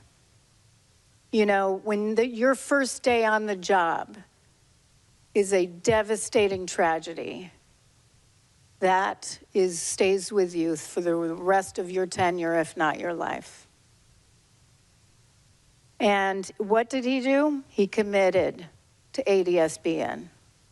And the last administration, June 26, 2023, a response from then acting administrator of the FAA, Polly Trottenberg, was the FAA's this is to us, the FAA's Air Traffic Organization and Aviation Safety Organization met to discuss this recommendation and review all guidance and requirements associated at the time in response to Ketchikan. Parts 91 and Part 135 and ADSB out and in, we determined that our current ADSB requirements adequately address the needs of aviation safety and will not pursue any additional ADSB requirements at this time.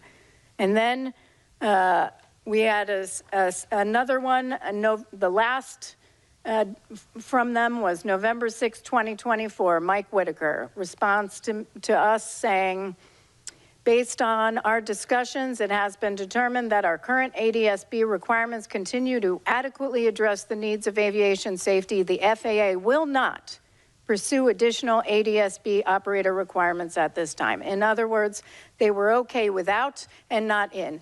For those that are watching, that's like having a conversation with a wall. In order to communicate two entities, out, you got to receive in. You got to take that information in. Now, in this case, you know, and I might be at 5 minutes. Do you want to know?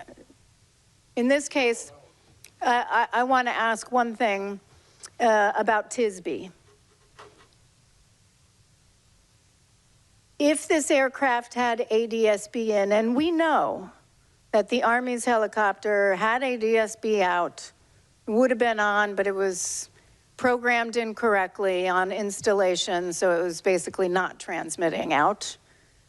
But even if, and I've seen comments, it wouldn't have mattered. I've seen this in the press. It wouldn't have mattered if it had ADSB in, because that aircraft, that helicopter, ADSB out wasn't working. Do you agree with that? Am I going to ask Mr. McKinney or am I going to ask Mr. Chihoun?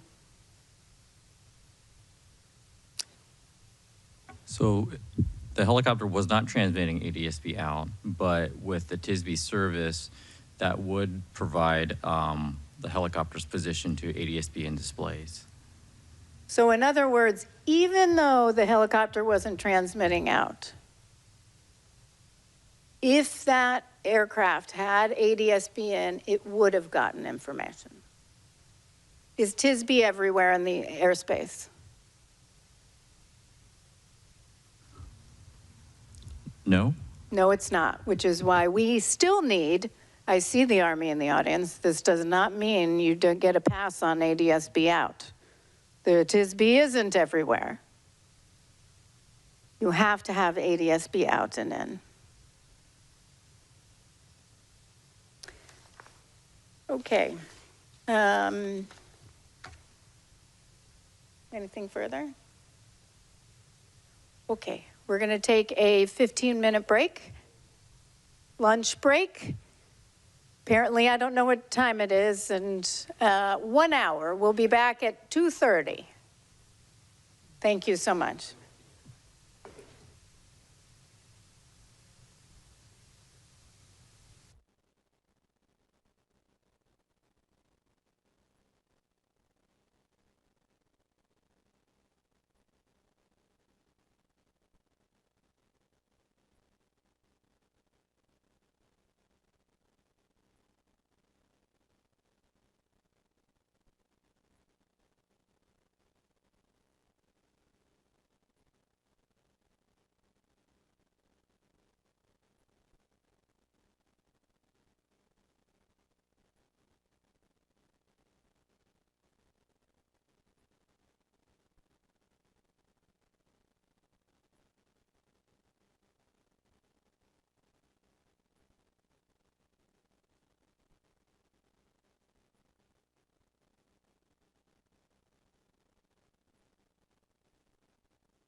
right, welcome back.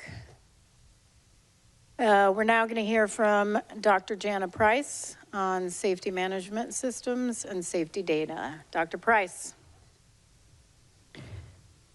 Thank you, and good afternoon, Chairwoman Hamady, Member Graham, and Member Inman.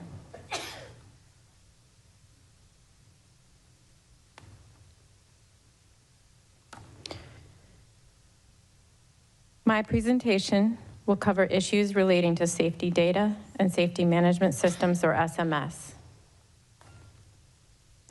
Specifically, I will describe data sources that could be used to measure midair collision risk. I will also discuss who had access to those data and how they were used before the accident. Finally, I will discuss SMS programs at PSA, the FAA Air Traffic Organization, or ATO, and the Army. Within days of the midair collision, the Aviation Safety Information Analysis and Sharing System, or ASIAS, provided the NTSB with data concerning encounters between helicopters and commercial aircraft near DCA. The initial reports indicated that there had been thousands of so-called close proximity events near DCA in the years before the accident. In the weeks and months that followed, seemingly conflicting estimates of proximity events and near misses were shared by FAA. As a result, the NTSB formed a safety data group with the goals of documenting safety data sources that could have provided indicators of midair collision risk before the accident, whether those data were available to stakeholders, and how they were used in the context of SMS safety assurance processes. The data sources were grouped by whether they were comprised of safety occurrence reports or whether they represented objective position data. This slide lists the safety occurrence reporting systems we reviewed. The blocks outlined in yellow were managed by the FAA, including the Aviation Safety Action Program, or ASAP, the Air Traffic Safety Action Program, or ATSAP, mandatory occurrence reports, or MORs, and the Near Midair Collision System, or NEMACS. The Aviation Safety Reporting System, or ASRS, was managed by NASA, and the Army Safety Management Information System, or ASMIS, was managed by the Army. The primary sources of the safety occurrence systems were pilots or air traffic controllers. The systems varied in terms of whether reports were required or voluntary, and whether those who reported voluntarily were de-identified and protected from punishment. There was also variability in which stakeholders had access to the data. Our review of subjective safety occurrence reporting systems found that more than 18 reports per year on average of close calls between airplanes and helicopters near DCA in the 4 years before the accident. When available, we reviewed event descriptions and found reports describing issues like those found in this investigation, including airspace complexity, problems with ATC communications, challenges with combining controller positions, and helicopters flying above recommended altitudes. This slide provides an overview of the position data systems we reviewed. Again, the blocks outlined in yellow were managed by the FAA. The primary sources of data were from aircraft and from surveillance radar. The Flight Operations and Quality Assurance, or FOQA, and the ADSB systems provided information about TCAST resolution advisories and traffic advisories. Systems known as Aviation Risk Identification and Assessment, or ARIA, and Performance Data and Analysis Report System, or PDARS, provided objective information about aircraft proximities using radar and other surveillance data. Data accessibility varied by source, and although the FAA generally had access to all data sources, our review showed evidence of numerous close encounters between airplanes and helicopters near DCA. For example, TCAST resolution advisory data captured by ground-based receivers identified about 15 events per month on average within 10 nautical miles of DCA. The ARIA system found that airplanes and helicopters came within 1 nautical mile laterally and 400 feet vertically, an average of 390 times per month.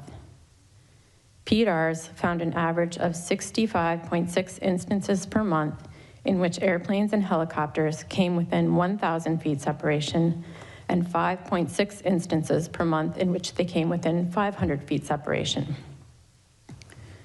This heat map shown on this slide comes from PDARS and shows encounters between arriving and departing airplanes and helicopters flying on routes 1 or 4 for the period January 2018 to February 2025.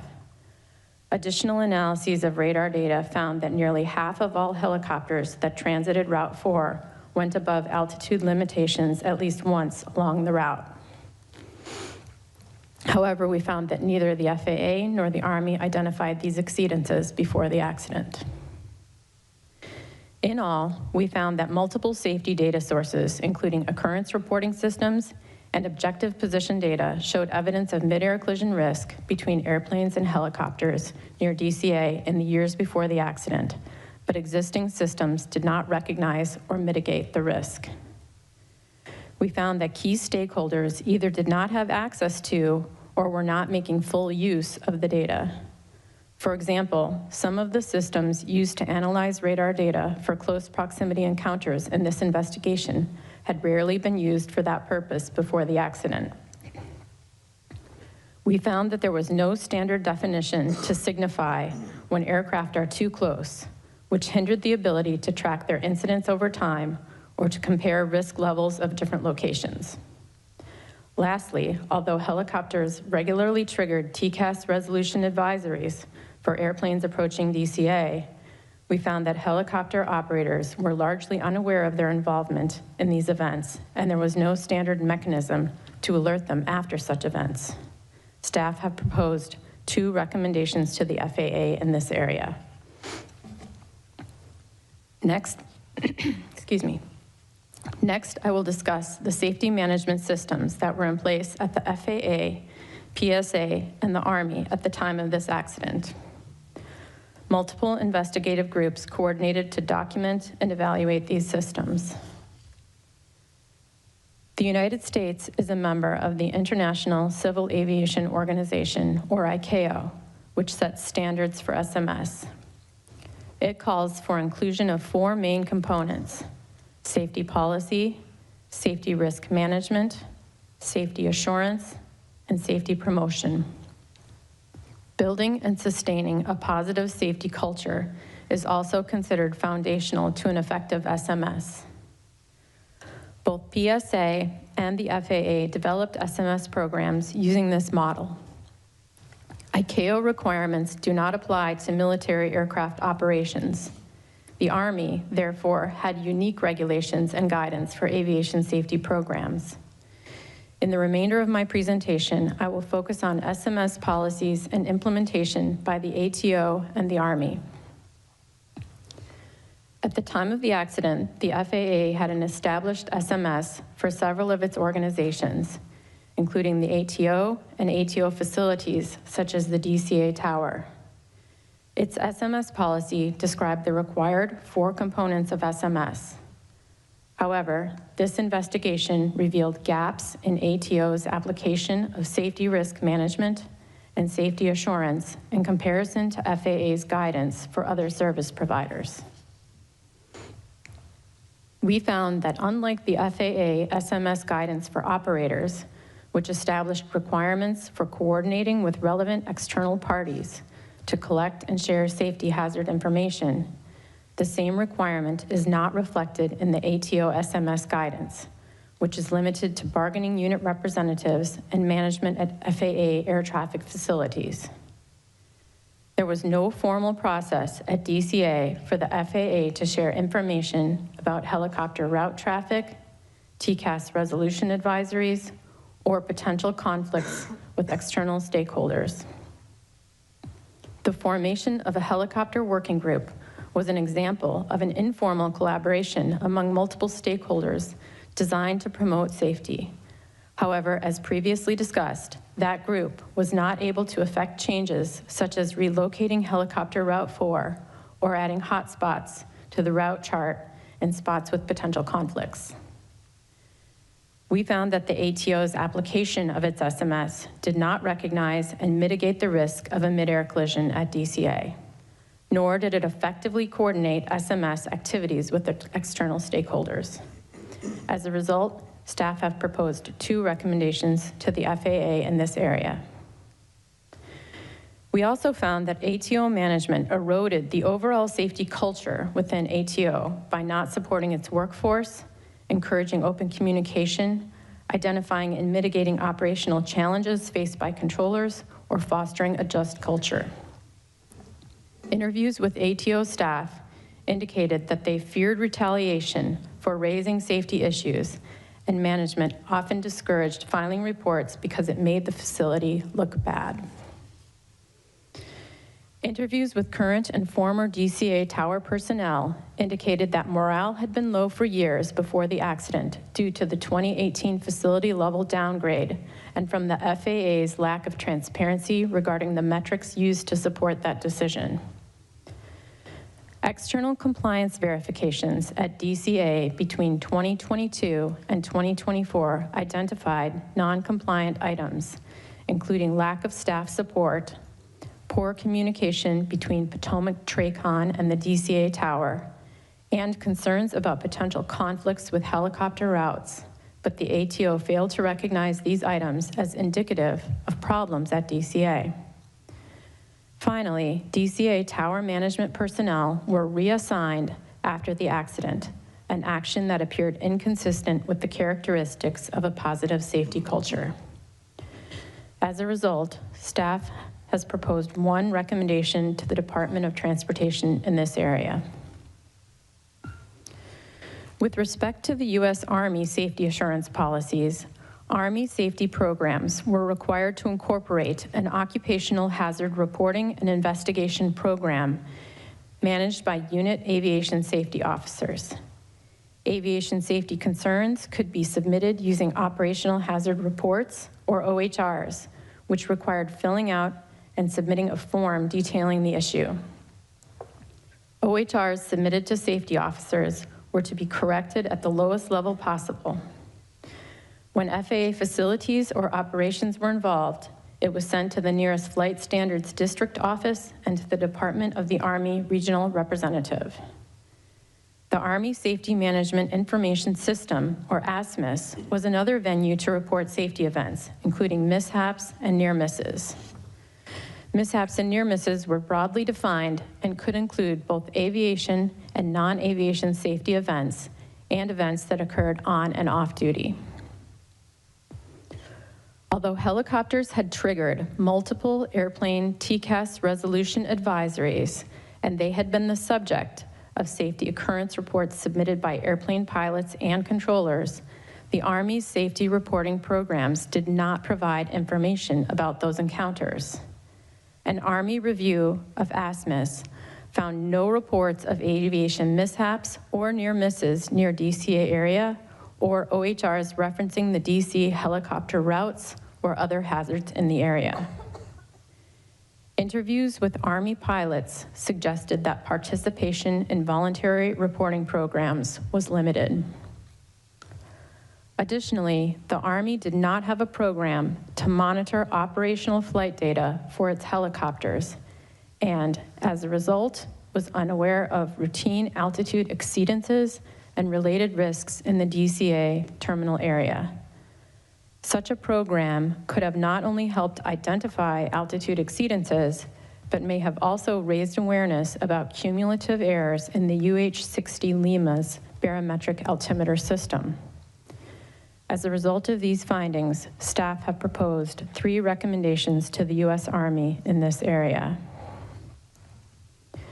In 2024, the Secretary of the Army issued a directive for the adoption of an Army Safety and Occupational Health Management System, or ASOMS, the Army's first official SMS framework. The elements described in the directive are similar to ICAO SMS components described earlier.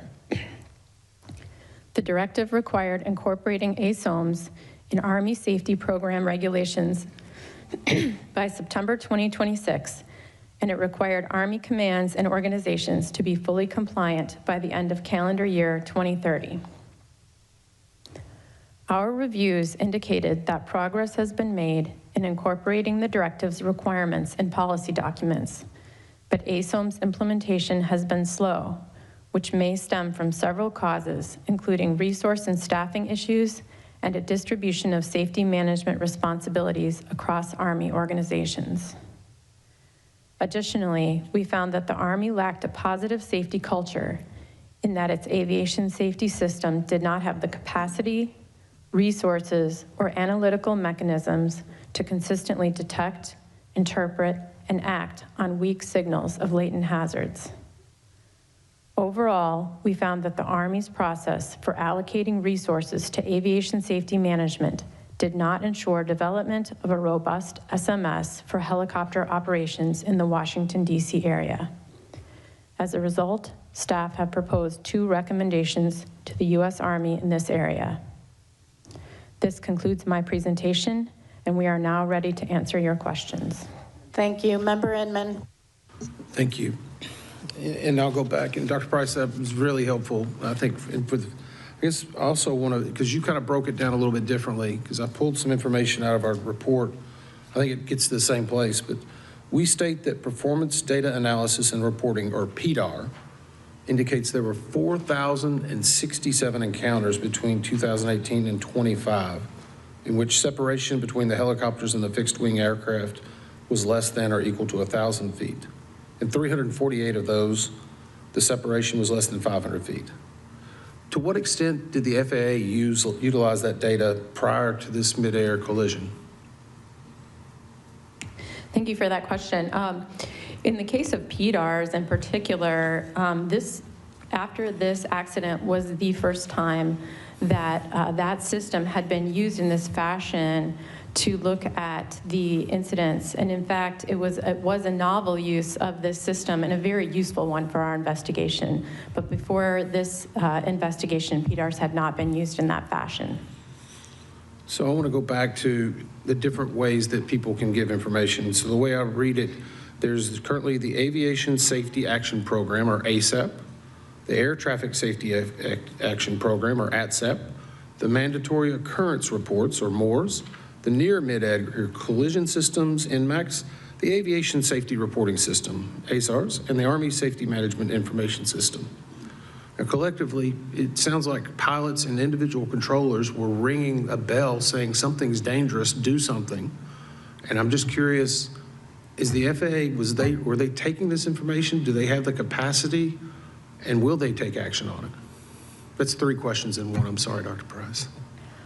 Well, certainly there were numerous different reporting systems that provided information about near misses and events that were happening at DCA before this accident.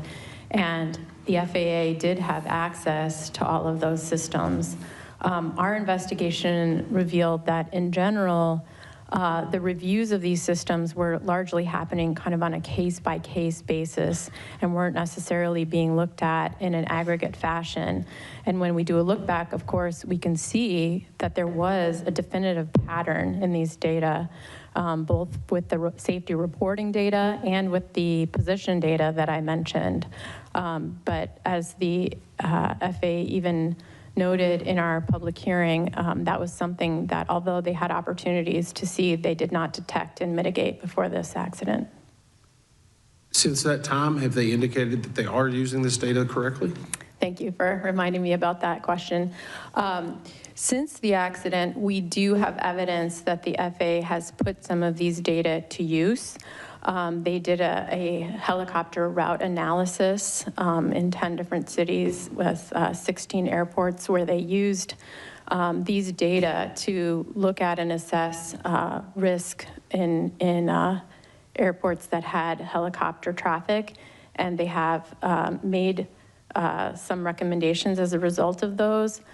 One of the things that we remarked on, though, is that they are still not using a standardized approach for looking at that issue, and it's something that we think is necessary to have more of a standard definition of what constitutes a close proximity event, so that there can be a way of comparing one airport to another or looking at trends over time, rather than what is kind of a hodgepodge, if you will, right now, of different ways of measuring this. So I guess even though he didn't present, Captain, just want to get your attention first. Are you under the impression whenever people file these reports, somebody's actually listening? I would say generally you file a report and you don't hear anything back. So what's the purpose of filing a report? Dr. Price can probably answer this better, but I think it goes into a database. You're asking what is the purpose of a voluntary report? I guess I think a lot of people in aviation and a lot of us believe if you're saying something, somebody's looking at it or they're going to take action. Is that a misperception? Well, no. I think that these safety reporting systems are vital and they serve an important purpose, and we would hope and we would like to believe that when a pilot or a controller files a voluntary safety report, that it will be looked at and will be considered very seriously. And like I said, there is some evidence that there was some case-by-case analyses of reporting, but I think the pattern was missed, and that's where we've proposed recommendations that we think can get at that. Thank you. So we looked at, for different separations, less than 1 nautical mile lateral, less than 400 feet vertical, and this is something we worked out with FAA and looking at the data, and that gave us the 15,214. Then we looked at less than 600 feet lateral, less than 400 vertical, it gave us 210. And then less than 1,500 feet lateral and less than 200 feet vertical, which gave us 85, right? And yes, so, you know, so the FAA has 10 different sources of data that they're taking in. It's a lot of data that they request. They say they're data-driven. ATO did a top 5 every year, and it says they're data-driven. I would say they are not. I was stunned, absolutely stunned, when Senators Jerry Moran and Duckworth held a closed-door briefing and invited me, invited the Army, invited FAA, and was asking us for an update and asking us questions, and data came up. And I talked about our 15,214 events that we've identified, the 210, the 85, and FAA said, actually, it's 5. My 5. And you know, this isn't the first time. Every time we release data that FAA gives us, they come up with some new thing 2 hours later. And it's just how you want to define it. Now, my guess is, so and you tell me if I'm wrong, you worked with MIDAR and the FAA on what the definition should be. That was you and them working together to figure that out for our urgent safety recommendation. Then right after we release it, they say, ooh, that makes us look bad, I guess. So they redefine it themselves and decide they should go with 600 feet lateral, 200 feet vertical to come up with 5. So is that correct? Well, Chairwoman Hamady, I will be honest and say staff was never able to determine the exact source of where that 5 near misses quote came from, in spite of requesting that explicitly. We have some ideas about what it could represent, but to be honest with you, we never got the clear response from FAA about the source of that 5 near misses quote. Yeah, so I have to tell you, and we're gonna get into this, but Dr. Price, right before our hearing, actually maybe 2 months before, a month and a half before the hearing, I got calls from staff saying, we need your help. I can't get information out of the FAA. We need data, we need help. Can you help us? I weighed in several times. We finally got a response. Then you, Dr. Price, my staff, and Mr. Lauren Groff, you all participated in a phone call with FAA. FAA, you said, this is the information we need. FAA said, okay, you know, put it in writing and we'll get it to you. This is the agreement on what we'll provide. So you put it in writing, and the response was? In some cases, we were told that our requests were out of scope. Well, in this specific request, they basically told you no. In this specific request, we were given some information about near midair collisions, but it didn't match the number 5, so that was the source of the confusion there.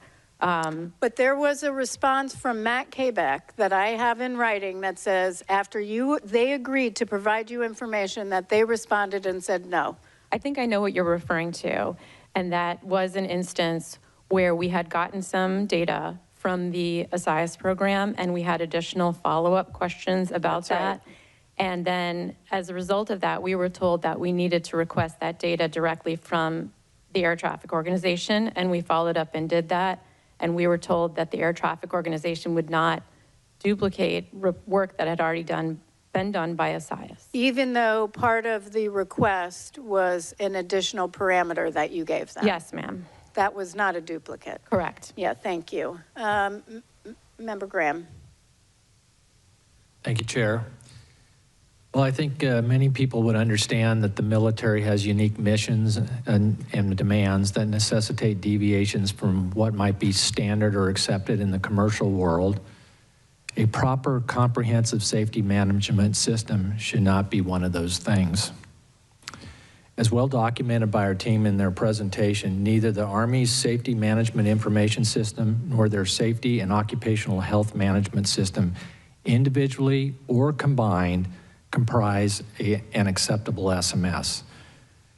I have relentlessly beat the drum of SMS across multiple modes of transportation and organization since I arrived here at the NTSB.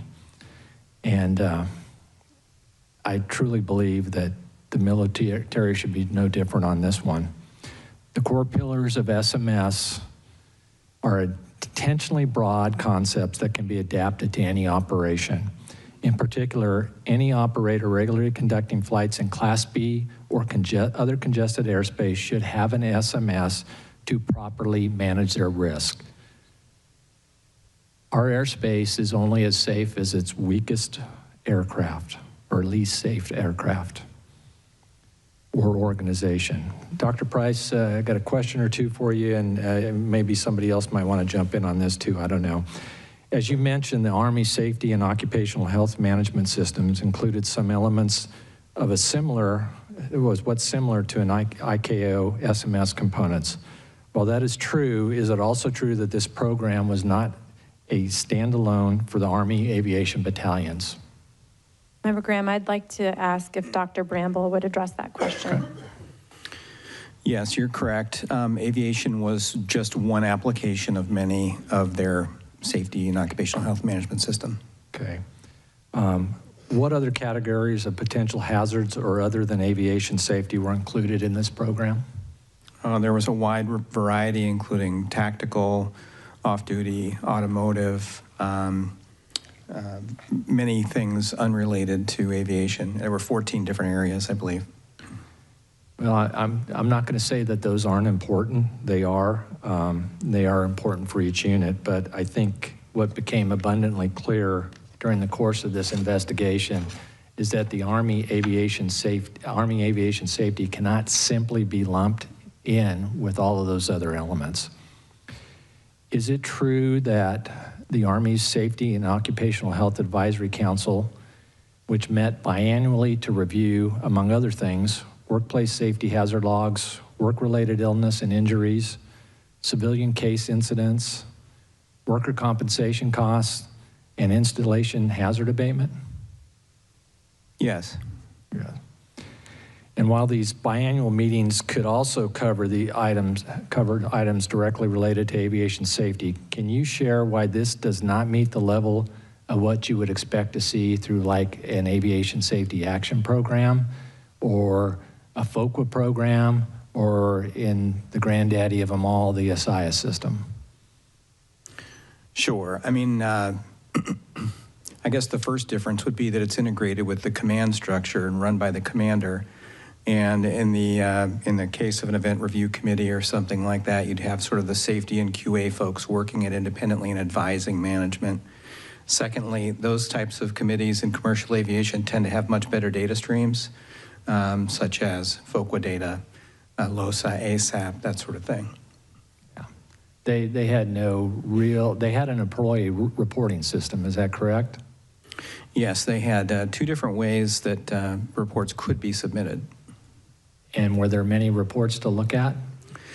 No, in the case of occupational hazard reports, there hadn't been any received by the brigade in the last year. And in terms of the Aviation Safety Management Information System near-miss reports, there had been 5 from the 12th Aviation Battalion, 3 wildlife strikes, 1 case for a crankshaft left open on the ground, and 1 off-duty report. What benefits do you believe the Army would gain from having a standalone, fully resourced SMS program dedicated to aviation safety, which they don't have today?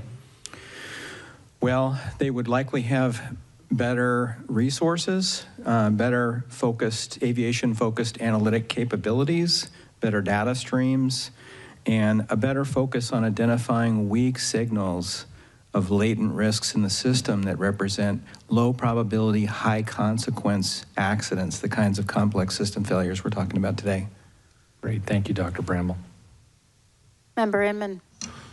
So I want to go to the, actually in the Safety Data Group Chairs Analysis Report, we indicated that the Aviation Risk Identification and Assessment, or the ARIA system, was designed specifically to identify air traffic operations that represent potential safety risks, even if operations are technically deemed compliant. We received testimony, I think, from the FAA Eastern or Safety Group for the Eastern Service Area that ARIA looks at the interaction of aircraft, so how they are moving towards each other, and generates a report. I think we looked at, I believe, 874 of those just between 2022 and 24. To what extent did the ATO use this risk and this data to understand prior to the mid-air collision what was going on? Thank you. The ATO was using ARIA, as you specified. They were reviewing on a case-by-case these 874 events that they referred to as preliminary ARIA reports. The system itself would generate something for them to review when aircraft came within a certain proximity. An algorithm would feed a report to them for review. They had quality assurance teams that would conduct those reviews and assess. And what we found was that their assessments were largely through the lens of compliance. So they were looking to see if there was any kind of lack of compliance, and if there was, they would categorize it, and if not, they would categorize it into another category. Interestingly, within that set of 874, none of them had been identified as being near mid-air collisions, even though we knew from other sources during that time period that pilots had made those reports. So that was what made us concerned and feel that there needed to be other ways of looking at these data in a systematic way, and we've made proposed recommendations that we think can address that. It's interesting you use that word. Is in your opinion, or just what you viewed, is the FAA more interested in enforcement or safety? Well, and with respect to these data, I do think that the ATO in particular was looking at some of these data through more of the compliance lens. The FAA certainly has the capability to look at data in a more holistic way. We do have evidence that, for example, the ASIAS program is doing that and that it is being done. I don't want to say that it's not being done, but in this instance, with these particular types of data, we did feel like they weren't looking at it in kind of an aggregate or big picture risk focus, but rather a compliance-based way. And I think that's a nice way of saying it probably. But I would offer again the same thing. Are we going to 5 years from now be saying we're seeing something that the data was there again? Because it seems like every 2 or 3 years, it's almost whack-a-mole. We continually go back and say, oh, they're looking at it, they're trying, and then we just come back and we have another incident. Well, one of the recommendations that staff has proposed has to do with asking FAA to establish a standard measure of close proximity, making that public, and then creating a database so that all of the stakeholders can have access to those data so that people can conduct analyses and be aware of these types of events. So is it the public's responsibility or is it FAA's? Well, we would certainly expect FAA to analyze those data, but because those data are available and can be public, there are a lot of different stakeholders who are interested in this, and having that data available to a wide range of people is one way to ensure that it can be, there can be transparency and can be looked at. Let me ask, I guess, a different way. I'm kind of curious because we can go through this report and a lot of different things. If you could change one thing at the FAA today and make everyone safer, what would you do? I'm not trying to lead you into a question, Dr. Price. I'm just interested in your opinion. Well, sir, I think everyone at this table would have an idea of what they would want to do. I am a safety data person, so you know, I would like to see better sharing of safety data information, better analysis of safety data information, and the recommendations that our group has proposed in this area, we hope can move forward in that, because then it can allow for better foresight and better prediction of risk in the system. Okay, thank you. Thank you. I wanted to talk about sharing of data, which you mentioned with external stakeholders. Can you talk about that a little bit? First, how does NTSB get its data? Chairwoman Tomini, there's a variety of different ways we get data. We own some data. We are the shepherds or the stewards of some aviation data. We access publicly available data. We can request from FAA lots of different kinds of data. And there are some sources of data that are proprietary. For example, as I mentioned, the ASAP and ADSAP voluntary reporting systems and the FOQA systems that are part of the ASIAS program that are proprietary, and we have a special agreement memorandum of understanding with FAA, and there are certain situations where we may request those data. Some data systems that FAA have, we still pay for. That is correct. That is correct. Instead of the sharing of data. So how about industry? How does industry get, say the commercial airlines, how would PSA get information from FAA? Well, PSA, as many airlines, are members of the ASIAS program, which is a collaboration between industry well, it's a collaboration among many stakeholder groups that's managed by a third party that brings information together and allows them access to it. So that's one way that PSA and many operators get safety data. Some of the criticism of that, though, is that it's outdated and old by the time they get it. Well, we were told in this investigation that there were lags between when they were contributing data and when they could see that data. And so, How yes, long? Sometimes 3 months. How about the Army? Do they get the data? We asked Army about their use of FAA data. Before the accident, they did not routinely request data from FAA. In the public hearing, they said that they were interested in starting that practice, and we queried them again recently, and we do know that they have made some outreach efforts to FAA, we know that there has been some conversation about them becoming participants in the ASIAS program. I think there have been some challenges with that. And again, I think some of the recommendations that staff is proposing, we hope will help to foster that type of sharing. Did the FAA ever give the Army data? To the best of my knowledge, no, they did not. Right. And we'll get to, well, what are the biggest barriers, I guess, to that information sharing?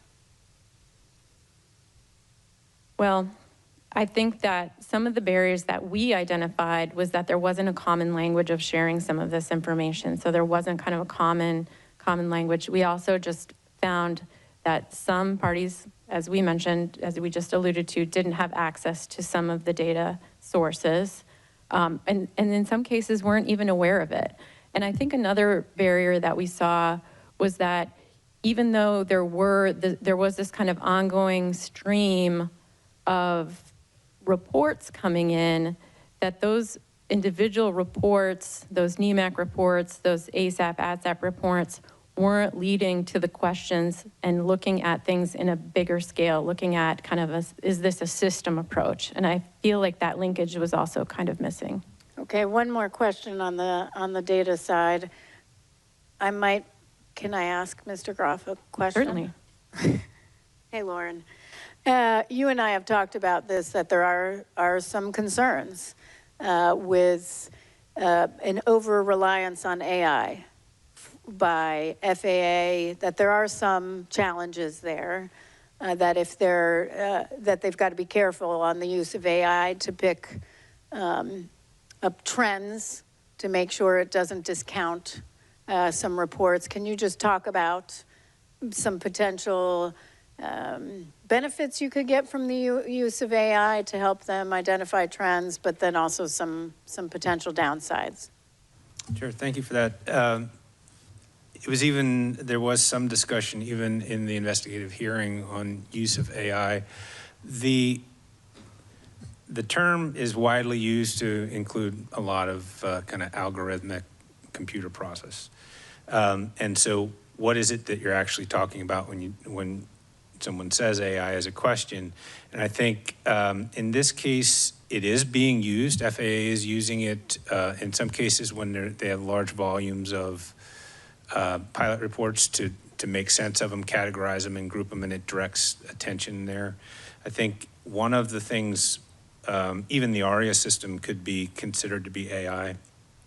I think what we saw here was in some cases was not really understanding what was represented. So there really does need to be a human understanding of what all of these things mean together. So if you're looking to a computer system to give you the answer and kick out the answer, I think that would be problematic if it would be that type of an application. It really does need a human understanding and review to trust what they're getting out of it. And so it may be that if there's any loss of true understanding of what those events mean, that could be problematic. So pluses and minuses. Yep, thank you. Member Graham. Thank you, Chair. I'm just amazed about the amount of data the FAA Air Traffic Control Organization had, and it sure doesn't seem like they were doing anything with it. Was the FAA aware, or had they been made aware of the risk of a midair collision near DCA along Route 4 and the approach path to runway 33 prior to the accident? Member Graham, I think the answer to that is yes. There were safety reports, and there was also the work of the helicopter working group that had raised these issues as a concern. Yeah, I agree. It was there. I think it was there. People were telling them it was there. One of the things that struck me as I read through the multitude of data the FAA had available to them was now nearly every subjective data reporting mechanism was inconsistent with the objective data source events surrounding DCA. For example, I want to draw attention to the discrepancy between ADSAP program for air traffic controllers and the ASAP program for pilots. Over a nearly 4-year period from February 2020 through October 2024, more than 16,000 ASAP reports were filled or were filed related to DCA. That's from the pilots, including 85 specifically concerning close calls between airplanes and helicopters.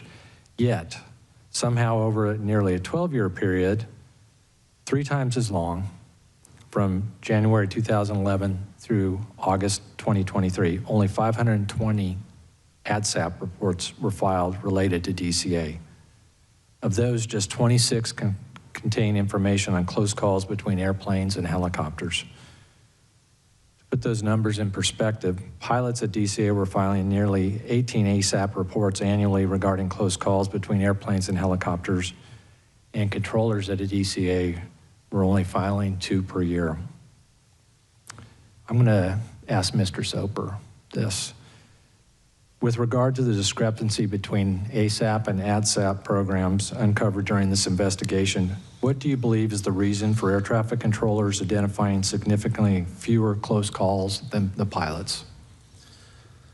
Thank you for the question. So in air traffic control, there is a little bit of a difference, so that metric could be a little deceiving, and that's because in air traffic, we also have, you've heard mentioned a couple of times, mandatory occurrence reports, which are requirements for air traffic control to submit, losses of separation would be one of those things. Near midair collisions would be one of those things. Runway incursions would be one of those things. The list goes on. So we looked at, I believe it was 10 years, and Jana, please correct me if I'm wrong, like 10 years worth of data approximately, and they had 170,000 plus mandatory occurrence reports at DCA that were reported by air traffic control. So for air traffic controllers, they may not file an ADSAP based on a report, especially if they've already reported it via mandatory occurrence report, because they feel they've met a reporting requirement and they don't take the time to go to actually do an ADSAP on top of it. Is it difficult to do an ADSAP report? No, I would say it's not difficult to do one. They make Is it there a very reluctance? Easy. No, well, from our investigation here at DCA, none of them displayed a reluctance or said that they had a reluctance. They felt free to file, and they did. They did file reports. Was there any fear of retaliation for reporting in any way close calls? Not according to our interviews. They didn't feel a fear of retaliation for reporting in an ADSAP. Okay. Thank you for that. I think that's all I have right now. I'll wait for the next round. Member Inman. I think I've done with my questions, and so can I pass until we get to the last round? Of course. Okay, because I do have a couple of last minute things. Dr. Bramble, Dr. James Reason talks about 5 components of a positive safety culture. Reporting culture, just culture, flexible culture, learning culture, informed culture. Do you believe the FAA had a reporting culture? And let me, just for everybody watching, a reporting culture is a culture where staff feels, this is per Dr. James Reason, feels safe and confident reporting safety concerns, near misses, and errors without fear of blame. I should probably defer this question to Dr. Wilson. So in some regards, we believe that at the facility level, there was a reporting culture. Controllers did indicate that they felt comfortable submitting ADSAP reports, and management also said that they had an open door policy, and controllers said that they felt comfortable going to their managers if they had a safety concern. at a more global level at the ATO, we do not believe that there was a reporting culture. As was mentioned in Dr. Price's presentation, some staff did feel that there would be retaliation for reporting safety concerns. We had multiple people who wanted to share information with us but didn't feel comfortable until they were closer to retirement because they were afraid of retaliation. We obviously had the issue at the public hearing, our investigative hearing, where we felt like management might have been influencing the testimony of some of our witnesses. So in some aspects, yes, and some aspects, no. In fact, we couldn't get some people absolutely refused to testify or even be interviewed on the record. One person in particular went to a friend of mine at the FAA to call me to ask if he could meet with me because he wasn't comfortable talking to anybody else. It's inappropriate for me because I'm not an investigator, but I was able to connect through that intermediary. I don't even know the person's name who came forward, but with Mr. Soper and Miss Lewis, because they were afraid. People who testified, they were afraid. I mean, and I'll ask Mr. Soper if you can comment on that. I mean, numerous times people indicated they were afraid of retaliation. We did have several. Now, just wanted to differentiate, not people that were actually at the facility in this case, but yes, we had, I had at least 3 that I felt were key concern personnel that absolutely refused to testify. Including all our witnesses that were concerned. Yes, the witnesses that we did get were very concerned. How about the reporting culture at the Army? It was not robustly implemented at the unit level. How about just culture? Just culture in ATO. Just culture means an atmosphere of trust where people are encouraged to report essential safety-related information, but clear lines are drawn between acceptable and unacceptable behavior. Again, I think at the facility level, for controllers, they were encouraged to report ADSB reports, but we do know that following this event, managers were reassigned. As Dr. Price mentioned in her presentation, following some mandatory report occurrences that occurred, they were told not to report them because it might make the facility look bad. Mm-hmm. And then again, just those hesitant to talk to us, I think goes to show that there was not the just culture. Just culture at the Army. We did not find that to be a problem at the unit level in the Army. Flexible culture. Do you mind if I finish the 5? Yeah, flexible culture. Culture that can adapt effectively to changing demands and when necessary shift from normal hierarchies to a structure that relies on expertise. ATO. I think we found that the ATO did not adapt to recommendations, concerns over near midair collisions in the DCA area. Flexible culture, Army.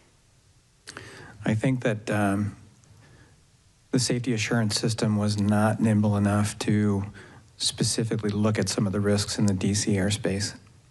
Informed culture, an organization that collects and analyzes relevant data and actively disseminates safety information to the workforce. ATO. Again, as Dr. Price mentioned, with the safety assurance process, we definitely found failures with that. ATO failing to share information with parties that were involved in some of these occurrences, and also, on a broader sense, failing to identify the midair collision risk. Army. This was definitely a weakness. They lacked information about the frequency of near midair collisions between their helicopters and other aircraft in the airspace, and they were unaware of the prevalence of maximum altitude exceedances among their helicopters. And they could have gotten through flight data monitoring. Correct.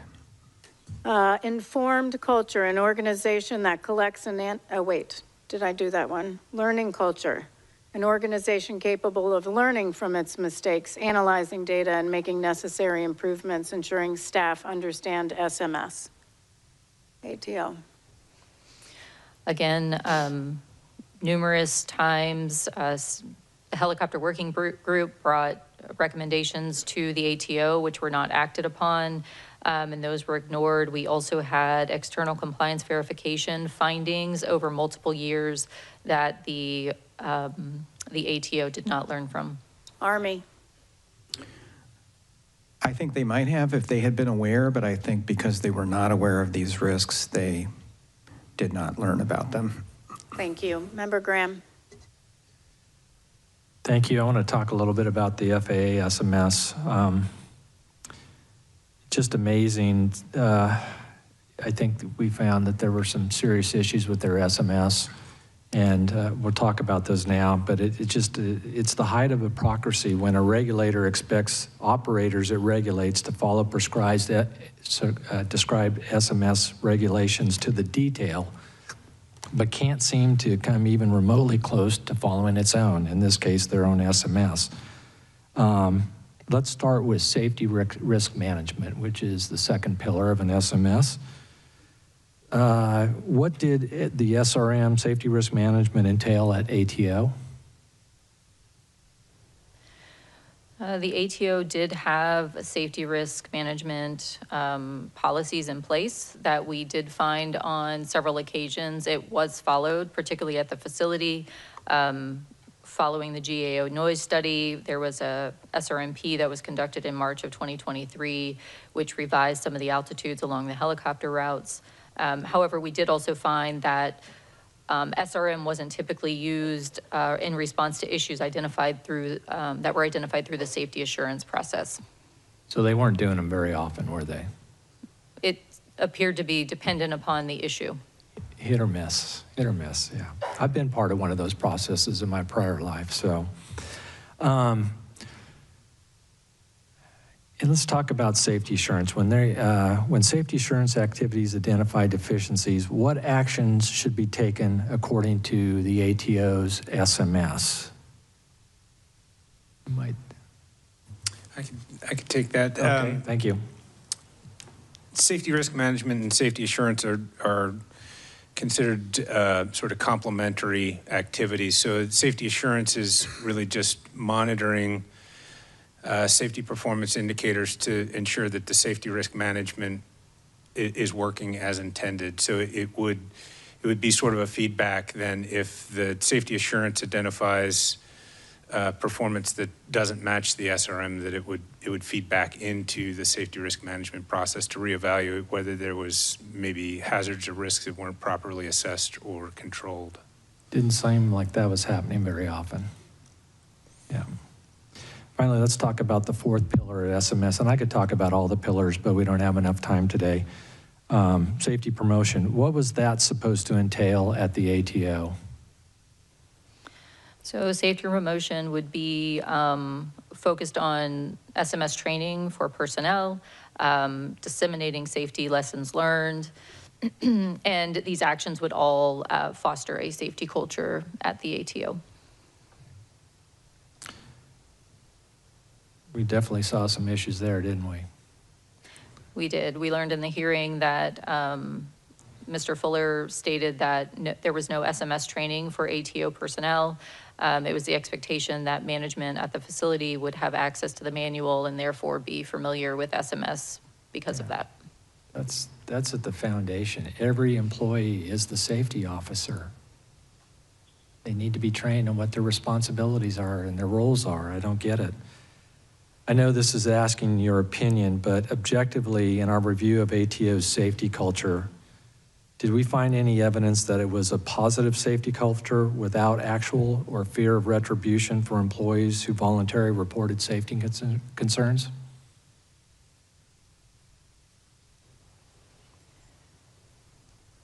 We don't have evidence that anybody who reported a safety concern via ATSAP faced any retaliation. But again, we did have several people who talked to us who said that they faced retaliation for raising safety concerns at the ATO.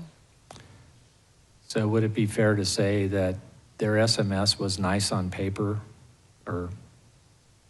but maybe not so nice in reality?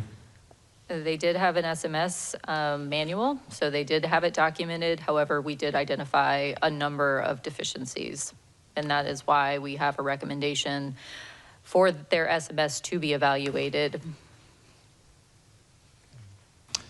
And in your judgment, had the ATO followed their prescribed SMS with regard to what they knew about the risk around DCA before this accident, would that process have led them to enact mitigations that could have prevented this accident? We'd like to believe that a properly implemented SMS would have identified this. I agree with that. Thank you. Good questions. Member Inman. I guess this may be our last round.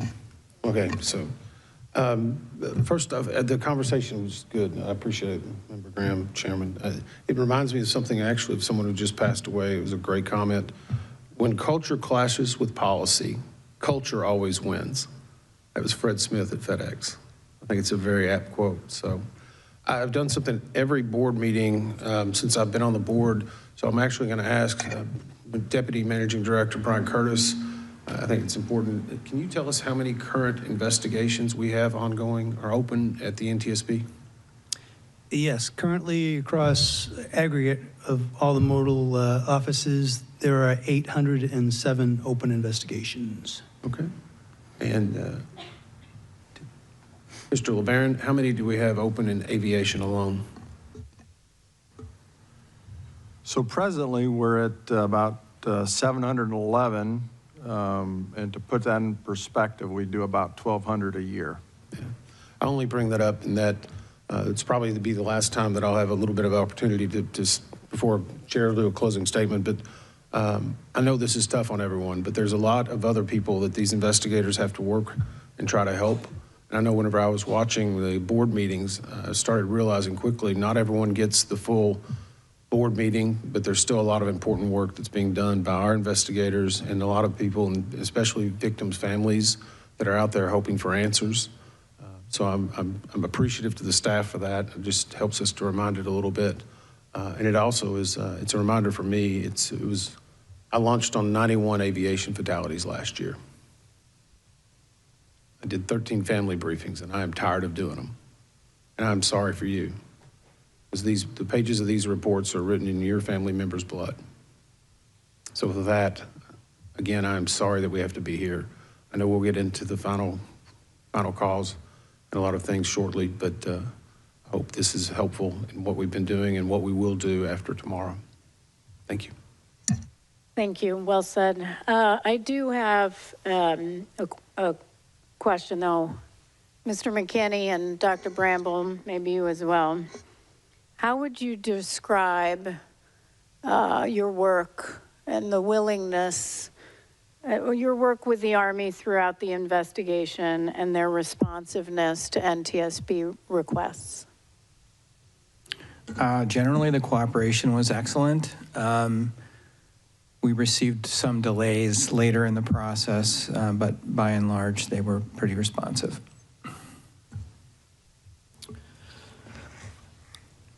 The Army was excellent and responsive to work with, especially through the brigade. We had no problems getting the information we requested, and they rapidly provided us assets such as aircraft to do flight tests. So it was a good experience, good working relationship with the Army at the tab level. Mr. Banning, would you agree? Yes, absolutely. Yeah, I see Colonel Easter and Colonel Yeager, I believe, in the audience, and then we also worked with Colonel Parker. I thought it was an excellent working relationship. They provided us what we needed. I do want to thank Secretary Driscoll. We speak often. He was very responsive when we needed assistance, and I really appreciate that. Mr. Soper, maybe others who might want to, well, let's start with Bryce. Mr. Banning, how would you describe your work with the FAA throughout the investigation and their responsiveness to NTSB requests made of the ATO? I think we are grateful for the FAA's role. We're grateful. They did provide us a tremendous amount of data. We're grateful for their cooperation. However, there were some struggles that have already been stated. It is difficult when conducting an investigation to be told what is within the scope of your investigation. So Them telling us what is in and out of scope. Yeah, that was problematic. But we do appreciate their role, and they did provide us a tremendous amount of data. Absolutely, we appreciate their role. However, there were a lot of data and information challenges and concerns on retaliation and everything else. I will say, I think it's very interesting that for all the data we requested and much of what we did not receive, you received a phone call on Friday, or emails from FAA asking, 2 different emails, I believe, did we have everything we needed and did we get all of our data requests answered on Friday? Friday.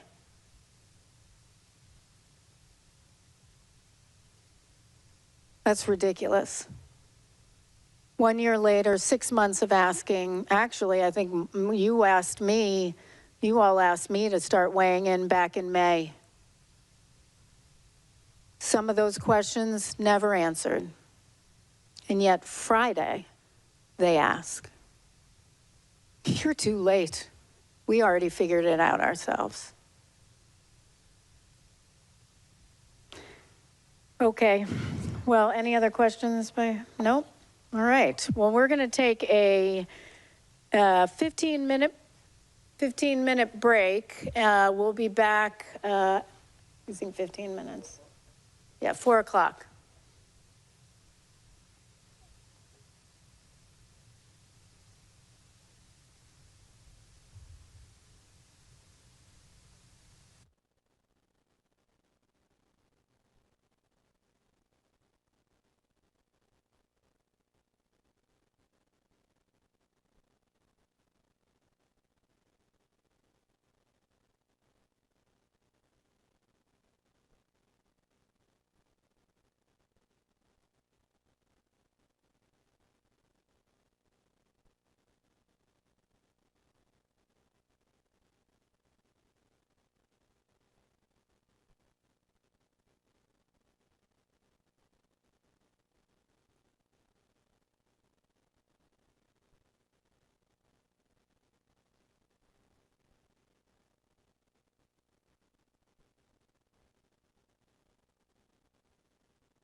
All right.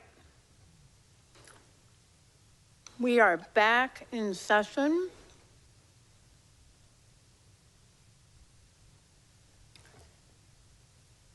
Mr. Curtis, will you please read the proposed findings? Certainly, Chair. As a result of the investigation, staff proposes the following 71 new findings. Number one, the pilots of Flight 5342 were certificated and qualified in accordance with federal regulations. Number two, the pilots of Flight 5342 were medically qualified for duty, and available evidence does not indicate that they were impaired by effects of medical conditions or substances at the time of the accident. Number three, review of the Flight 5342 pilot's time since waking and sleep opportunities in the days before the accident indicated that the pilots were unlikely to have been experiencing fatigue. Number four, the pilot, instructor pilot, and crew chief on board PAT 25 were qualified and current in their positions as designated by the unit commander in accordance with Army regulations. Number five, the pilot, instructor pilot, and crew chief of PAT 25 were medically qualified for duty, and available evidence does not indicate that they were impaired by effects of medical conditions or substances at the time of the accident. Number six, review of the three PAT 25 crew members' time since waking and sleep opportunities in the days before the accident indicated that the crew were unlikely to have been experiencing fatigue. Number seven, the airplane was properly certificated, equipped, and maintained in accordance with 14 CFR Part 121. The airplane operated within its weight and balance limitations throughout the flight. Examination of the airplane. Sorry, can you pause for a second? I'm sorry. Yeah, okay, we're back to 7 and had flipped to 8. Go ahead. You're fine. Start at 7 and just the video, the screen was off. Okay, I'm sorry. Number 7, the airplane was properly certificated, equipped, and maintained in accordance with 14 CFR Part 121. The airplane was operated within its weight and balance limitations throughout the flight. Examination of the airplane revealed damage consistent with an in-flight collision and subsequent impact with water, and there was no evidence of any structural, system, or power plant failures or anomalies. Review of surveillance videos indicated that the airplane's wing navigation, landing taxi, and anti-collision strobe lights were operating at the time of the collision.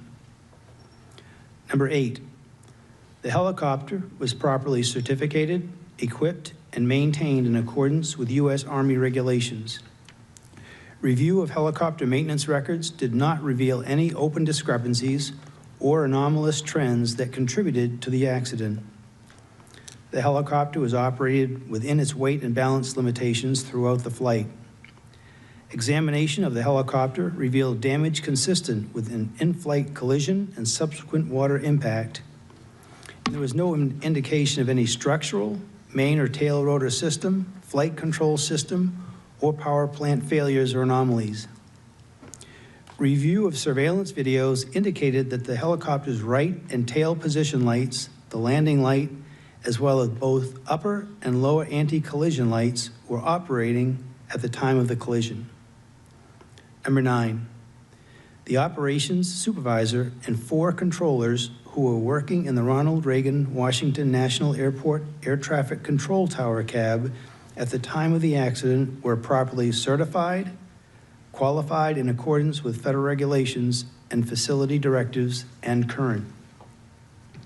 Number 10, although the Ronald Reagan Washington National Airport Air Traffic Control Tower facility was not staffed to its target level at the time of the accident, the number of staff in the tower at the time of the accident was adequate and in accordance with Federal Aviation Administration directives. Number 11, The decision to combine the helicopter control and local control positions was not the result of insufficient staffing, and personnel were available to staff the helicopter control and local control positions separately had the operations supervisor chosen to do so. Number 12, the local control controller, assistant local controller, and operations supervisor were medically qualified for duty, and available evidence does not indicate that they were impaired by effects of medical conditions at the time of the accident. Number 13, review of the local control and assistant local control controllers and operations supervisors' time since waking and sleep opportunities in the days before the accident indicated that the controllers, including the OS, were unlikely to have been experiencing fatigue.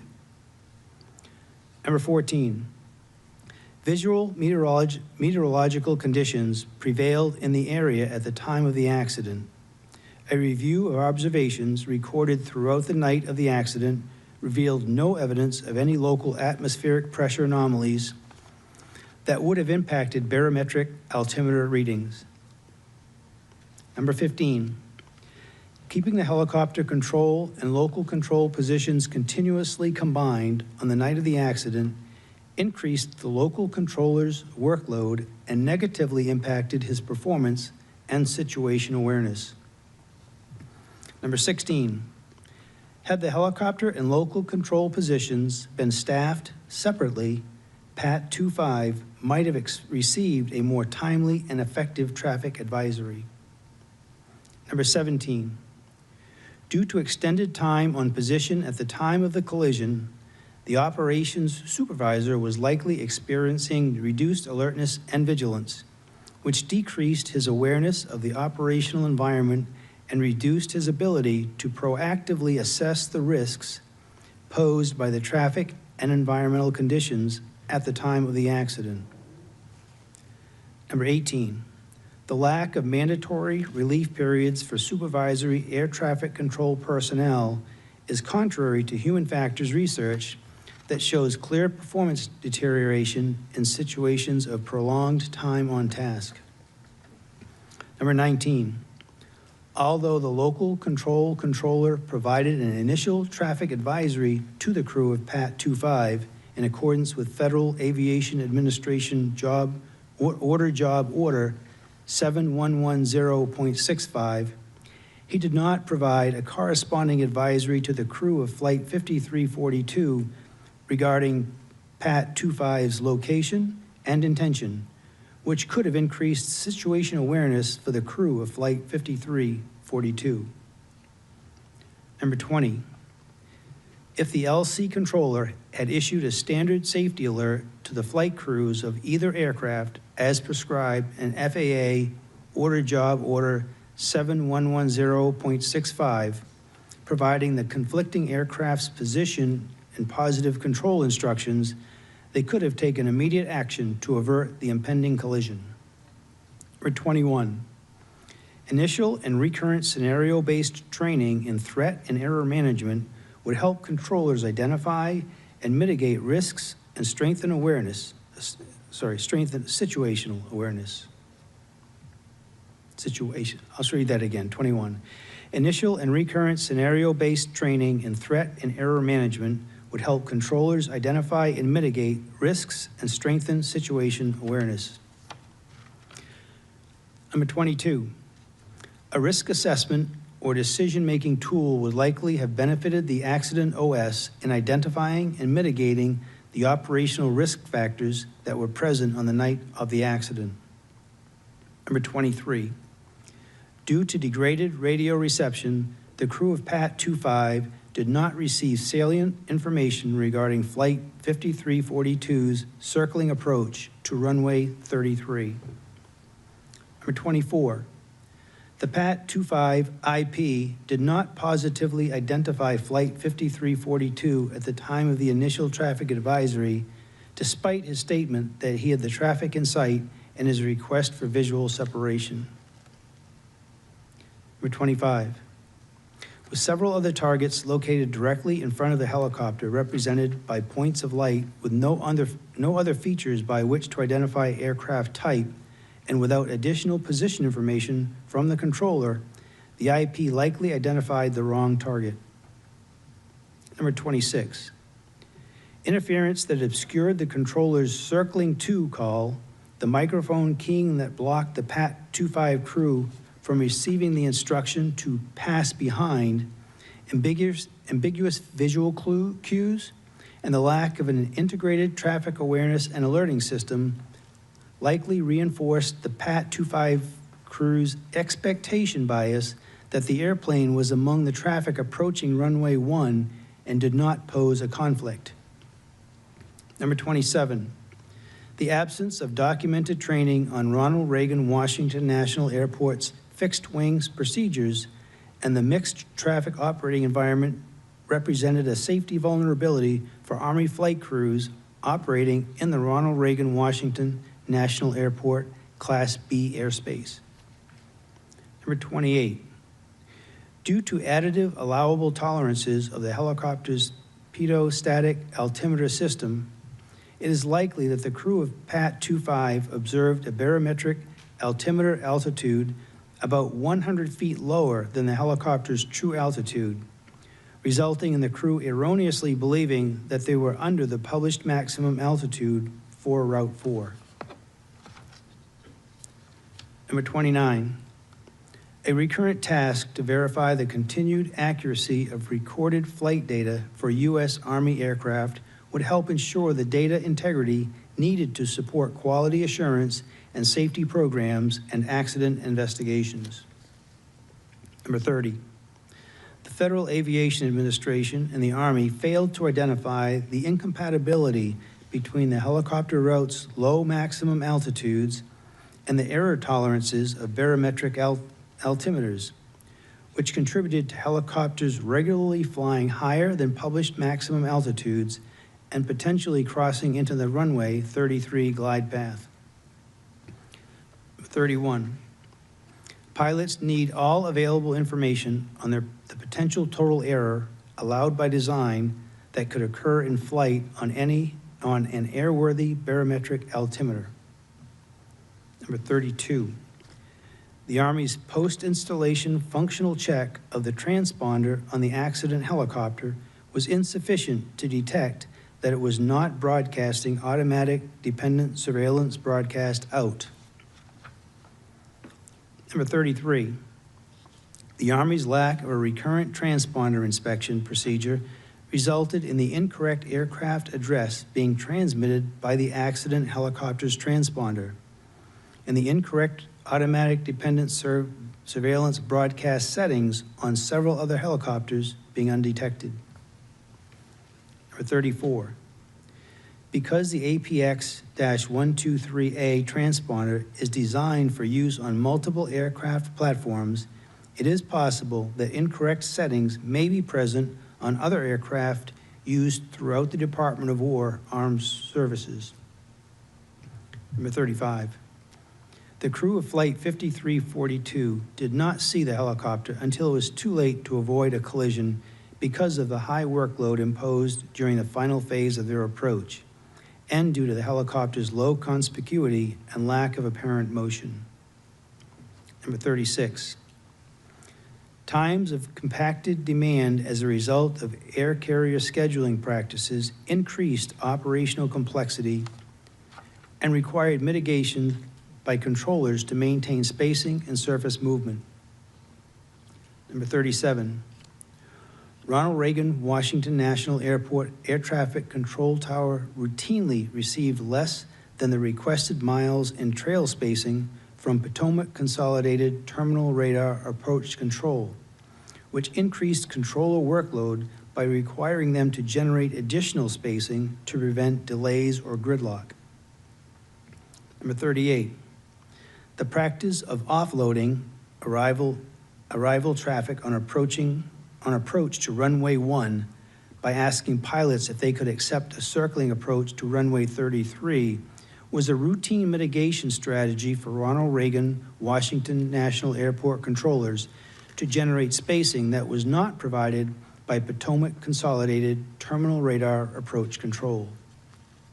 39, time-based flow management or metering would provide Potomac Consolidated Terminal Radar Approach Control and Ronald Reagan Washington National Airport Air Traffic Control Tower with a consistent flow of traffic with more accurate spacing and greater predictability, thereby reducing controller workload. Number 40, Ronald Reagan Washington National Airport Air Traffic Control Tower has significant airspace, airfield, mixed fleet, and operations complexities that appear to be inconsistent with its current facility level classification. Number 41, the Federal Aviation Administration Air Traffic Organization failed to recognize external compliance verification results as indicators of systemic traffic management, volume, and flow issues at Ronald Reagan Washington National Airport for which controllers were required to compensate. Number 42, the longstanding practice of relying on pilot-applied visual separation, see and avoid, as the principal means of separating helicopter and fixed-wing traffic in the Washington, D.C. area by both Ronald Reagan Washington National Airport Air Traffic Control Tower and the Army led to a drift in operating practices among controllers and helicopter crews that increased the likelihood of a midair collision. Number 43, reliance on pilot-applied visual separation, see and avoid, as a primary means of separating mixed traffic introduced unacceptable risk to the Ronald Reagan Washington National Airport Class B airspace. Number 44, Ronald Reagan Washington National Airport Air Traffic Control Tower's procedure of maintaining a discrete helicopter frequency when the local and helicopter control positions were combined decreased overall situation awareness for pilots operating in the area. Number 45, providing controllers with additional salient cues regarding the perceived severity of a potential conflict would reduce controller cognitive load and would likely improve reaction time to the most critical conflict alerts. Number 46, there was no evidence that the local control controller, assistant local control controller, or operations supervisor were under the influence of alcohol or prohibited drugs at the time of the accident. However, evidence was substantially limited by the lack of post-accident alcohol testing, and evidence was of somewhat lower quality than it would have been if drug testing had been conducted sooner following the accident. Number 47, the Federal Aviation Administration Air Traffic Organization's, ATO, drug and alcohol testing determination did not meet Department of Transportation, DOT, timeliness requirements. Furthermore, the ATO's decision to not conduct drug testing as soon as possible after the testing determination and to not conduct alcohol testing at all violated DOT requirements. Number 48, the delayed and inappropriate drug and alcohol testing determination was due in part to the Air Traffic Organization's, ATO, determination process being inadequately designed to routinely meet Department of Transportation requirements for timely testing, and in part to ATO's staff incomplete understanding of those requirements. Number 49, additional reviews of helicopter route charts as required by Federal Aviation Administration Order 7210-3DD would have provided an opportunity to identify the risk posed by the proximity of Route 4 to the runway 33 approach path, but there is no evidence to support that these reviews were being performed at Ronald Reagan Washington National Airport.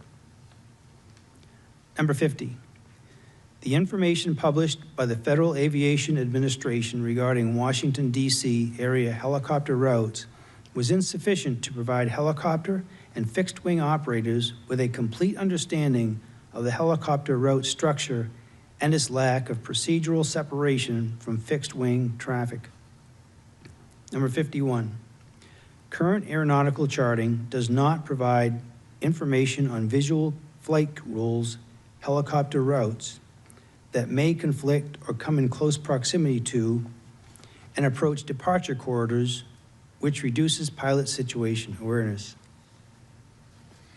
Number 52, the lack of automatic dependent surveillance broadcast, ADSB, out from the accident helicopter did not contribute to this accident, as the helicopter was still being tracked by radar.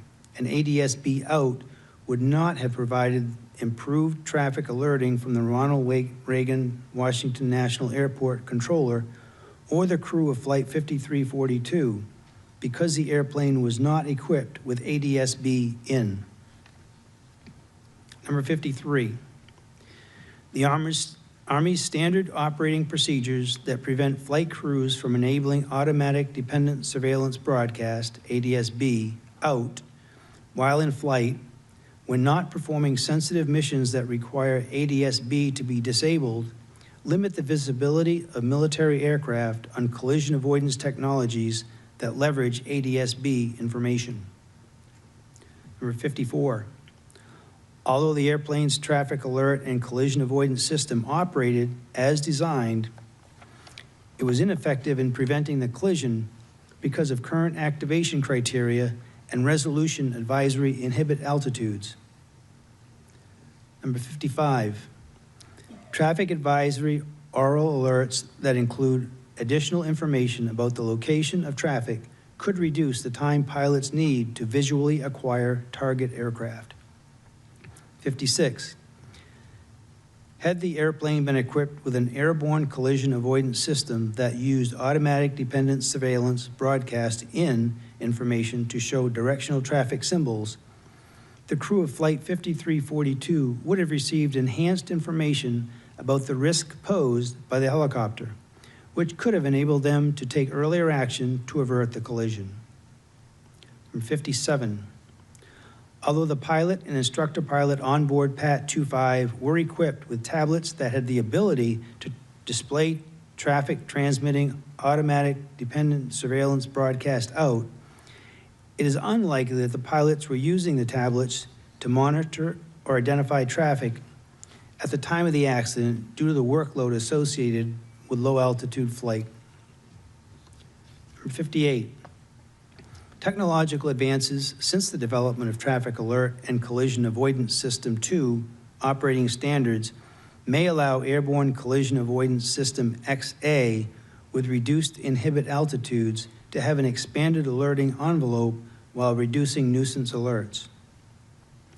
Number 59, although not commercially available, had the helicopter been equipped with Airborne Collision Avoidance System XR with integrated oral alerting, the crew would have received an alert regarding Flight 5342 and would have taken action to avert the collision. Number 60, multiple data sources provided evidence of midair collision risk between fixed-wing aircraft and helicopters at Ronald Reagan Washington National Airport, including on approach to runway 33 before this accident. However, the limited access to and use of available objective and subjective proximity data hindered industry and government stakeholders' ability to identify hazards and mitigate risk. Number 61, improving stakeholder access to standardized and objective information about aircraft close proximity encounters for use in safety assurance processes would increase the likelihood of detecting and mitigating hazards before accidents occur.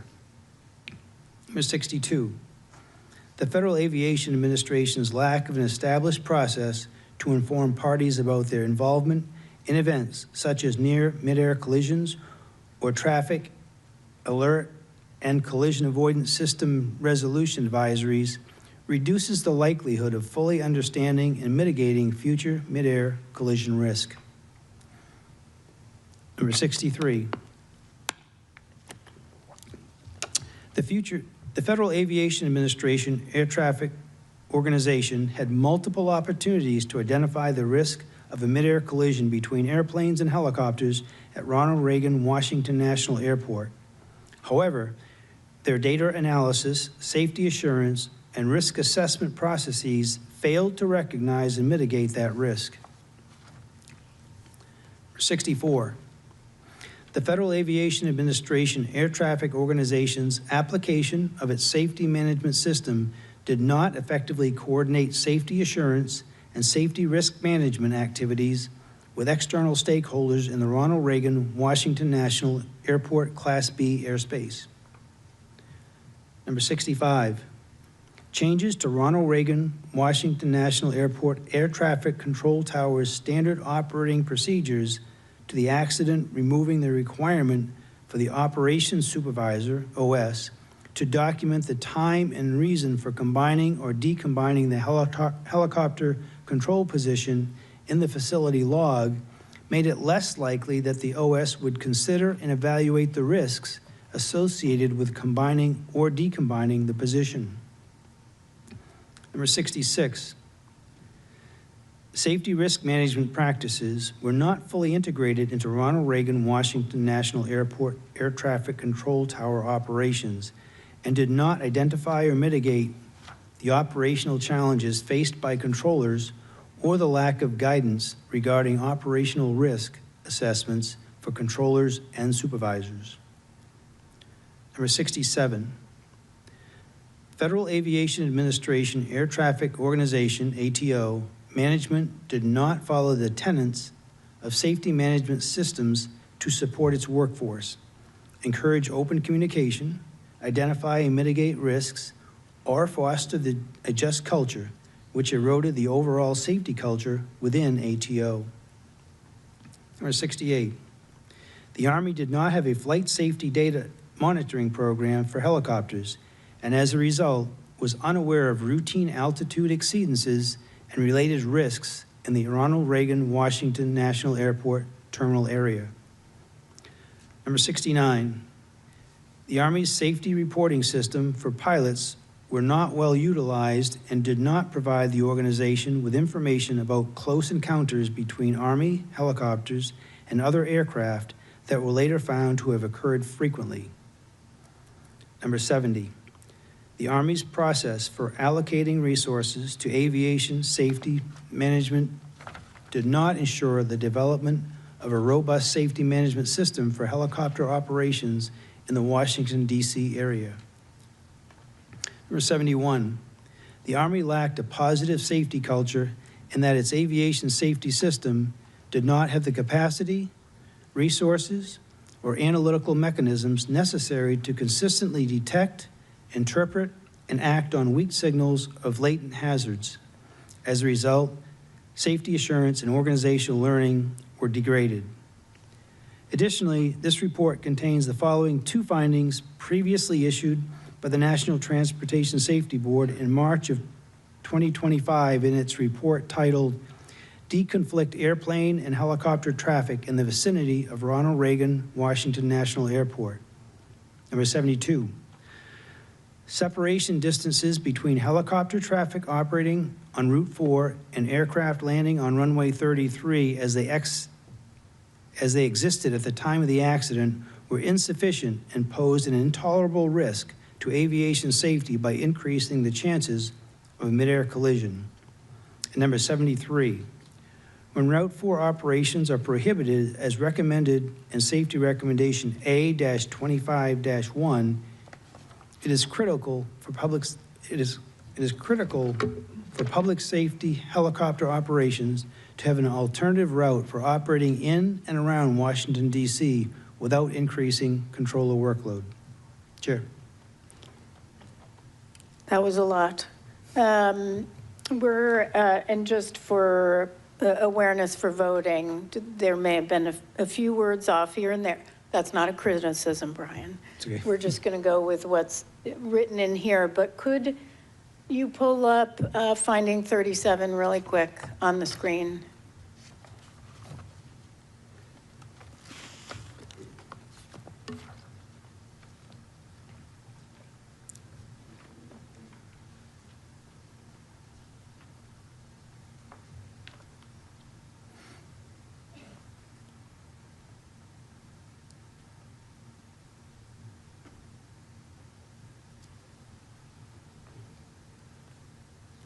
Yeah, okay, we're good. We just needed to check something. Thank you. Okay. I know we have a number of amendments to the findings as proposed. And typically, before we get to new findings and consideration of any new findings, we go through any amendments to the existing findings as proposed. So the first one I have from Member Graham is finding 17. I'm just going in order of number. Yes, that's correct, and I can ask the team to pull up Amendment 3. That way everybody in the audience can see this, or online.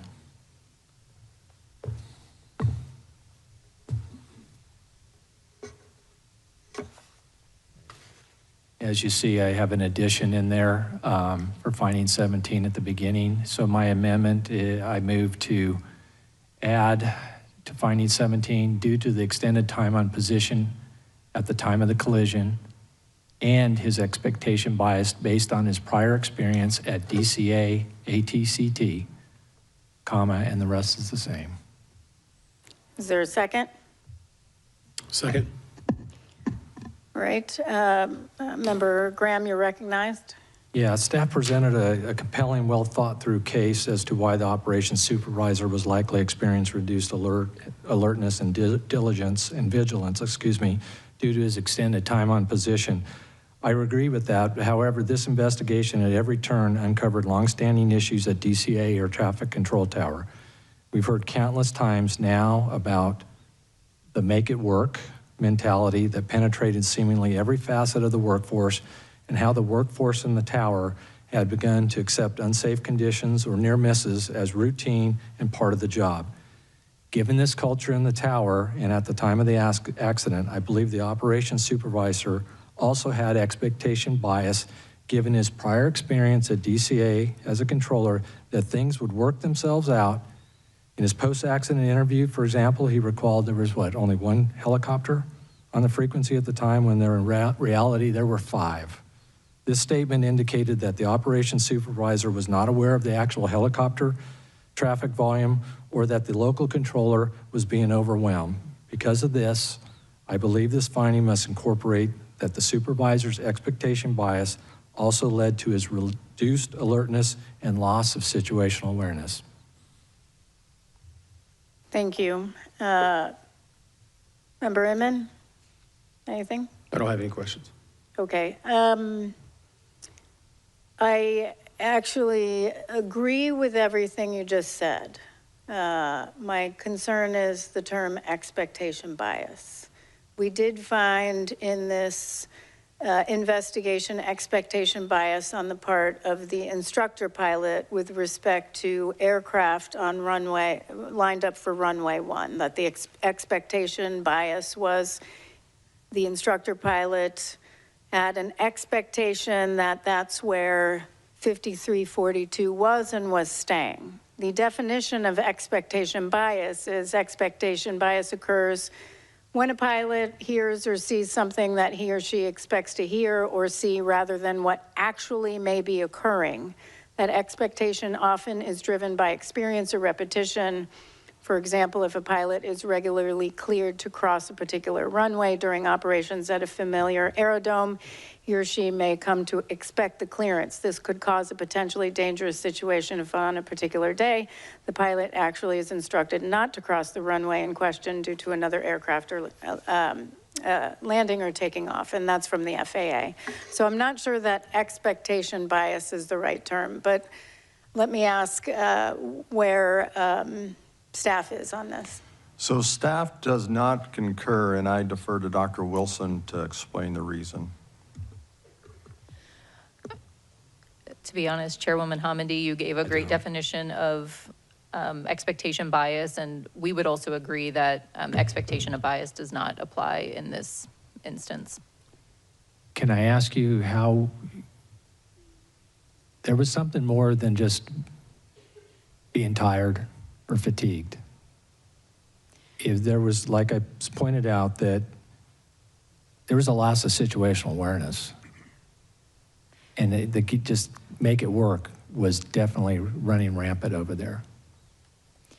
We definitely did see that. I think staff could support more complacency instead of expectation bias, that he was lulled into thinking that everything would work out as it always has in the past.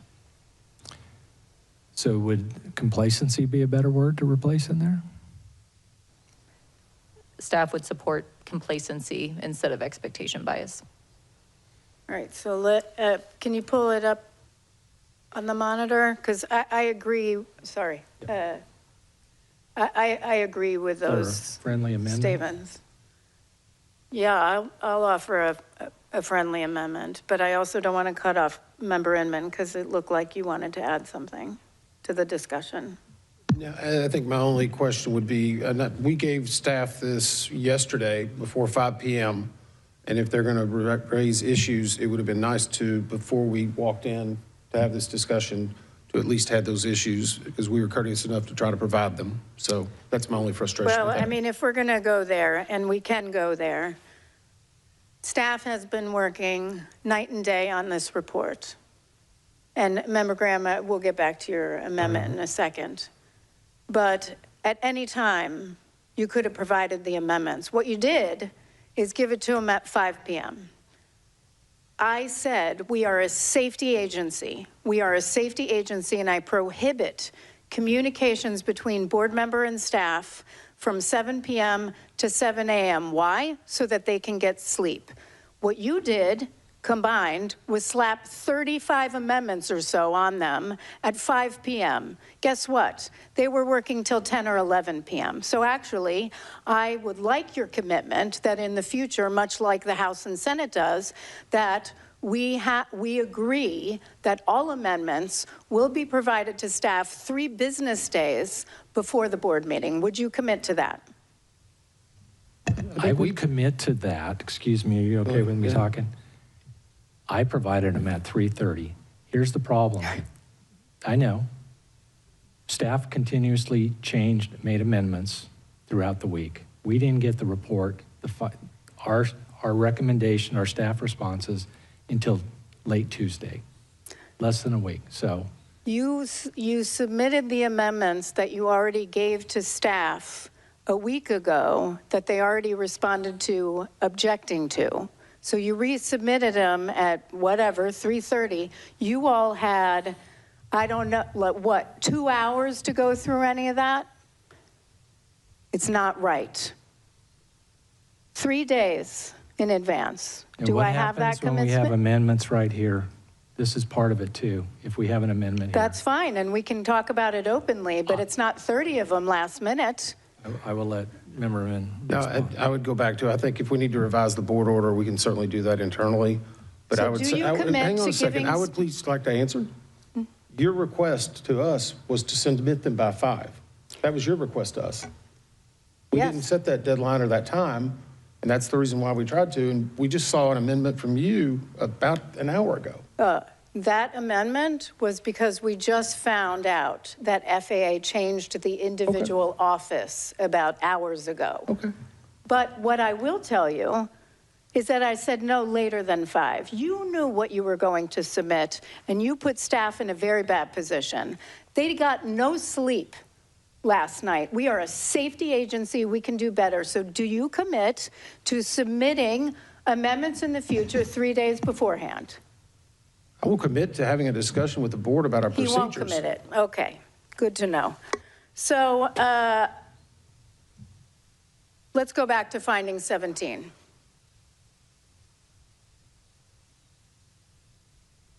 If you would like to withdraw your amendment, Member Graham, and resubmit a new amendment. I would like to do that. Great.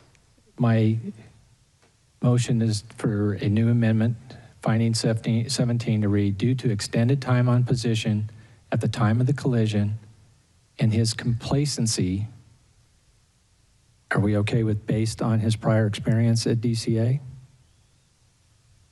Comma, and the rest stays the same? Or just his complacency?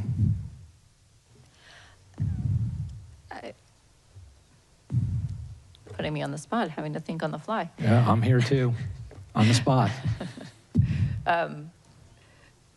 So yes, I mean, he would get complacent based on his experience being there, but I also think that it's, you know, we have more of the poor safety culture, the prioritizing moving traffic over safety. So I think it might be a little bit more than just his prior experience. I would be more comfortable with just putting complacency. Okay. So I would like to amend my amendment to add after time of collision and his complacency, comma, the rest all remains the same. That is my motion. I second. All right. Any further comments? Great. Council will call the roll and tally. Okay, board. If in favor of amending finding 17, say aye. If opposed, say nay. Member Graham? Aye. Member Inman? Aye. Chair Homendy? Aye. All right, Chair, majority is in favor. Great. I'm moving to finding 20. Finding 20, Amendment 4, please, if you would pull that up. My motion is I move to amend finding 20 after the positive control instructions, comma, to add the crew of either aircraft, striking they. So the crew of either aircraft could have taken immediate action to avert the impending collision. That's my motion. Second. Staff? Staff concurs. Agreed. Council, tally the vote, Okay, or board. call the roll, tally the vote. Yes, Chair, this is a vote in favor of amending finding 20. Member Graham? Aye. Member Inman? Aye. Chair Homendy? Aye. A majority is in favor, Chair. Great. Amendment 5, if you can pull that up, finding 23. So I moved to amend finding 23 to strike the word salient and add certain. That's my amendment. Staff? Staff does not concur. Staff believes that the word salient is the correct word here because it would have indicated to the crew that something was off nominal or not normal about this airplane's approach path. Can I? Yep. I don't totally agree with that because they did receive the 3-3. And we can argue with that all night, but I gave my theory on that earlier. So I'm sticking, I like to stay with my amendment with certain. Could staff read what, from the CVR transcript, what was missed?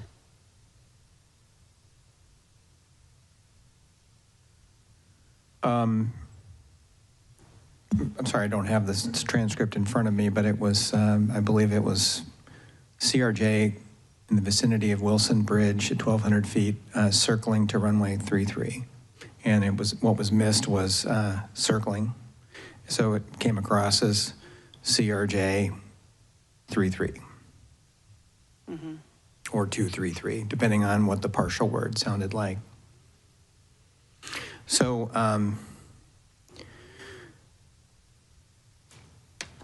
we can't know for certain what would have happened if the word circling had come through.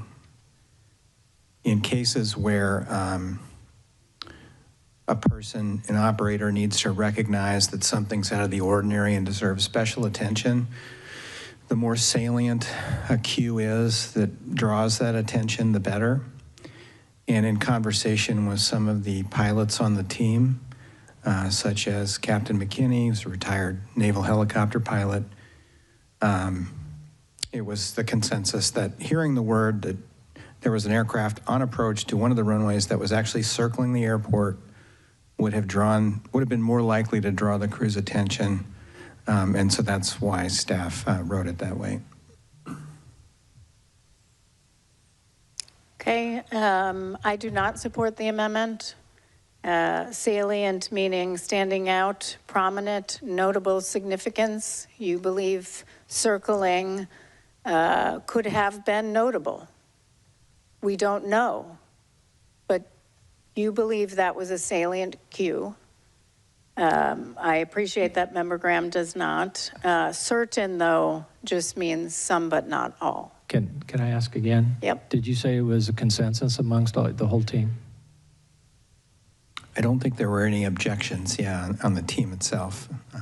We could certainly poll the pilots. We could probably argue this all night, and I gave you my theory before. I don't think this is worth the battle, so I'd like to withdraw my amendment here.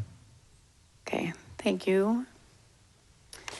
Which means I want to withdraw Amendment 6 also. Okay, thank you so much.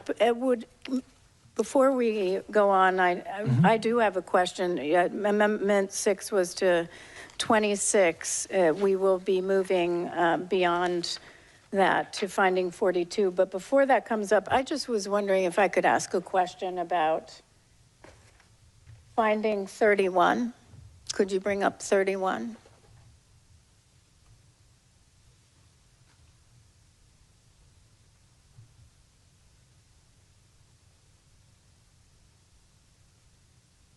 And this is just a question maybe for Mr. Shahoon, and just in reading it, the term allowed by design, instrument error, so there's a tolerance stack there was, the allowable tolerance was instrument error, position error, and an adjustment for temperature.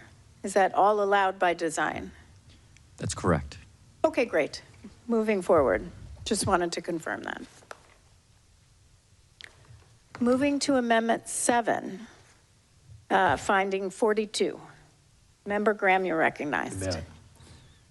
So I move to amend 42 to read, after Washington, D.C., comma, area by Ronald Reagan Washington Airport, Air Traffic Control Tower, the Army, and other helicopter operators led on from there. So striking the both and the addition after Army. And that's my motion, as you can see on the screen. Second. Thank you. Staff. Staff concurs. Excellent. That was easy. I also concur. So, council? Okay, board, then Member Graham? Aye. Member Inman? Aye. Chair Humdy? Aye. Majority approves, Chair. Amendment 8, finding 56. Recognize Member Graham. Yes, my motion is to amend finding 56, as you can see on the screen with the red lettering, to add the word likely after have and before received. I'll second it. Thank you. Staff. Staff does not concur. And I would point out that as we have it written here, it says ACAST that use ADSB and information to show directional traffic symbols.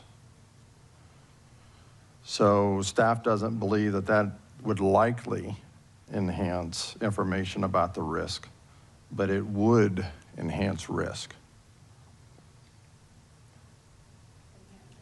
Enhance information. Enhance, exactly. Member Graham. Is this consensus of the staff? Yes, it is. Okay.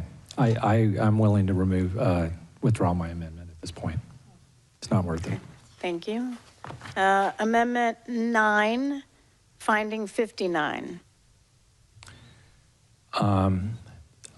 My motion is I move to amend finding 59 to, and in this case, I am going to stick with removing the word would in both locations to could, and that's my amendment.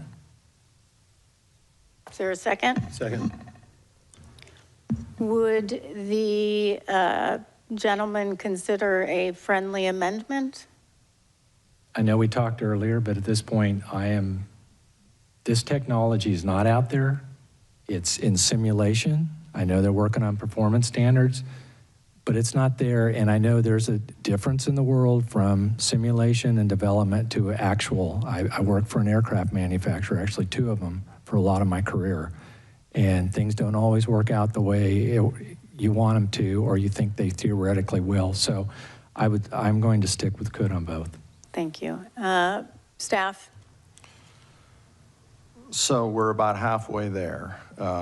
Staff believes that the first one, the would, because we did show that in simulation, that should remain. However, we agree with you on the second one to make it a could. I understand that, but I'm still sticking with could on the front one per my explanation. Can I ask staff to talk about the simulation and what you saw in the simulation? Absolutely. We'll defer to Mr. Wagner.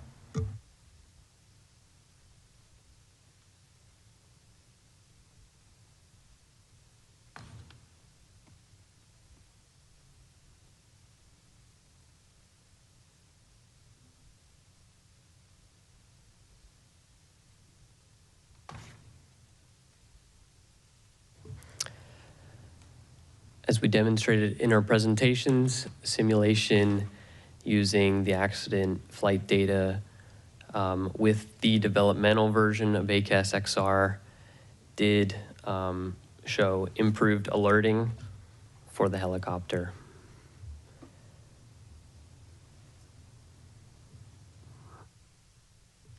I understand that, and like I said, this is still simulation. We're still somewhat in a theoretical world, and this has been a long time coming, and it's not there yet, so I still think it's a big could, not a would.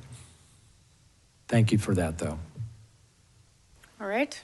I disagree. I believe we have recommended numerous technologies over the years that were still in development, and we were very clear as recently as March 2024 to approve technology for under 20 miles per hour on positive train control, which is not designed right now for under 20 miles per hour, and we concluded that it would have prevented an accident. But understood. So we'll, council, you'll call the roll and tally the vote.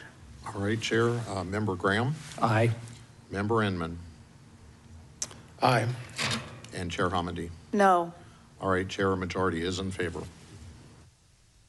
Thank you. We're going to pull up Amendment 10, Finding 63.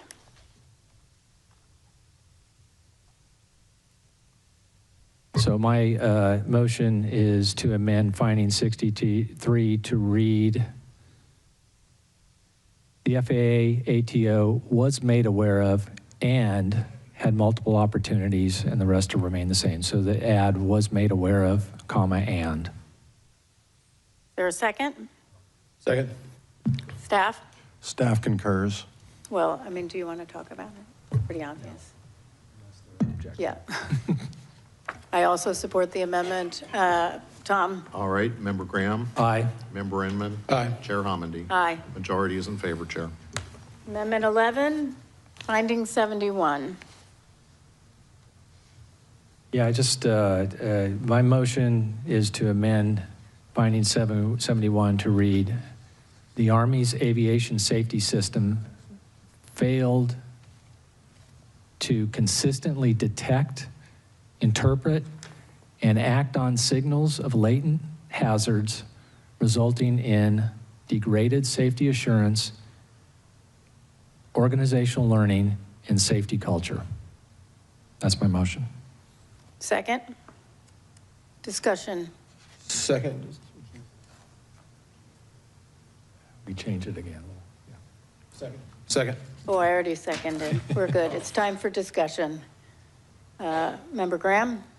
It's just cleaning it up a little bit. It's pretty much, I thought it was very wordy to begin with.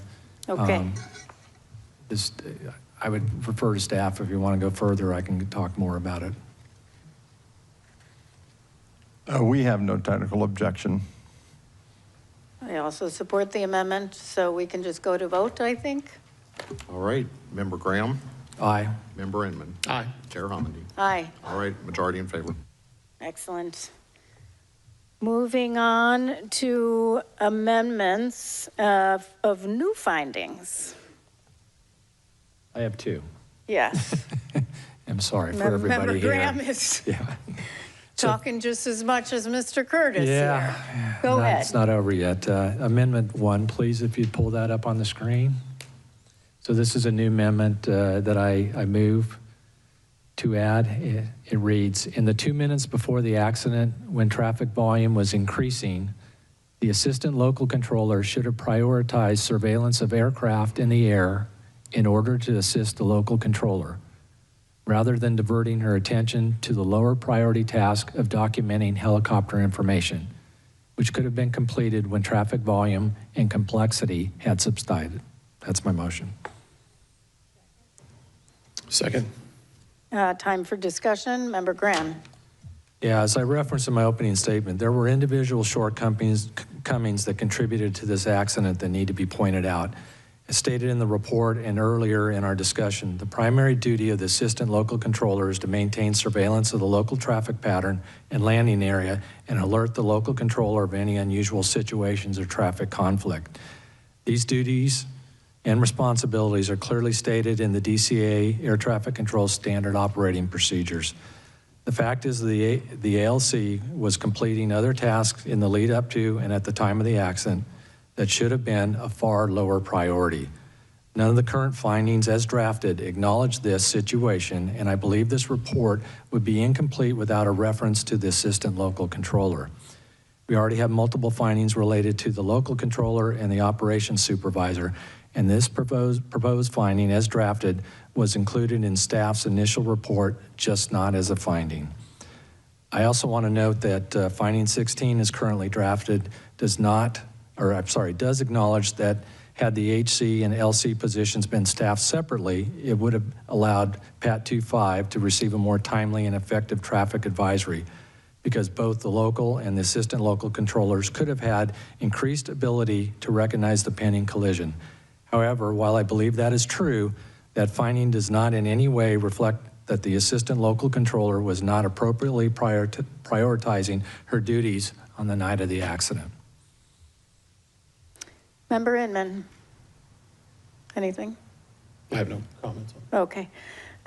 So I support the amendment as we lay out in our draft report.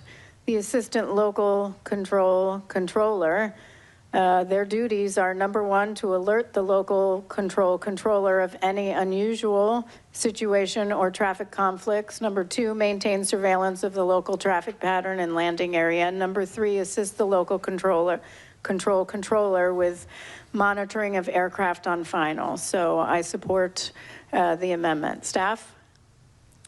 So staff does not concur. Staff would prefer to retain the system-focused finding proposed in finding 16 rather than adding this finding, which focuses on an individual's actions.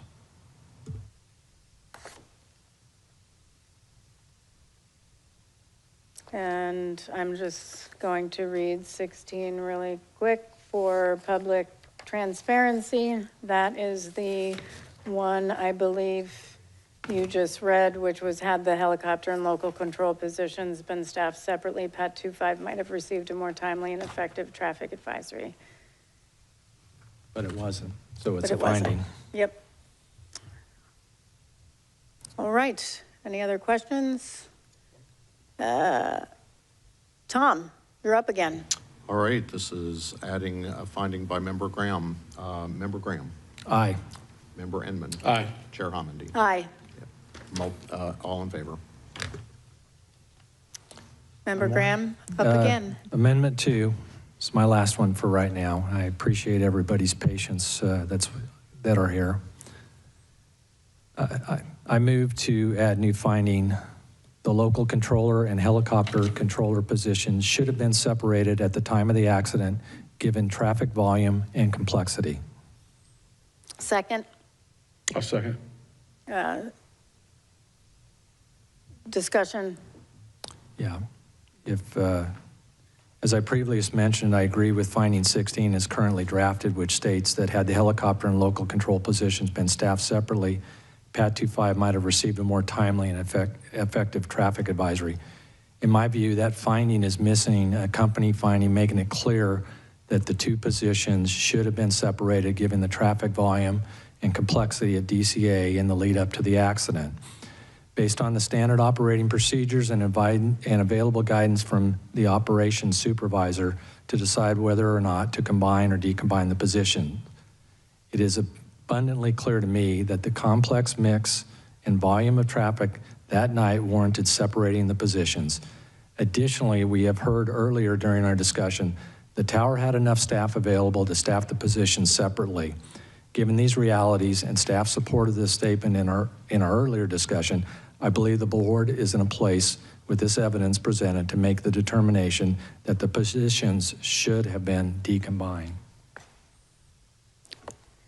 I support the amendment. Staff?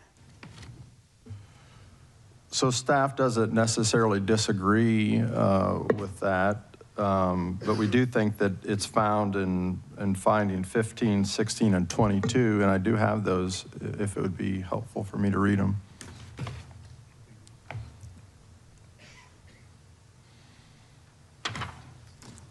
I honestly think we tend to talk around it a lot, but we don't specifically state it.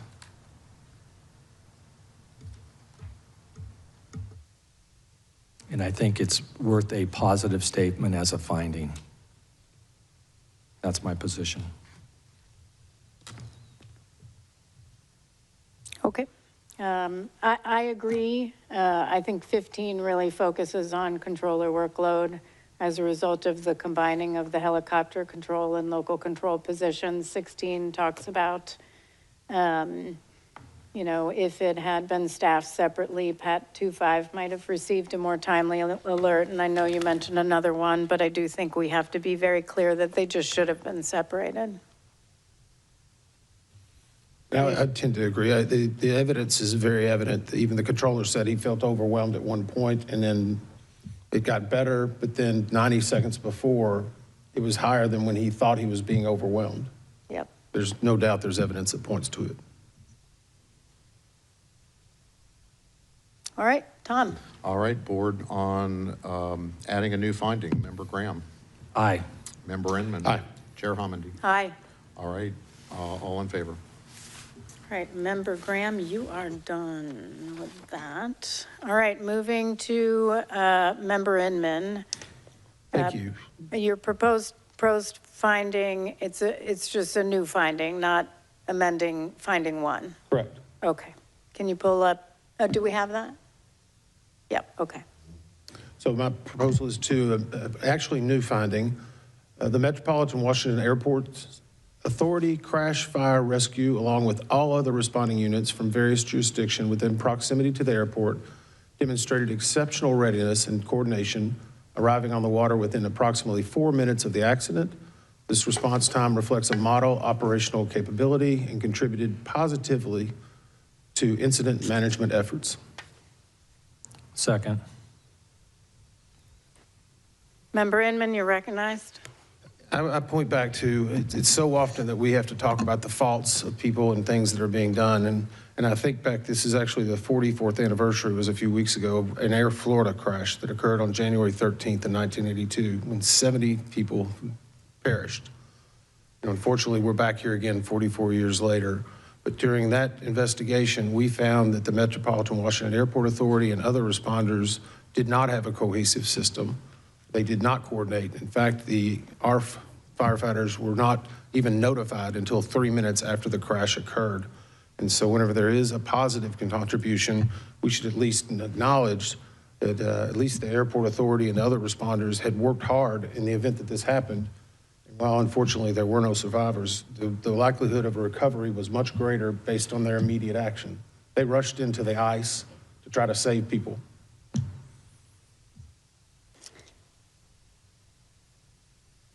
Was there a second? Okay, Member Graham, do you have a comment? I totally agree with Member Inman, and I'm supportive of this.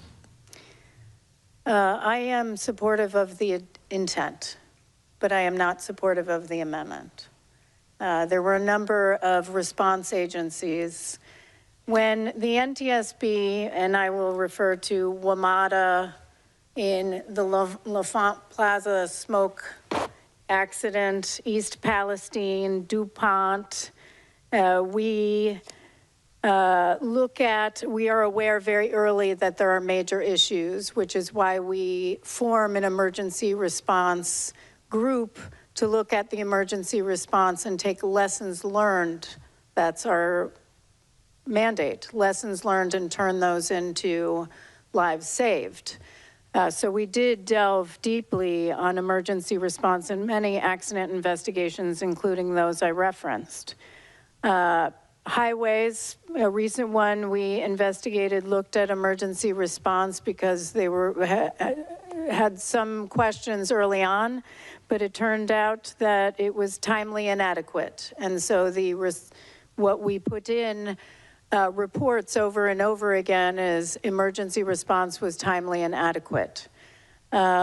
I will say for this one, not only did we have Metropolitan Washington Airports Authority, which did a wonderful job, but it was the DC fire chief who was the incident commander because they have jurisdiction over the river to the Virginia shoreline, and certainly they brought in, the DC fire chief brought in the National Capital Region Incident Magnet Team to manage and coordinate unified command.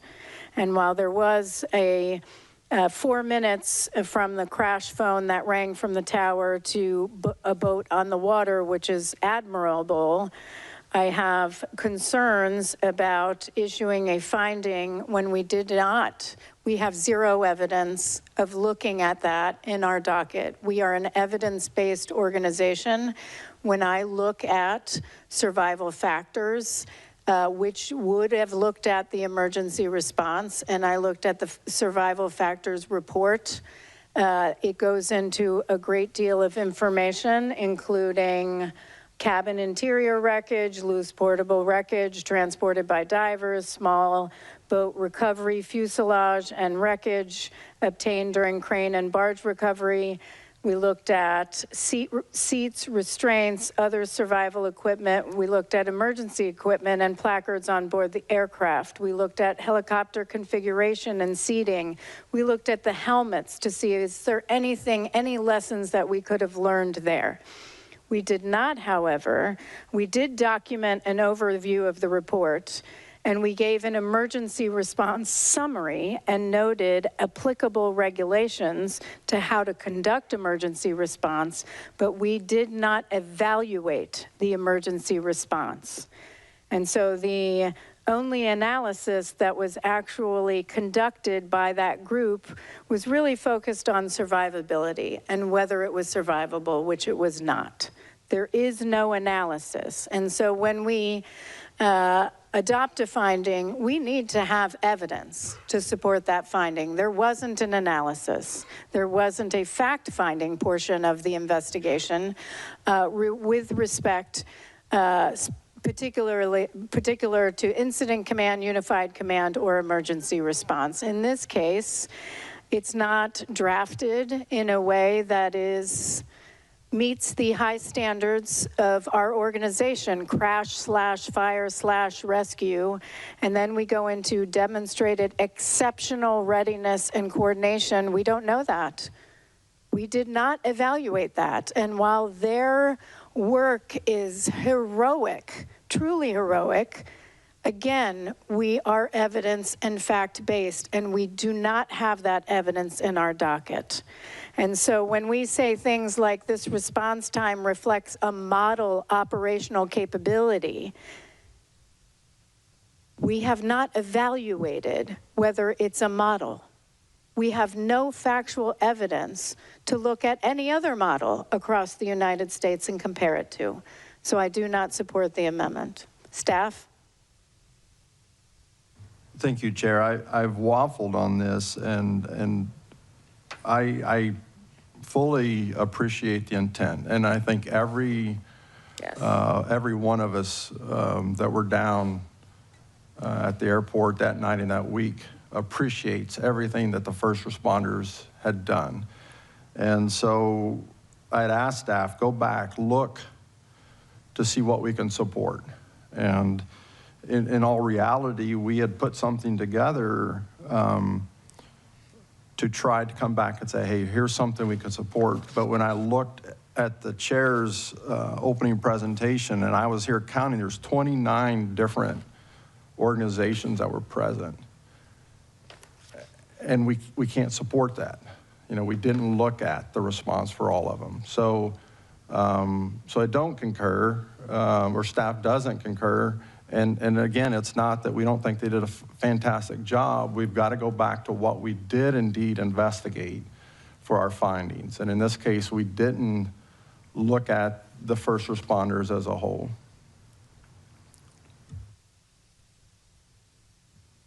There was I think it was handed to me, did staff have an alternative version? Yeah, and that's what I was saying. I've got one that I've worked on, but I'm not even going to propose it now because it talks about one organization. There were 29 different organizations.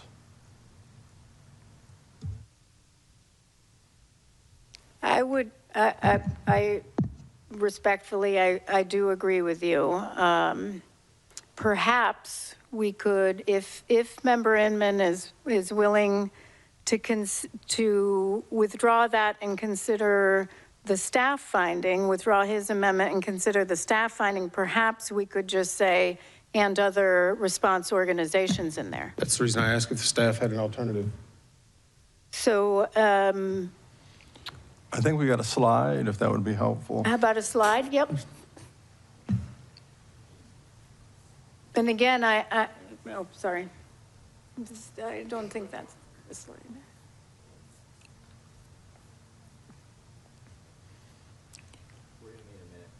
Okay. While he's doing it, would you like me to read it? Actually, I'll tell you what, I'll make it easy for you, because somebody printed this earlier. That's the reason I was asking.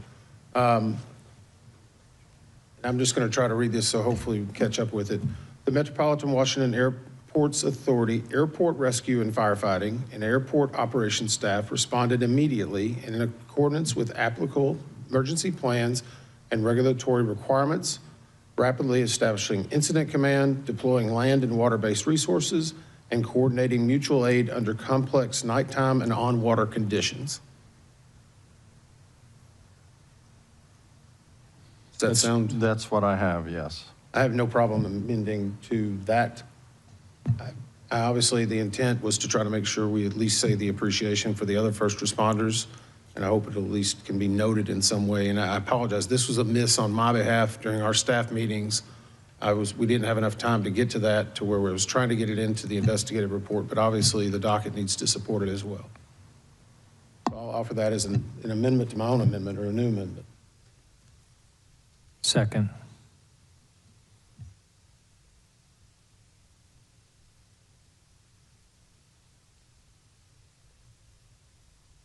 Can you give me 2 seconds?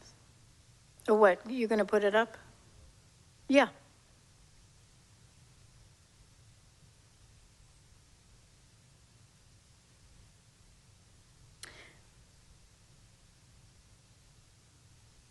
I think the only part I have a concern with is the words rapidly establishing incident command, because it was the DC Fire and Rescue who did that.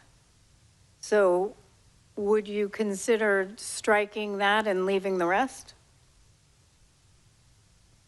Because DC Fire didn't do the other things. So if we add them.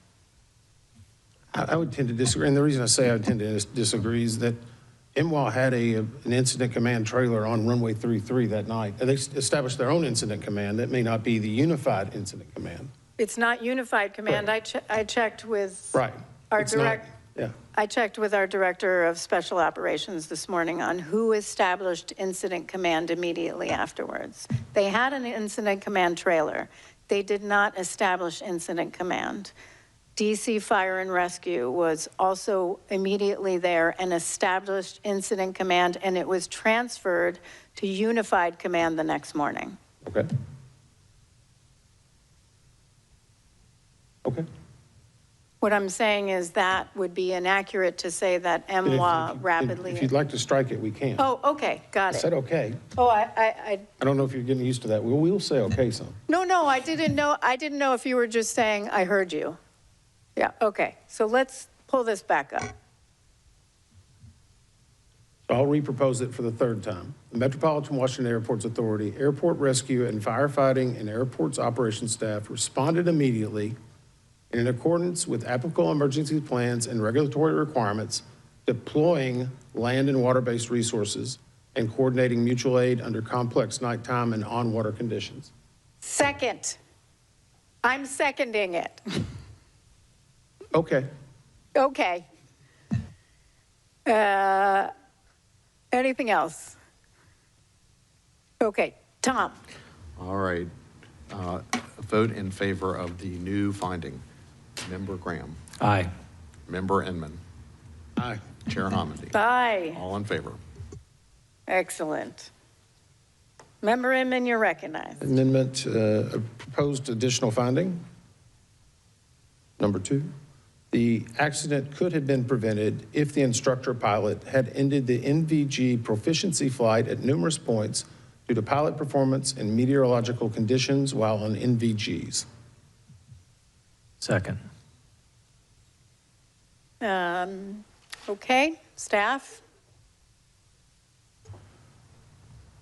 Thank you. Staff does not concur. We could have said this about a number of things. I mean, we could have said if the helicopter would have never taken off, the accident would not have happened. In addition, the instructor pilot did not consider the pilot's performances poor enough to discontinue the flight. And in reality, a check ride is a training opportunity, and even if it's unsuccessful, that's not a reason to discontinue the flight.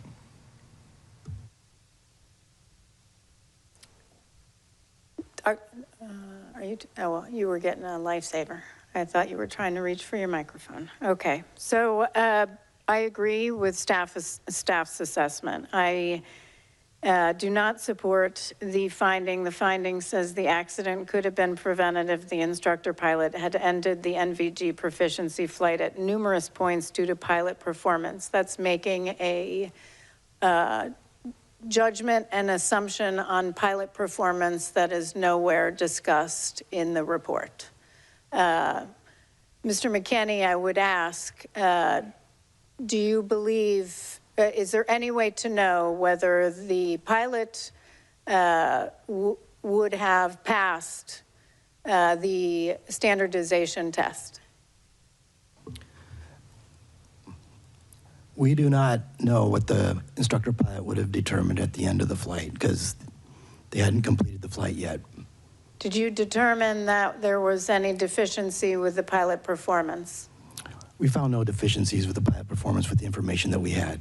And was there any reason why the instructor pilot should have ended the NVG proficiency flight due to meteorological conditions? It was windy, but gusty. Yeah, the winds, I don't think, affected the NVG portion of the flight.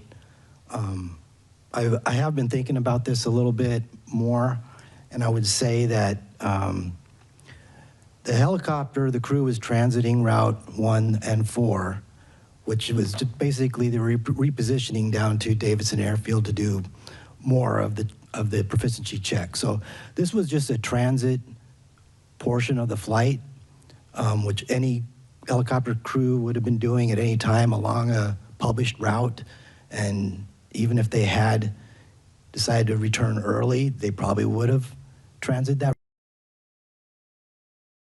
route anyway, so it still would have put the helicopter in jeopardy of the intersection of Route 4 and the approach path to runway 33.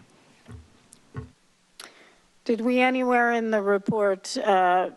McKinney or Mr. Banning, talk about pilot performance at numerous points of the flight?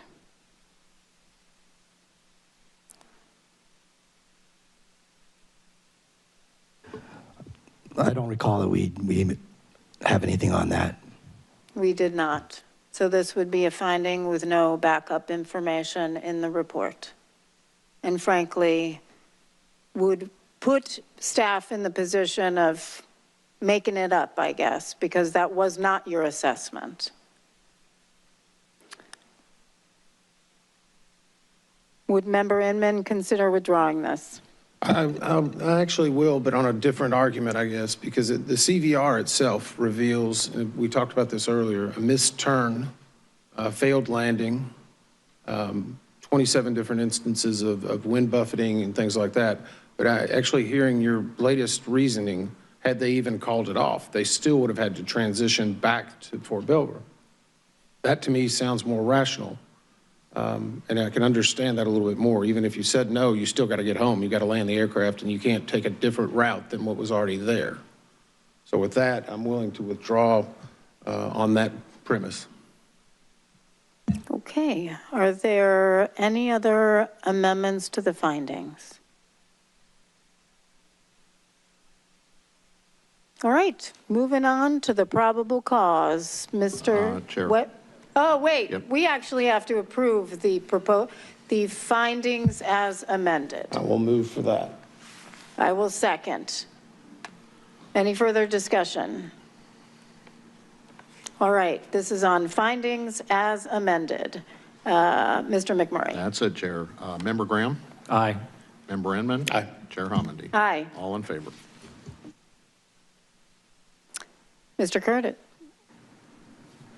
Mr. Curtis. Chair, staff proposes the following. I am reminded that staff would like a brief break. So sorry. So we will do 15 minutes, 5:40, okay, or you want 5:45? 5:45, 20 minutes.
Okay, we are back. Mr. Curtis, can you read the proposed probable cause? Certainly, Chair. Staff proposes the following probable cause.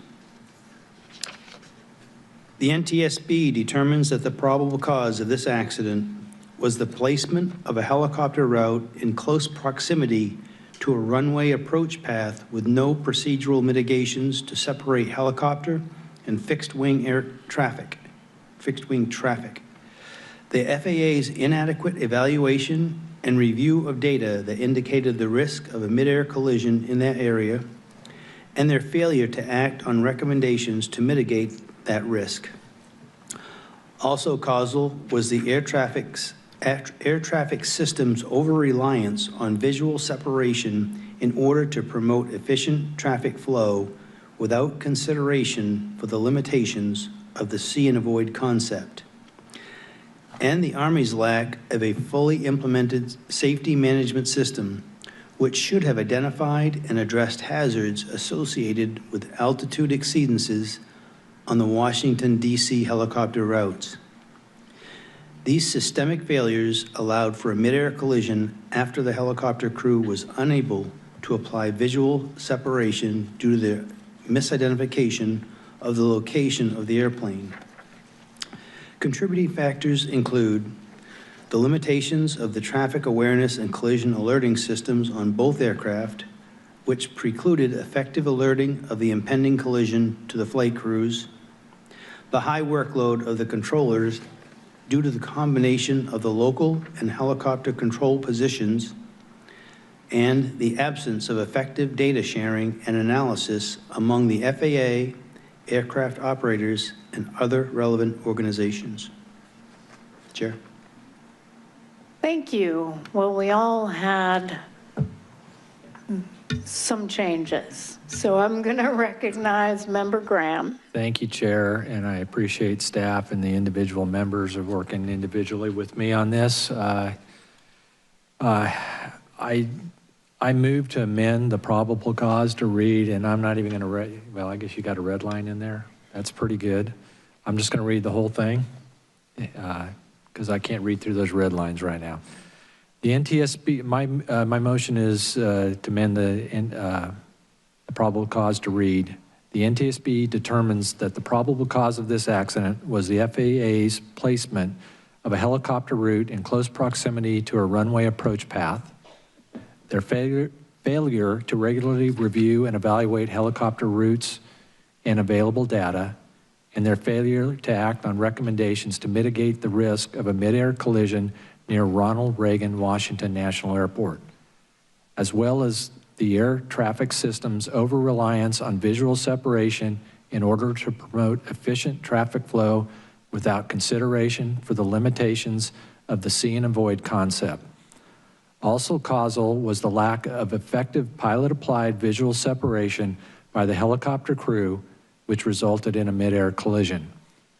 Additional causal factors were the tower team's loss of situational awareness and degraded performance due to a high workload of the combined helicopter and local control positions and the absence of a risk assessment process to identify and mitigate real-time operational risk factors, which resulted in misprioritization of duties, inadequate traffic advisories, and the lack of safety alerts to both flight crews. Also causal was the Army's failure to ensure pilots were aware of the effects of air tolerances on barometric altimeters in their helicopters, which resulted in the crew flying above the maximum published helicopter route altitude. Contributing factors include the limitations of the traffic awareness and collision alerting systems on both aircraft, which precluded effective alerting of the impending collision to the flight crews, an unsustainable airport arrival rate, increasing traffic volume with a changing fleet mix, and airline scheduling practices at DCA, which regularly strain the DCA ATCT workforce and degraded safety over time. the Army's lack of a fully implemented safety management system, which should have identified and addressed hazards associated with altitude exceedances on the Washington, D.C. helicopter routes. The FAA's failure across multiple organizations to implement previous NTSB recommendations, including ADSB and to follow and fully integrate its established safety management system, which should have led to several organizational and operational changes based on previously identified risks that were known to management, and the absence of effective data sharing and analysis among the FAA, aircraft operators, and other relevant organizations. Second, I'm seconding that. I'm Yeah, sure. and I would just clarify, I think from what was shown on the screen was not what Member Graham was reading.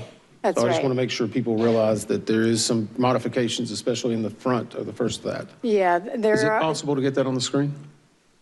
Did they get that email? They're working on it. Yeah, well, we'll chat about it while if you guys can get, even if you want to put it up on Word right now. It doesn't have to be pretty. It doesn't have to be pretty. It was different. That would be fine. And I appreciate everybody working with me on this, Yeah. and I appreciate the patience of everybody here on this. I think it's important that we get this right. Absolutely. And appreciate working with each member up here and the staff.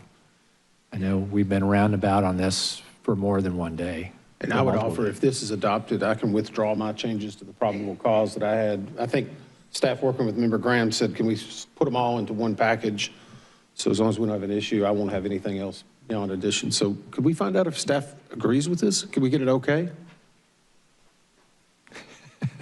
If you say no. Staff concurs. Staff still employed. I appreciate that. I appreciate that. Did address a number of my concerns. Number one, this helicopter route shouldn't have been there in the first place.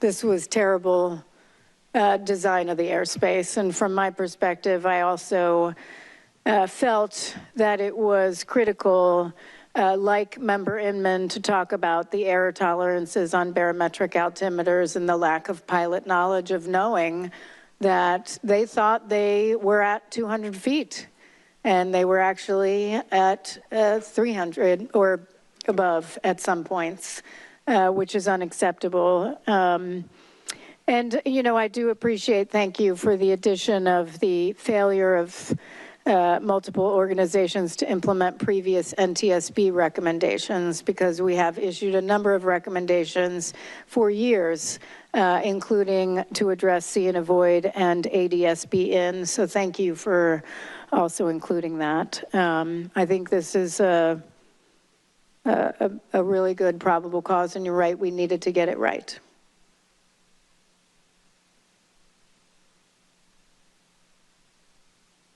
How about we move to a vote?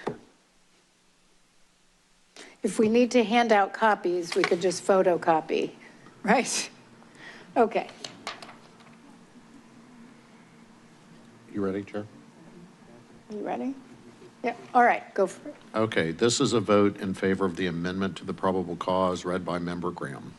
Member Graham. Aye. Member Inman. Aye. Chair Homendy. Aye. All right, Chair, majority's in favor. Great. And I don't believe we have to do anything else on the probable cause because it was an entire replacement. Excellent. We may now move to the recommendations. Mr. Curtis, you can read the recommendations. As a result of this investigation, staff proposes the following 48 new safety recommendations, 32 to the Federal Aviation Administration. Number one, develop and implement time on position limitations for supervisory air traffic control personnel, including guidance for district and facility level management to adapt these limitations to account for their own staffing and local standard operating procedures. Number two, develop instructor-led scenario-based training on threat and error management that trains controllers to continuously monitor their environment to more quickly and accurately identify threats, promote team communication to ensure that communications are clear, timely, and assertive, emphasize effective scanning habits, recognize patterns in the development of adverse events, and enhance decision-making under stress by developing habits that balance procedural compliance with problem-solving to mitigate the risks of threats and errors, and provide this training to all air traffic controllers annually. Number 3, develop and implement a risk assessment tool for supervisors that incorporates the principles of threat and error management to assist in risk identification, mitigation, and operational decision-making. Number 4, initiate rulemaking in 14 Code of Federal Regulations, Part 93, Subpart K, high-density traffic airports, that prescribes air carrier operation limitations at DCA in 30-minute periods, similar to those imposed at LaGuardia Airport, to ensure that the airport does not exceed capacity and to mitigate inconsistent air carrier scheduling practices. Number 5, fully implement operational use of the time-based flow management system at Potomac Consolidated Terminal Radar Approach Control and its associated air traffic control towers. Number 6, reassess the Ronald Reagan Washington National Airport's airport arrival rate with special consideration to its airspace complexity, airfield limitations, mixed fleet operations, and traffic volume. Number 7, define objective criteria for the determination of air traffic facility levels considering traffic and airspace volume, operational factors unique to each facility, and cost of living. Number 8, using the criteria established by Safety Recommendation 7, determine whether the classification of the Ronald Reagan Washington National Airport's Air Traffic Control Tower as a Level 9 facility appropriately reflects the complexity of its operations. Number 9, conduct a comprehensive evaluation in conjunction with local operators to determine the overall safety benefits and risks to requiring all aircraft to use the same frequency when the helicopter and local positions are combined in the Ronald Reagan Washington National Airport Air Traffic Control Tower. Number 10, implement anti-blocking technology that will alert controllers and/or flight crews to potentially blocked transmissions when simultaneously broadcasting occurs. Number 11, develop and implement improvements to the conflict alert system to provide more salient and meaningful alerts to controllers based on the severity of the conflict triggering the alert. Number 12, once the improvements to the conflict alert system discussed in Safety Recommendation 11 are implemented, provide training to controllers on its use. Number 13, revise the air traffic organization's initial event response procedures so that an appropriate on-site supervisor makes each post-accident and post-incident drug and alcohol testing determination based on their assessment of whether the event meets testing criteria and which controllers had duties pertaining to the involved aircraft without needing to wait for investigation or approval. Number 14, at least annually, provide training on the revised post-accident and post-incident drug and alcohol testing determination procedure discussed in Safety Recommendation 13 to all staff who have responsibilities under that procedure. This training should include a post-learning knowledge assessment. Number 15, ensure that annual reviews of helicopter route charts are being conducted throughout the national airspace system as required by Federal Aviation Administration order. Number 16, conduct a safety risk management process to evaluate whether modifications to the remaining helicopter route structure in the vicinity of Ronald Reagan Washington National Airport are necessary to safely deconflict helicopter and fixed-wing traffic and provide the results to the National Transportation Safety Board. Number 17, Amend your helicopter route design criteria and approval process to ensure that current and future route designs or design changes provide vertical separation from airport approach and departure paths.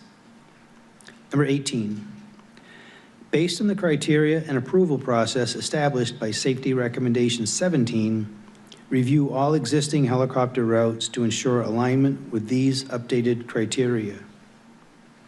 Number 19, incorporate the lateral location and published altitudes of helicopter routes onto all instrument and visual approach and departure procedures to provide necessary situation awareness to fixed wing operators of the risk of helicopter traffic operating in their vicinity. Number 20, modify airborne collision avoidance system traffic advisory oral alerts to include clock position, relative altitude, range, and vertical tendency. Number 21, require existing and new traffic alerting and collision avoidance system, TCAST 1, TCAST 2, and airborne collision avoidance system X installations to integrate directional traffic symbols. Number 22, require all aircraft operating in airspace where automatic dependent surveillance broadcast, ADSB, out is required to also be equipped with ADSB in with a cockpit display of traffic information that is configured to provide alerting audible to the pilot and/or flight crew. Number 23, require the use of the appropriate variant of airborne collision avoidance system X on new production aircraft that are subject to traffic alert and collision avoidance system equipage regulations. Number 24, require existing aircraft that are subject to traffic alert and collision avoidance system equipage regulations be retrofitted with the appropriate variant of airborne collision avoidance system X. Number 25, evaluate the feasibility of decreasing the traffic advisory and resolution advisory inhibit altitudes in airborne collision avoidance system XA to enable improved alerting throughout more of the flight envelope. Number 26, if the evaluation resulting from Safety Recommendation 25 finds that the inhibit altitudes can be safely decreased, require retrofitting of the applicable airborne collision avoidance system X variant incorporating the reduced traffic advisory and resolution advisory inhibit altitudes on all aircraft that are subject to traffic alert and collision avoidance system and equipage regulations. Number 27, require that all rotorcraft operating in Class B airspace be equipped with airborne collision avoidance system, ACAS, XR technology once the ACAS XR standard has been published. Number 28, create an objective definition of close proximity encounter and a public database of those encounters and their locations that can be used to monitor their prevalence and identify areas of potential traffic conflict for safety assurance and safety risk management. Number 29, develop and implement a process that will, in a timely manner, notify involved parties after events such as near midair collisions or traffic alert and collision avoidance system resolution advisory activations, such that notification occurs while relevant data remain available and before meaningful safety analysis, reporting, or corrective action is no longer practicable. Number 30, direct an audit of the Air Traffic Organization, ATO, by a competent authority outside of the ATO, of ATO's safety management system functions and data sharing activities at all air traffic control facilities, and determine whether these activities are conducted in collaboration with all relevant external stakeholders, ensuring that the audit's results are documented, reported to the administrator, and made available to the public. Number 31, based on the results of the audit completed in accordance with Safety Recommendation 30, ensure that all safety management system functions and data sharing activities at all air traffic control facilities are conducted in collaboration with all relevant external stakeholders.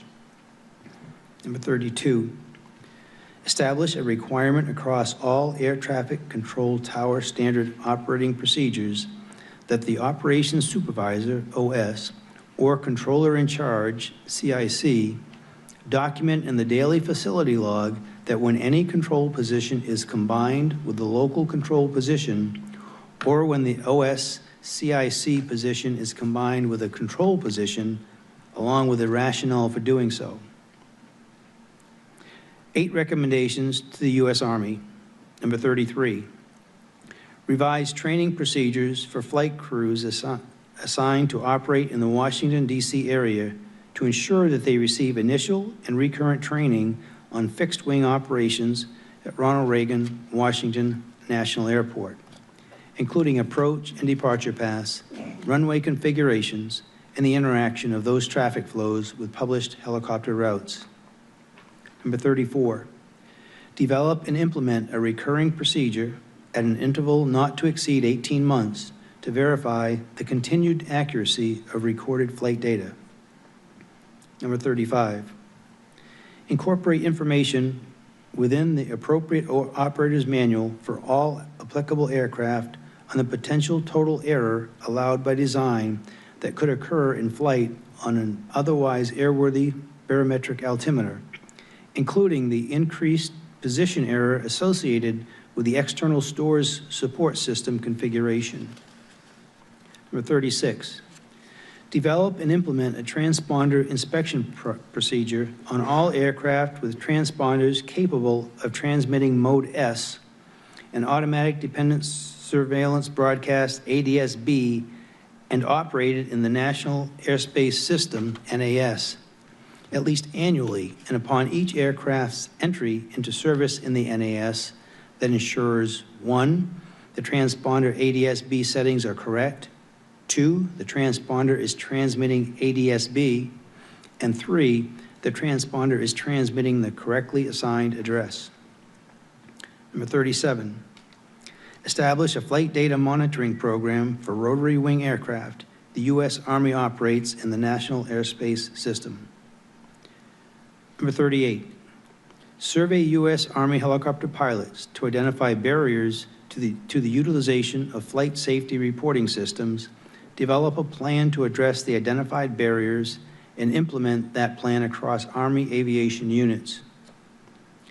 Number 39, revise the method for allocating resources to ensure the development of a robust safety management system that will, at a minimum, identify and monitor the potential for midair collisions between Army aircraft and civil air traffic operating in the National Airspace System. Number 40, develop and maintain a flight safety management capability that is independently resourced and functionally separate from its occupational and environmental health management system, and ensure that this capability is both culturally and functionally integrated with units conducting sustained flight operations in the National Airspace System. 5 recommendations to the Department of War Policy Board on Federal Aviation. Number 41, conduct a study to evaluate the quality of radio transmissions and reception for those aircraft operated within the National Airspace System to identify factors that degrade communications, equipment performance, and adversely affect the safety of civilian and military flight operations. Or 42, implement appropriate enhancements based on the findings of the study recommended in Safety Recommendation 41 to remediate identified deficiencies in air-ground radio communications performance.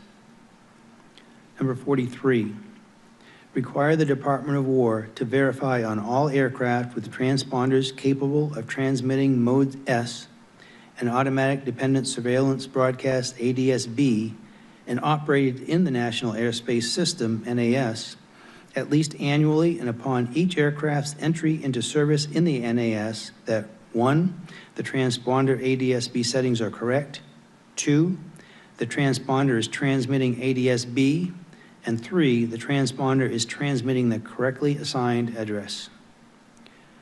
Number 44, require armed services to amend their operational procedures to allow flight crews to enable automatic dependent surveillance broadcast out while in flight. Number 45, require all military aircraft operating in the National Airspace System, NAS, to be equipped with automatic dependent surveillance broadcast, ADSB, with a cockpit display of traffic information that is configured to provide alerting audible to the pilot and/or flight crew, and that such requirement apply whenever in the NAS the Federal Aviation Administration requires any aircraft to operate with ADSB out. 2 recommendations to the Department of Transportation. Number 46, require the Federal Aviation Administration to demonstrate at least annually that each air traffic control facility it operates has the routine capability to accomplish required post-accident and post-incident drug and alcohol testing within the U.S. Department of Transportation's specified timeframes of 2 hours for alcohol and 4 hours for drugs, and implement a process to ensure that any facility without such capability will demonstrate timely remediation. Number 47, work with the Federal Aviation Administration, FAA, administrator to convene an independent panel to conduct a comprehensive review of the safety culture within the FAA's Air Traffic Organization, ATO, and use the findings to enhance the ATO's existing safety management system and integrate it into all levels of the organization. And 1 recommendation to the RTCA, Program Management Committee. Number 48, finalize and publish the minimum operational performance standards for Airborne Collision Avoidance System XR for rotorcraft. Additionally, this report contains the following 2 safety recommendations previously issued by the National Transportation Safety Board in March of 2025 in its report titled Deconflict Airplane and Helicopter Traffic in the Vicinity of Ronald Reagan Washington National Airport to the Federal Aviation Administration. Urgent Recommendation A-25-1, prohibit operations on helicopter Route 4 between Haynes Point and the Wilson Bridge when runways 15 and 33 are being used for departures and arrivals, respectively, at Ronald Reagan Washington National Airport, DCA. And Urgent Recommendation A-25-2, designate an alternative helicopter route that can be used to facilitate travel between Haynes Point and the Wilson Bridge when that segment of Route 4 is closed. Chair. Thank you, Mr. Curtis. Okay, we have some amendments, and we'll do the same thing in order of number of the amendment as it's in the draft report.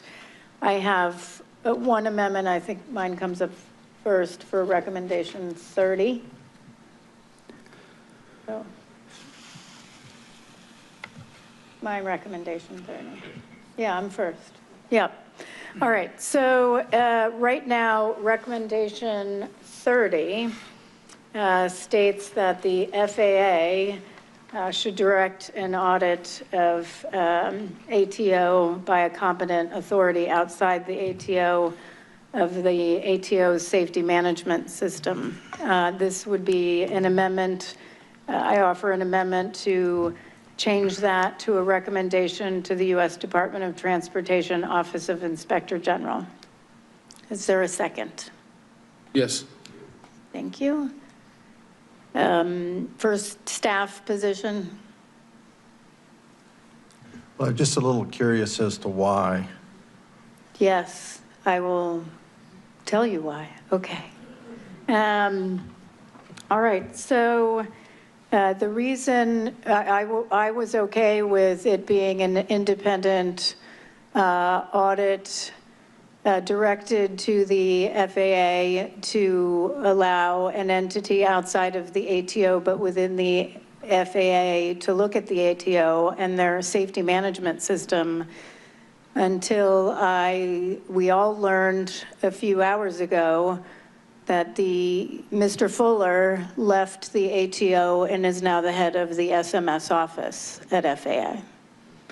I'm think that creates a conflict. And so, Staff concurs. yeah, I don't even have to finish. Okay, there you go. Perfect. Any other comments? Vote. Vote. All right, Board, this is in favor of amendment to recommendation 30. Member Graham. Aye. Member Inman. Yes. Chairman Hamady. Aye. All in favor, Chair. Great. Next is, I'm finding it. I'm going to turn to Member Graham.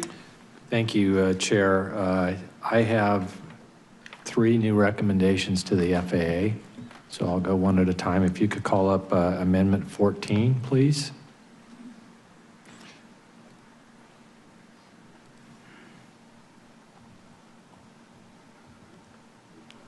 So I'll go ahead and start right here. We go.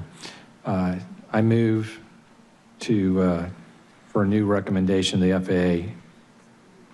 Revise FAA Order Job Order 7110.65, Section 2-1-6, Safety Alert, to require controllers assert positive control by issuing an alert with appropriate traffic advisory information and offering pilots an alternate course of action followed by the word immediately, in quotes, if they observe an aircraft is in unsafe proximity to another aircraft. That's my motion. Is there a second? Second. Member Graham, you're recognized. This is the first, I said, as a series of amendments I'll be offering on visual separation. This report and our investigation revealed that air traffic controllers at DCA were incredibly over-reliant on pilot-applied visual separation. The numerous limitations and risks of see and avoid are well documented in this report and prior NTSB investigations. If there was ever a time to address this issue, especially from an air traffic controls perspective, it would be the result of this investigation. I can go on if you want. No.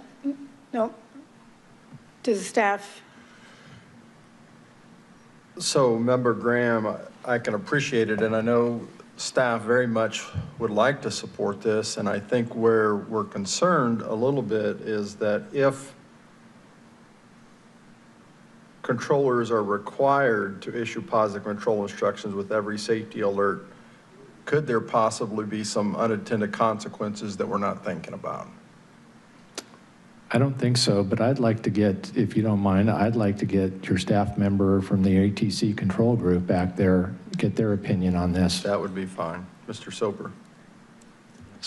So yes, we did talk about this with at some depth yesterday, and our initial feel was the same. We liked the idea. However, when we started to consider the ramifications of potentially requiring a positive control instruction, that becomes problematic from the standpoint that there are times a safety alert could be issued without the aid of a radar display, for instance. And I can't, a controller might not be able to look out there and actually, if they're giving this visually just because they see 2 aircraft coming in close proximity to one another, an instruction that they can be certain would not be conflicting with something else, like they don't know their headings or they don't know exactly the altitude. So it could actually cause maybe some unintended consequence there. And then also just the sheer, the number of times, if it was every single time that they issued a safety alert, they issued an accompanying control instruction to do something, we just felt that it may introduce unintended consequences. So we just, after considering all that, the best thing that we could even, consider is I mean, that's it. That's where we landed on it at the end of the day. So you're not supportive of this anymore? You helped me write it, you know that. It's tough. I'm that's why I started that off with that. I actually was supportive of the concept of it, but after playing it out like that, it made it that it may be somewhat unrealistic in some respects. In this case, we certainly think it would have been great. So I think that, an alternative that I would hope to see is that, maybe we get an enhanced emphasis and training on safety alerts in the FAA to understand what that means to offer an alternate control instruction if feasible, and that type of thing to press the issues from that standpoint. But we didn't develop anything like that here. I wish you would have let me know a little earlier. But if that's the case, you're not supportive of it. I was doing this in support of your chair's report, group chair report. I understand. And so I would like to withdraw that recommendation. Okay. Which would also have me withdraw my next recommendation, but I would go to the last one then. Okay. Moving to the Okay. last one. Okay, so please bring up Amendment 16. Am I okay to speak on this, Mr. Soper? Oh, yeah, you're recognized. Sorry. Thank you. I'll go ahead here. I move for a new recommendation, the update FAA order job order 3120.4S to ensure controllers receive instructor-led, scenario-based initial and annual training on the proper use of tower and pilot-applied visual separation via a standalone training module that includes the limitations and responsibilities when applying visual separation.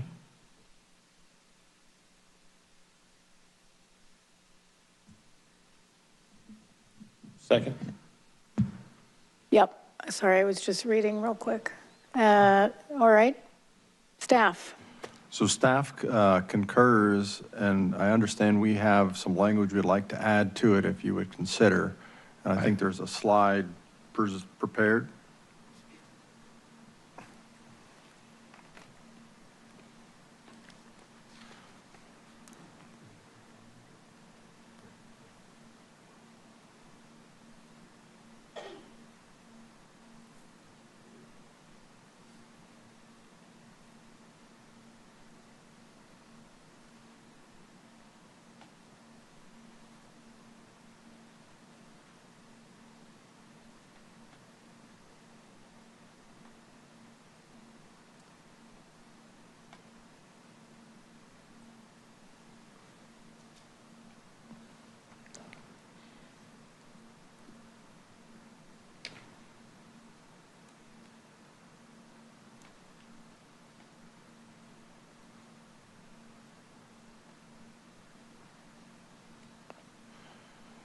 And I apologize, this wasn't floated earlier. This is a dynamic meeting. Things Yes, are it has happening as been. we go along.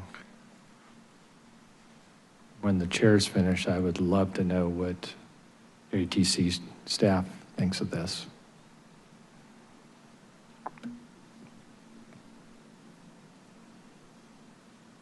Yeah, I would too.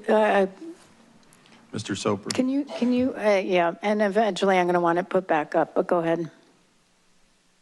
So this one was a result of, obviously we're all supportive of it, and sitting back here and going over these, actually, Mr. Hoyt brought to my attention that the rec as it was written may not land well with the FAA. They may just come back and say, we have this training module already, here it is, we've complied. And because it didn't ask for something new, didn't maybe outline some other things. I believe we kind of wrote that to include everything that was in yours. I don't think I missed anything out of that other than the manual. And the only reason the manual title wasn't included is because if they do this and they include it, if they develop the module and include it as a refresher, as part of the annual simulator refresher training, it automatically will go into the 3420.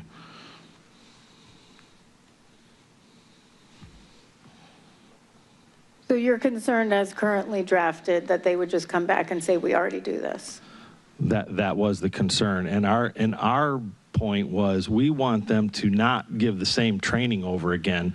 We need them to actually teach controllers what the limitations are when applying visual separation, what their responsibilities remain when they're providing visual separation, and things to consider when they are going to apply visual separation, like weather, night, day, how far are the aircraft apart, how many other aircraft are you working, do you have an assistant or are you standalone, are you combined position, all of those things.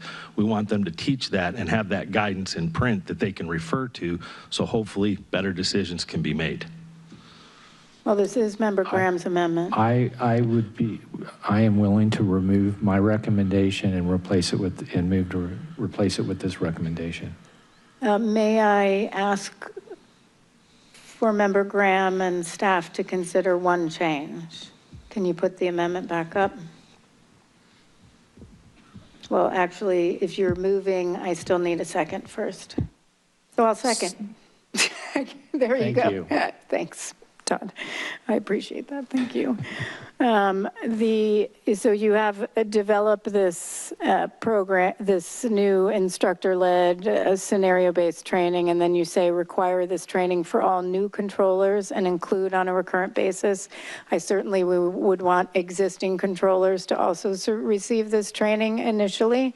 So if we could just strike new, I'd be okay with it. So all controllers. Traffic control would agree with that. Oh, even though it says and include on a recurrent basis thereafter an annual.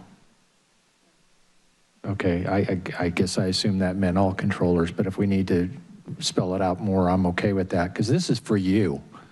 I was doing these for you guys because I heard you guys from the very beginning that they got issues over there and we need to get it right and we need to do some training. I agree, and I think that rec captured all of yours. I really do, and I understand what the chairwoman is saying also, which is we need to give it to all controllers now because they haven't been getting the right thing, and now continue that throughout. We would agree with that. I would second that amendment to the amendment. Excellent. So we know you want to read it one more time. Everything that's on the screen minus new. How's that? Are we clear? Yes, you want to put it up there and I'll read it, please? Thank you. Everything but new. Okay. So my amendment, and I move to, for a new recommendation to read, develop a new and comprehensive instructor-led scenario-based training on the proper use of visual separation, both tower and pilot applied.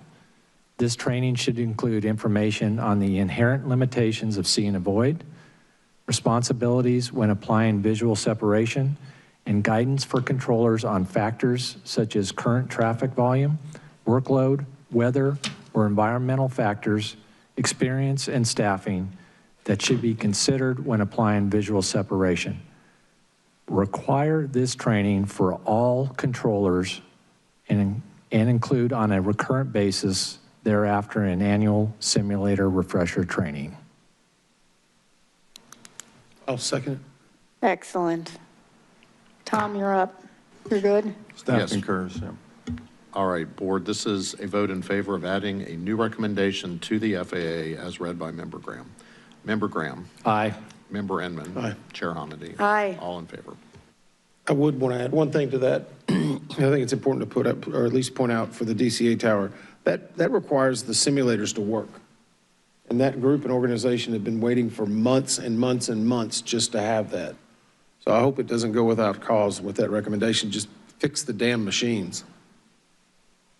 Sorry. Okay, excellent. Totally agree. Member Inman, you're recognized. Actually, I'm going to skip past a few of mine. I think they've been overtaken by a few other events, and I'm going to go directly, if you will, to Amendment 7. This is a proposed new recommendation to the FAA. Evaluate other air traffic control towers to confirm if miles and trail are being adhered to per TRACON and tower agreements. Second. All right. Staff. Staff does not concur. We have no indication that miles and trail issues are at other airports. And staff does not believe this recommendation is supported based on the findings of this investigation. Member Inman. I would agree that we didn't evaluate the rest of the U.S., but we found a systemic issue that these controllers were constantly asking for miles and trail. They needed that to do their job safely. And so we saw an issue that was not being adhered to, at least with their agreement in DCA. We don't know where else exists in the country. And I agree that we didn't evaluate that. That's the reason why we recommend that the FAA does. What I don't want to see is, again, 5 years from now, the data's there, we already knew it, and we just didn't want to suggest that the FAA go back and review it. I know in the helicopter aspect, they went ahead and took the recommendations. They've been surveying other helicopter routes, and that was acceptable to us. But in this case, we do know miles and trail and the spacing was some form of proximate cause to this accident. Is it happening elsewhere in the country? I would add, though, that the helicopter routes, we found out the FAA had done it across the NAS, so those were focused on DCA only. There's 5 of those? What, the routes? No, 5 locations in the country that have helicopter routes. I think it's 8. Is it 8?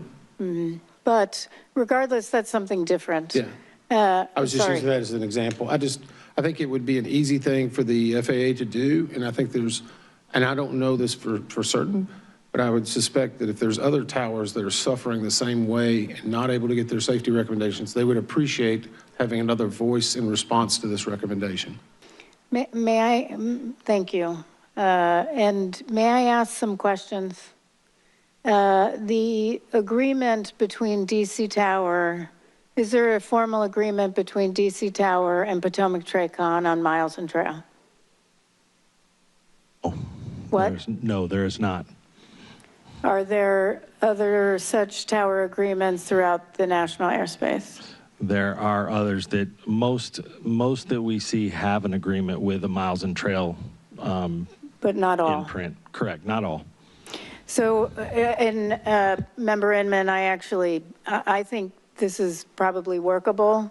I'm going to say my concern with this is actually that if, let's say DC Tower had an agreement with Potomac Tracon, but the agreement was terrible because they kept asking for less, an increase in spacing, then the Tracon and Tower agreement would actually not ensure safety. So my concern is actually the words being adhered to per Tracon and Tower agreements that may not ensure safety. I think your intent is to ensure safety and to ensure you're getting adequate spacing. My concern is you might have deficient and safety deficiencies in the applicable Tracon and Tower agreements. I'm happy to take a modification to that. I mean, the idea is the FAA's got 30,000 people. They can't go back and check and take the opinions and give us a report of what they did. I think a lot of people deserve to know that.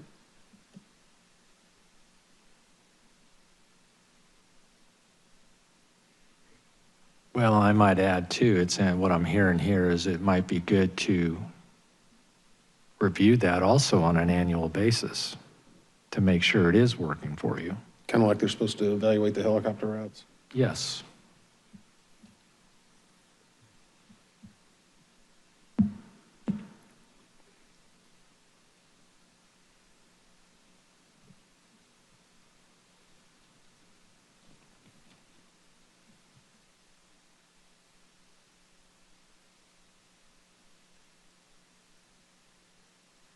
We're going to take 5 minutes.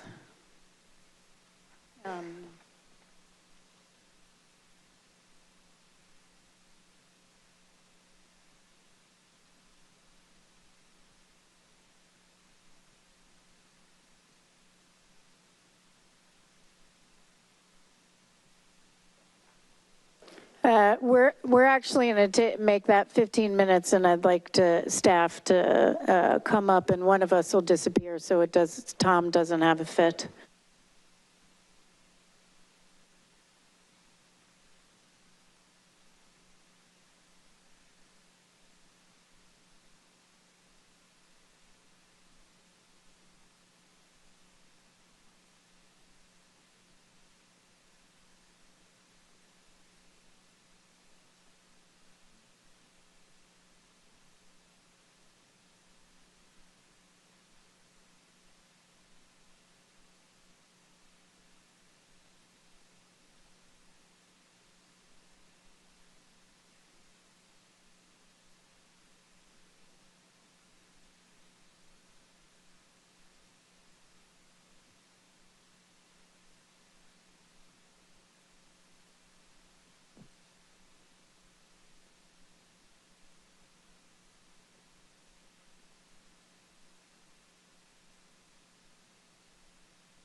Okay.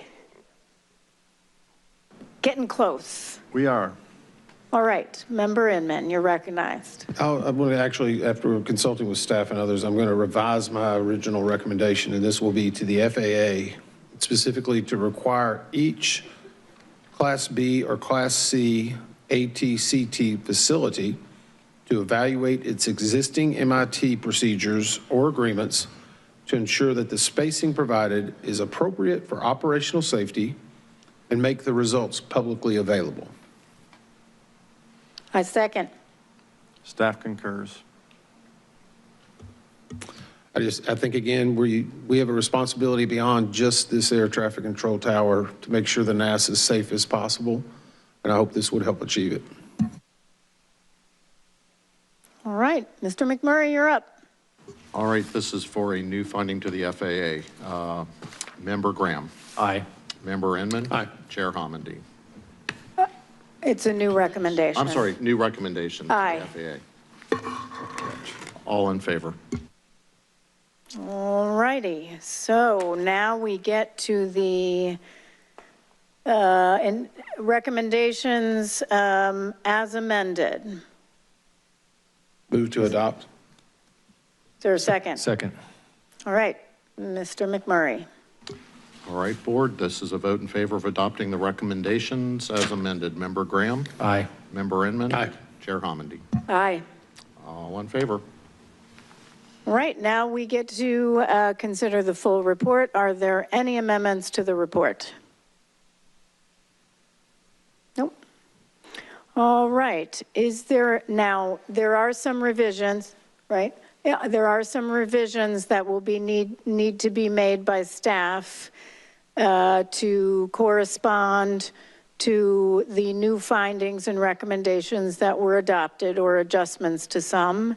And we recognize that in Board Order 4D, it states that the board may direct revisions be made to the text and prepared or finalized by staff, and that if a board member requests that revisions be circulated for review after the board meeting, those will be circulated for review on through the voting process, giving board members 3 business days on those post-meeting revisions.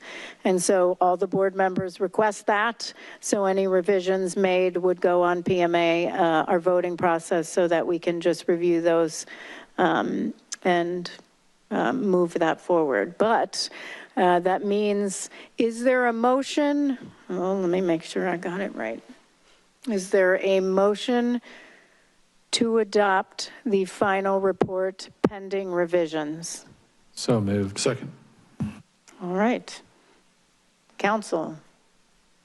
All right, on adopting the report pending final revisions. As amended. I'm sorry? The report as amended. As amended, pending final revisions. Board, if in favor, say aye. Member Graham? Aye. Member Inman? Aye. Chair Homendy. Aye. All in favor? All right. Does any member wish to reserve the right to file a concurring or dissenting statement? Member Graham? Sorry. Member Inman? Yes. Me too, all 3 of us. All right. I'd like to thank Member Graham and Member Inman for their preparation in advance of today's meeting, and for our work together during the meeting. As I stated at the start of this meeting, this was one of the most complex investigations in NTSB's history.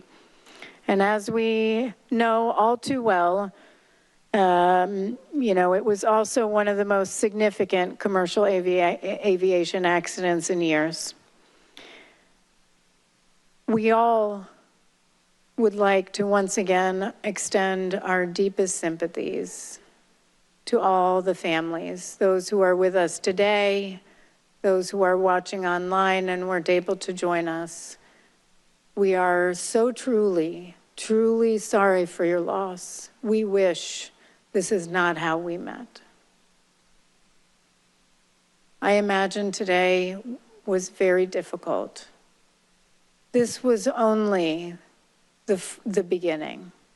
The first step in the process is getting this report out, getting the safety recommendations out, and then we will work together, if you are willing and able, to get our recommendations implemented to see that no other family goes through this again.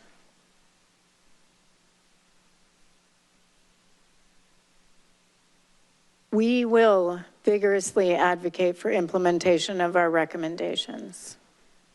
And the other day, somebody said to me, it was a media person, oh, you went on a tirade. That was the word, tirade, at that press conference. You know what? And Todd said this too. We should be angry. This was 100% preventable. We've issued recommendations in the past that were applicable here. We have talked about see and avoid for well over 5 decades. It's shameful. I don't want to be here years from now looking at other families that had to suffer such devastating loss. We are so sorry. Action, frankly, should occur before people die. The fact is, over the last 2 decades alone, I said, we've investigated 163 aviation accidents and 47 incidents resulting from a mid-air collision. That's over the last 2 decades. Mid-air collision, near mid-air collision, or loss of separation. As a result of those 211 aviation accidents and incidents, 281 people died. 112 people were injured. In 94 of those accidents, we raised concerns about see and avoid. Almost 50%. The tombstone mentality of how the US government addresses safety improvements in all modes of transportation by waiting for people to die to take action, by comparing cost versus and then putting a price tag on people's lives of a whopping $11.6 million per person. Your loved ones are priceless for all of us here. You can't put a price tag on life. At the NTSB, all life is precious. Why do we wait? Why wait for people to die to take action? Why not take measures to prevent tragedy? So you will remain in our hearts, my heart. I will continue, we will all continue to pray for you every day.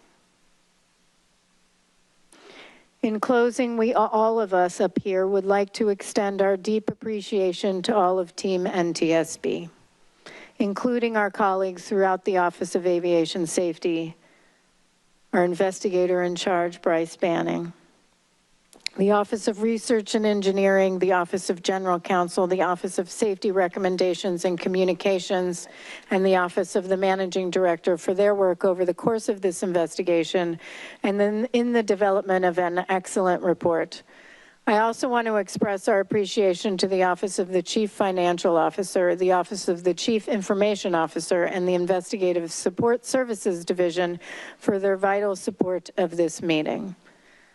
I also want to thank, well, first of all, John O'Callahan's family is here.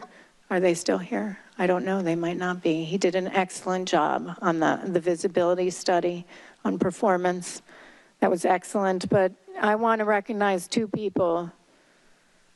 Man, they did a lot of work. Allison Diaz and John Curran. John, I know your parents are watching. Sure are.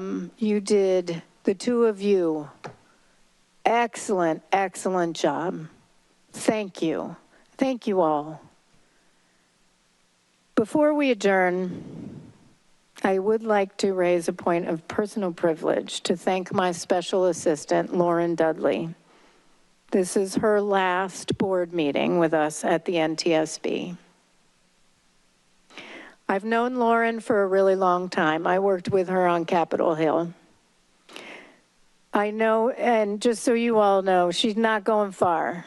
She's sure to be back in our orbit in her next role as Democratic Staff Director for the Subcommittee on Aviation under the House Transportation and Infrastructure Committee, where earlier in her career, she worked on a variety of aviation issues, including safety and oversight of both the FAA and the NTSB.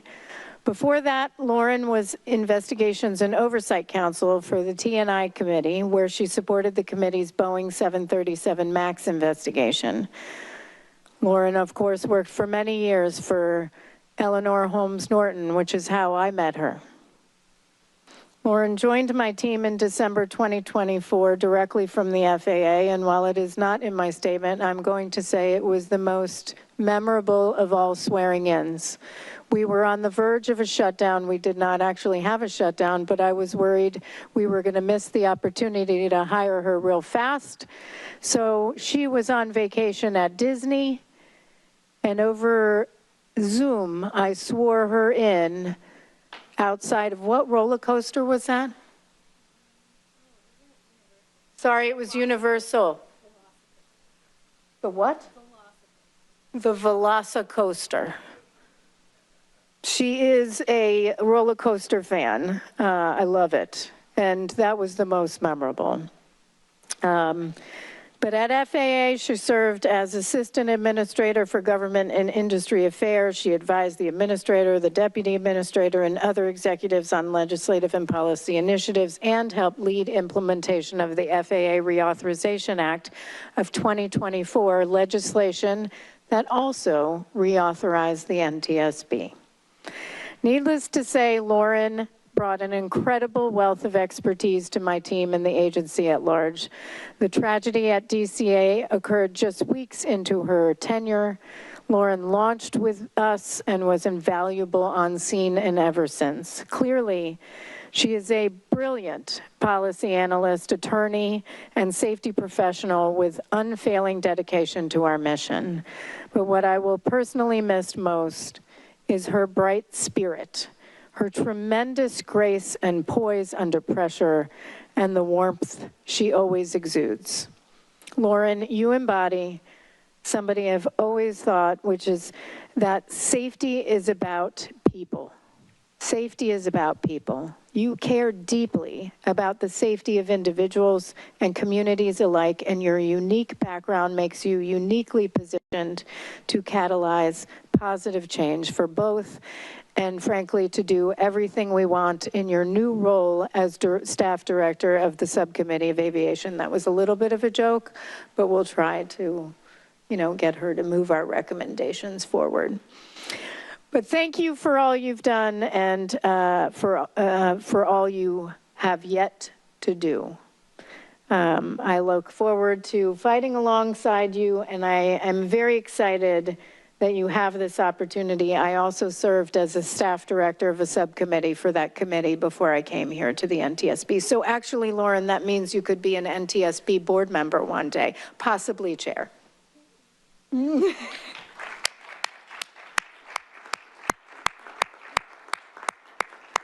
Anybody else want to?